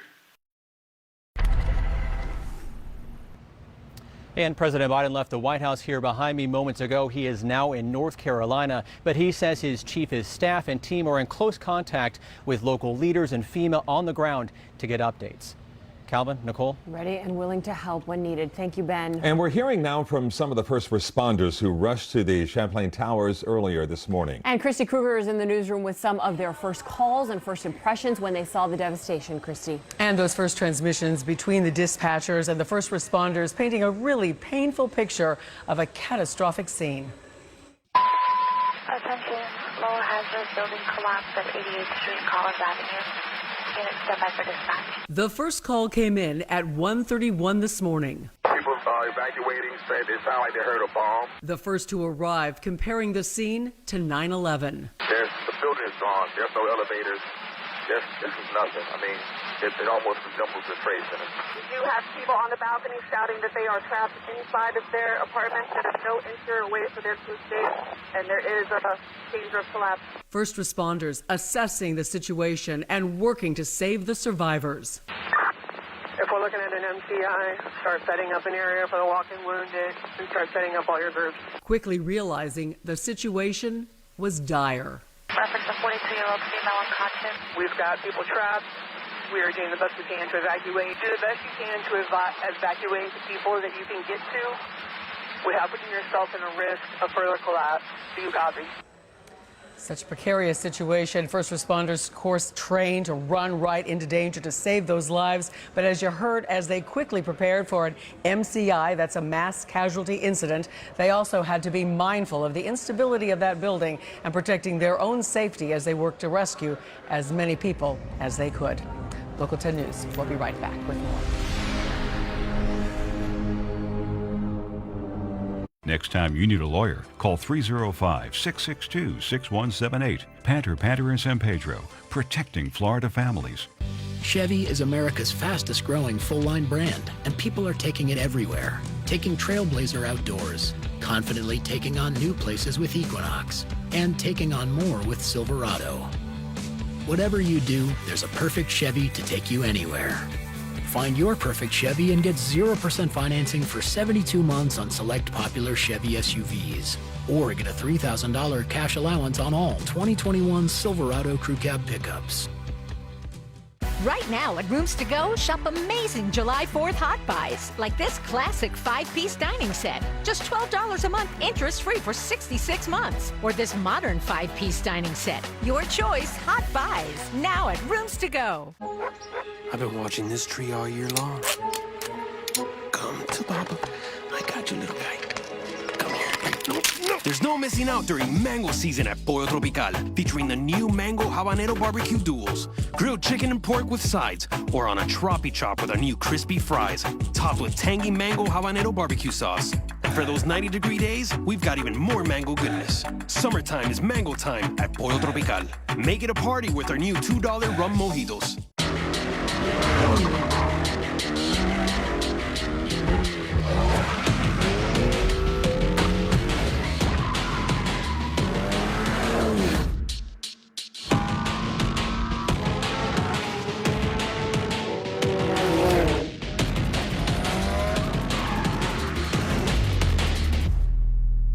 2021 Acura TLX for $369 a month for well-qualified customers. Visit your local Acura dealer today. At Stanley Steamer, we love homes. It's why we started cleaning them over 70 years ago and why we still continue today. According to the CDC, cleaning is a necessary first step of any disinfection process. We use detergents and cleaning agents to ensure that your home is prepared for whatever life brings in. Whatever home means to you, we're ready when you are to make sure your space is clean and that you and the ones you care about most are safe. I saw them out of the corner of my eye. Just a blur when they jumped the median. There was nothing I could do. Daddy! She's safe because of our first Outback, and our new one's even safer. The Subaru Outback, an IIHS Top Safety Pick Plus, the highest level of safety you can earn. Get 0% APR financing on a new 2021 Subaru Outback. Going on now. Right now at Rooms To Go Kids, shop amazing July 4th hot buys. Like this stylish twin panel bed with dresser and mirror. Just $10.77 or $17 a month, interest free for 66 months. And your choice of finish. Right now at Rooms To Go Kids. Local10.com en español, your one-stop source for news. Ahora está disponible en español. Log on to local10.com/español. Catch up on all the latest news, weather, and sports. Visit local10.com español ahora.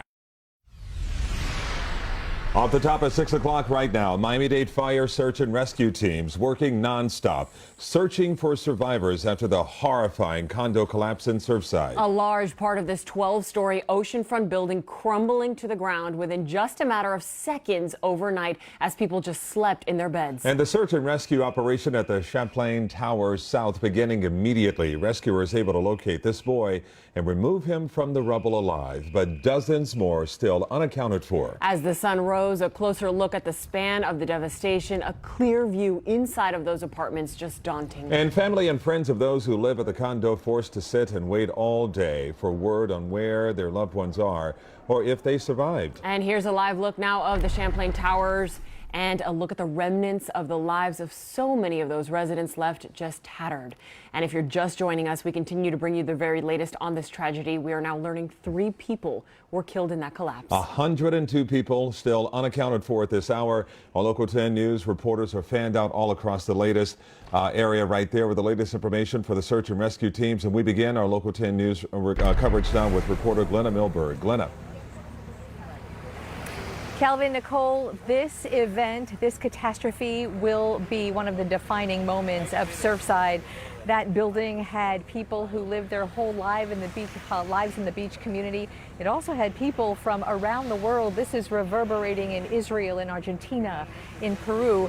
The building right now, the focus of the recovery effort, it is mostly underground at the moment. The Champlain South Tower is a 40-year-old building currently undergoing its 40-year recertification process, also having roofing work done. This is what the residents have been dealing with, the construction work, and in an instant, just after midnight, between 1 or 2, something awful happened. The whole third of the building at the beach sheared down. All operations are occurring underneath the rubble. They're occurring underneath the parking garage, where we have teams of firefighters constantly as they continue to making cuts, breaches, and placing sonar devices, search cams to locate victims. The recovery work now out of view of families desperate for news they increasingly fear will not be good. We're now 16 hours since. And she started screaming, something's happening, something's happening. And I opened the door up to our balcony, and I said, oh my God, the building's gone. The shock, the confusion was only just beginning. Sirens. Rescue crews converged on the Champlain Tower South. The eastern third of the building sheared off and pancaked. A surveillance camera recorded those moments.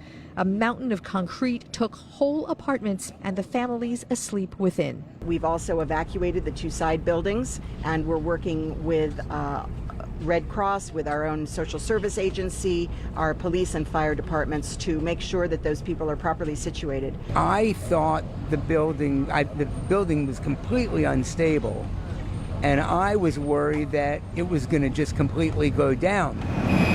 They used ladder trucks to extricate residents from balconies from the part of the building left standing. But the human cost soon became apparent. 99 unaccounted for by mid-afternoon, likely buried where rescue crews and recovery dogs worked, fighting the clock. The families on vacation, residents starting new jobs, fiancés, college kids home for the summer, all who likely just went to sleep as they would do on a Wednesday night. But I can tell you that they're in there, they have the dogs, they have the equipment coming, and they're going to work through the night. Here we go. They're going to be working through the night and on into the weeks to come. This photograph, an incredible photo of what is happening underneath this building. This is from Miami-Dade Fire Rescue, part of the team, the task force, now underground, trying to get into the building, the rubble, the rebar, the concrete all around them. Dangerous to themselves, no doubt, and an unbelievably surreal scene under the building for the work they had to do. That is under, I want to take you over, because on top of the mountain of the collapsed portion of the building, you have the recovery dogs and some of the work being done up on top. This was about an hour ago. So they are looking at every which way to get into this collapsed portion of the building. Time, of course, is of the essence, because we do know, there is no doubt, there are people underneath there. The really disconcerting news, but important to know, is the nature of the collapse was a pancake straight down. So the rescue crews are saying that there is not likely to be air pockets or voids or spaces where people might have oxygen for the coming hours.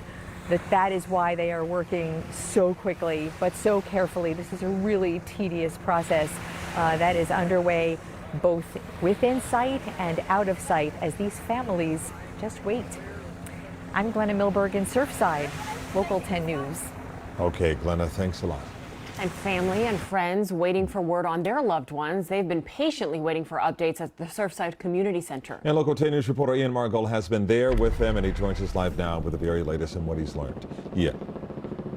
Yeah, in the middle of all of this devastation, there has been a lot of desperation. I want to step out of the way here. You can actually see the Red Cross trucks that have been out here all morning long, along with law enforcement, trying to help people that are here, trying to get information about their loved ones, desperate to learn anything.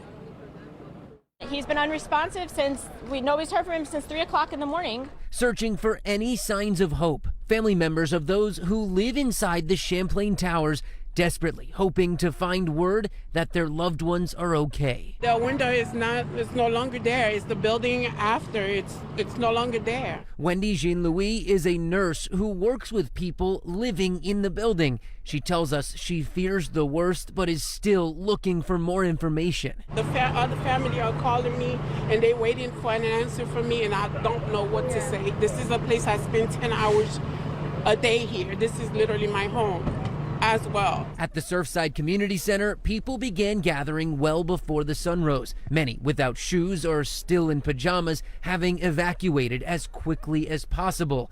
Gabe Neer tells us he, his mother, and sister live on the first floor of the tower that didn't fall and were woken up by the noise. But he says when they went outside to see what was going on, it turned into chaos. 2 minutes later, I hear this large, rumbling noise out of nowhere, and I just see white clouds, of just dust coming out. So I told my mom, my sister, we were also outside.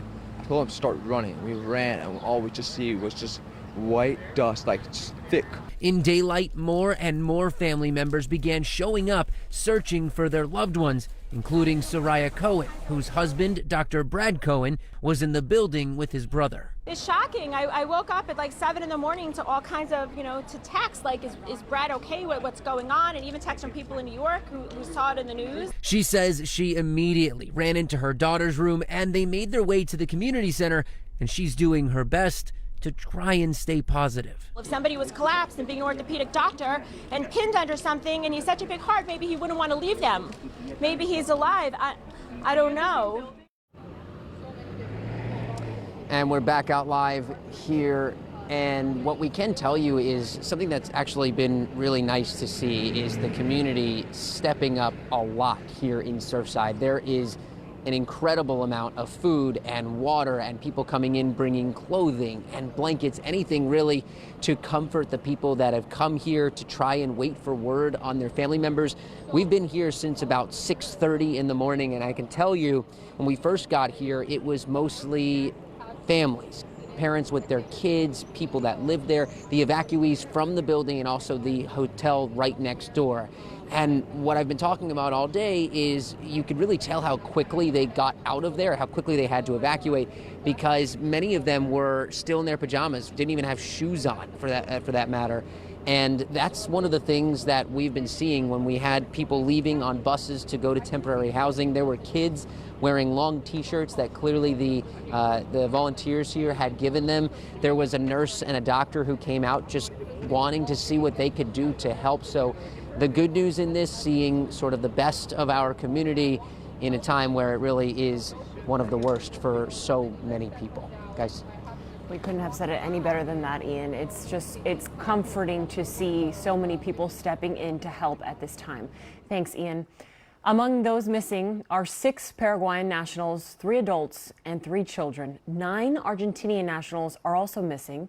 The Venezuelan embassy has also confirmed that at least 4 Venezuelans are also missing.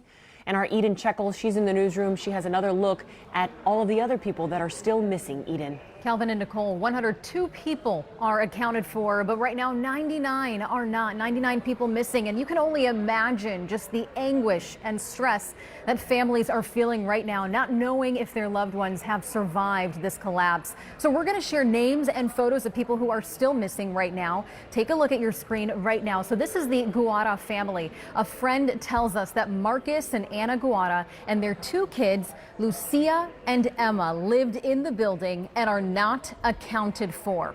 Loved ones also searching for Hilda Noriega and Magali Delgado. Their photos right there. Luis Andres Bermudez and Ana Ortiz. Bermudez's cousin contacted us here at WPLG to say that he has muscular dystrophy and cannot walk. Friends and family posting to social media. They're looking for this couple right here, Nicole Langsfeld and her fiance, Luis Sadovnik. Loved ones on the scene say that they live on the 8th floor there. Also reported missing 70-year-old Maria Bonifay and 86-year-old Claudio Bonifay.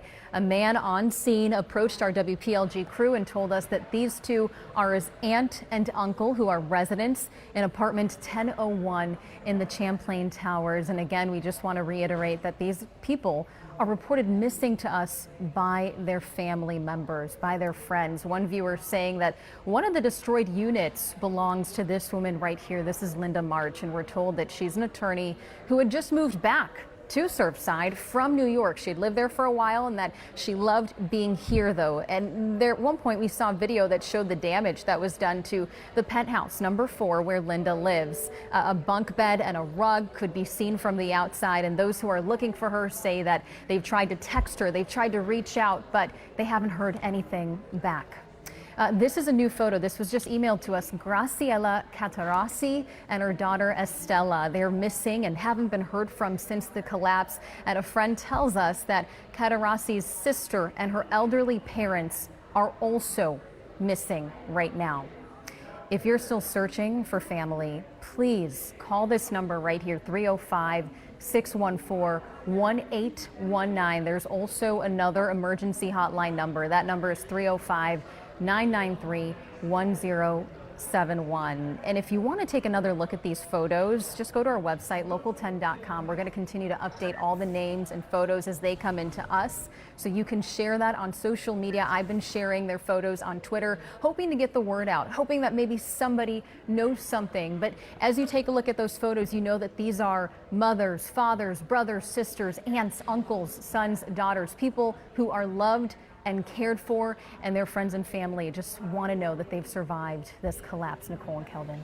It is just so heartbreaking to see the pictures, and those are just some of the pictures that we've received from those family and friends. We know 99 people still unaccounted for. Thank you, Eden. We want to take you to another vantage point of that destruction. Our Terrell Fournay joins us live now, just feed from the debris to show us. Terrell.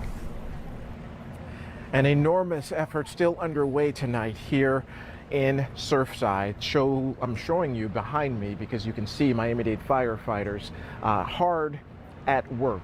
This is the Urban Search and Rescue Team. They are really pilfering and going through this debris very, very carefully, and they've been doing this nonstop pretty much ever since this collapse happened. Let's go now live to these pictures from Sky 10 over the scene, because that real work is happening just behind on the ocean side of this building. We've seen canines actually sniffing their way through parts of the debris, those firefighters picking up big chunks and just really searching for any signs of life, but there have been setbacks.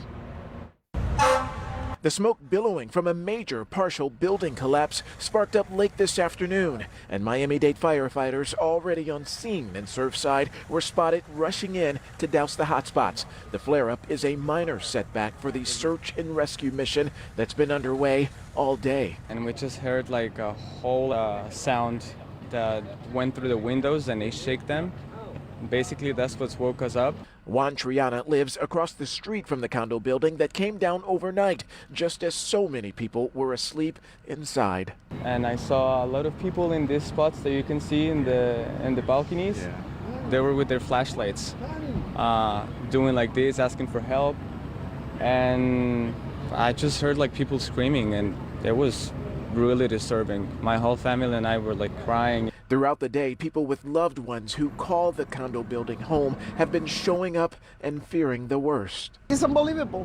Everything comes to your mind except positive things. You just believe in God and let God guide you to this. Yubi Cartez says her nephew, her nephew's wife, and their 3 small children are still missing. I just hope that I could get some information that you never lose hope. I'm just asking God because they're in the affected area. I'm feeling really bad about this, but okay, we'll see what happens. Hopefully they are there and will be rescued. Yeah. And you've been trying to call? I called him several times, but the phone doesn't go through there.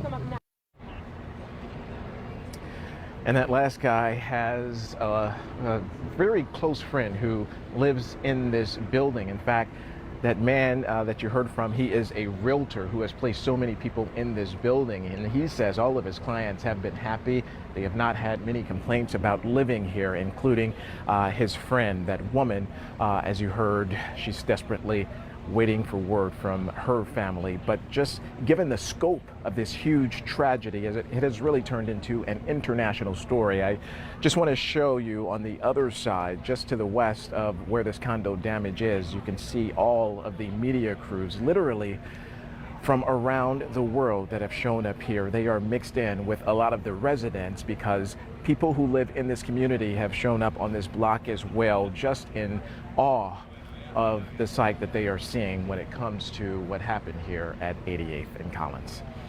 I'll send it back to you, Calvin and Nicole. It is unimaginable what has happened. Thank you, Terrell. It's taken out of Washington. President Biden has been briefed on this situation in Surfside, and he spoke about it today from the White House. And the president saying federal support is available for anything that we may need. My chief of staff has been deeply involved in this from the very beginning. We got the cabinet involved in it now in terms of dealing with FEMA. We're working on it, and I made it clear. I say to the people of Florida, whatever help you want that the federal government can provide, we're waiting. Just ask us. We'll be there. We'll be there.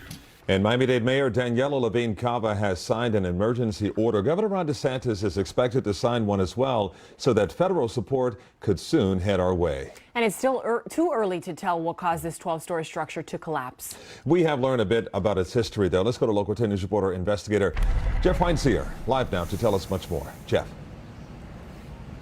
Calvin, buildings are required to go through a recertification process after 40 years. It is a comprehensive process, and it is a very costly process as well. This building, built back in 1981, was going through just that. There have been structural, electrical inspections